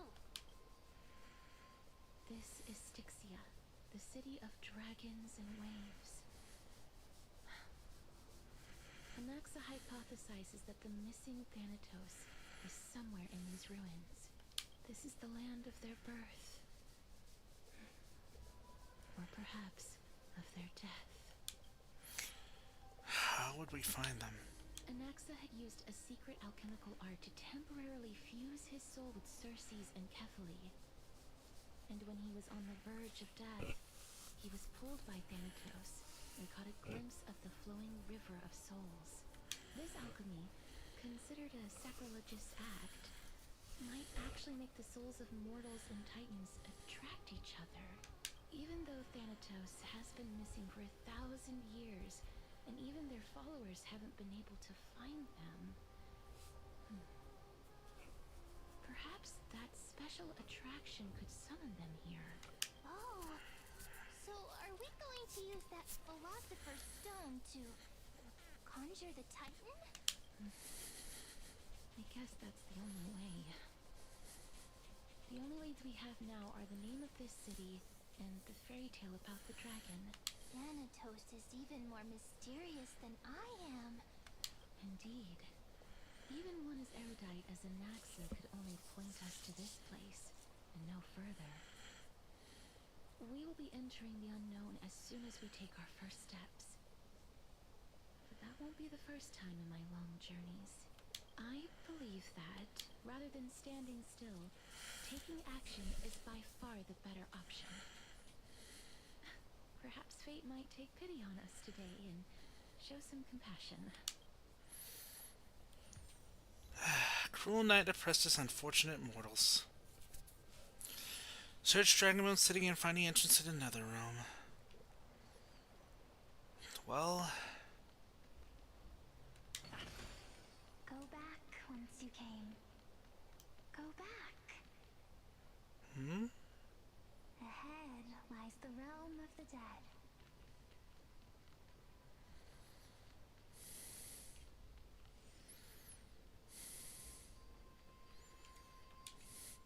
What we know about death. Why not? To Her Majesty Queen of Styxia, what we know about death. Your Majesty Queen of Styxia. Your Majesty, I received your letter from a few days ago. Truly, as you have stated, the immortal Golden Age has become a thing of the past since the birth of Thanatos and Amphorius. I believe that we shall never return to that era again. I am aware that the faith in death held by Adonians is viewed with trepidation by other city-states. This is not difficult to comprehend, for the aversion to death may stem from a deeper logic inherent to life itself. In your letter, you expressed a desire to understand death and sought my thoughts on the torment of immortality. I am truly humbled by your request. I am aware that immortals and mortals perceive the world very differently, and I am uncertain if any counsel I can offer is worthy of one who has witnessed all the ages. But since you seek an answer, then an answer I will attempt to produce, with my reflections on the topic. In essence, I would surmise it as thus. It is because all things must end one day and all things gain meaning, and therein lies the meaning of life. This is why we devote ourselves to death and revere it. It is a simple yet complicated concept. If this intrigues you, then please allow me to elaborate further. In Adonia, we offer blessings to our children every year, congratulating them for taking another step towards death. We hold various ceremonies and holidays, such as the coming-of-age rites, that commemorate every special and pivotal moment in life. For we know that what is past may never manifest again in our fleeting existence. We make heartfelt farewells to our loved ones at departure, wish for one more tomorrow with each other at the end of the day, and whisper good night before we are taken by our nightly dreaming. We grieve our losses and consequently rejoice in our gains. We learn to cherish things this way, and from this cherish comes bliss. Yet even if this bliss is fleeting for immortals. Yes, this may sound absurd, but it is true nonetheless. It is death that brings us joy. But for you and all immortals who live through the Golden Age, there is a world of difference. For instance, I heard that in Styxia there are never solemn ceremonies or holidays, or even anything that could be described as reverent, elegiac, or commemorative, because such things are unnecessary. In a long span of immortality, nothing is of great import, and thus nothing is worth commemorating. To immortals, all actions and thoughts are but echoes of a distant past, destined to reverberate into the future eternal. As the saying goes, there is nothing new under the sun. All novelty springs from forgetfulness. I believe that for the immortals who have experienced everything and must continue to experience everything, all things are but dull and tasteless relics. If there are things to be considered entertaining by the immortals, they are surely beyond the understanding of us mortals bound by death. I believe by now the answer is made clear. To escape the torment of immortality, you mentioned in your letter that the answer I offer is death. From the moment Thanatos first walked the lands of Emphorius, philosophers have argued that immortality is but a curse, and that extending life in essence is but repeating the mundane. In fact, those who held such views may have been the founders of Adonia itself. Under the threat of death, we weigh every choice carefully, for each choice implies something irreversible and irrecoverable. Some philosophers once suggested that our lives exist in a state of eternal cycle, meaning every choice you make is definitely magnified in this eternal cycle, and even the smallest deviation can alter your life therein. I imagine it to be difficult for an immortal to emphasize the unbearable weight implied. We know that the moments we experience are not eternal, nor can they even be considered segments of eternity. They are but fleeting illusions. Every action in this delicate life could be our last. Every face will blur and fade like those seen once upon a dream. Therefore, Your Majesty, if you ask me my understanding of death, then permit me to define it with my understanding of life. For they are one and the same. And in this journey of life, death is not our final destination, rather a piece of luggage we must carry. If confusion still troubles you, please do not fret. I am expecting a visit to Styxia in the near future. Then I will tell you all that I know. Finally, allow me to conclude with an Adonian blessing. May the shadow of Thanatos shroud us, so that we may learn the splendor of light. Adonia, Amunet. Oh.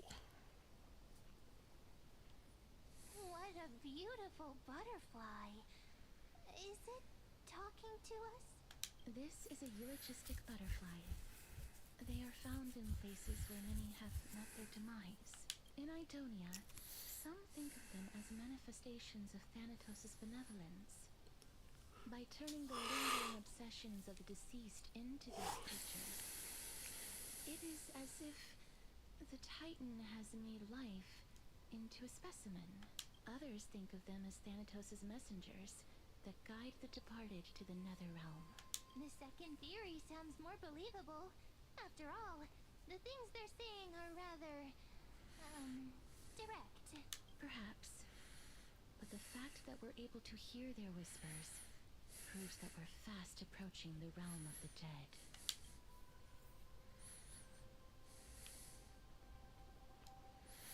I'm gonna join you all, Chip. Oh.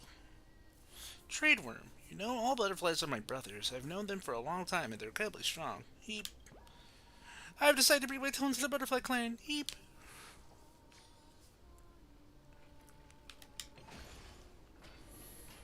Alright. Before...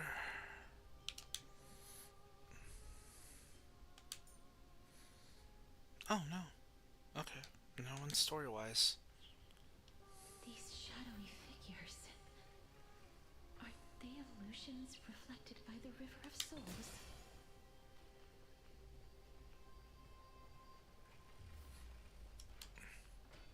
Mommy told us to go ahead first, but she's still not here yet.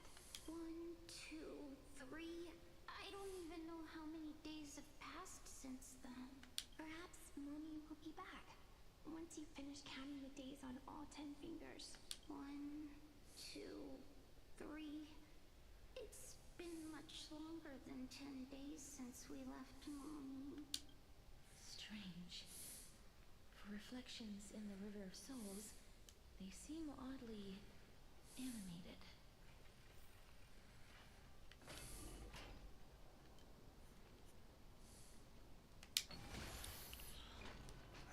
Alright, I think with that in mind, I think we are... Yeah, I think we're good to call it here for right now. Wait, where's my little buddy at? Did he get left behind the door? He did! Get over here, you. Or they can stay sleeping there. Whatever. In any case, guys, I am Shinichi. I hope you guys have enjoyed this extra long story session into Honkai Star Rail. Ooh, man. Ooh. I'm thinking we're getting closer to the end of the story section for now. But that'll have to wait until tomorrow. I should get to bed. I need to put something in my belly, and I need to take medicine, and I need to throw... I gotta do a bunch of little things. Tomorrow I probably won't stream until a little later, because I want to get stuff done around the house. I got dishes that need to be washed. I need to do all sorts of little extra cleaning, among other things. Anyway, guys, I hope you guys have fun out there. I shall see you again soon for another awesome stream. Until then, have fun, stay safe, don't rage, and as always, game on, gamers. Thank you guys so much for watching.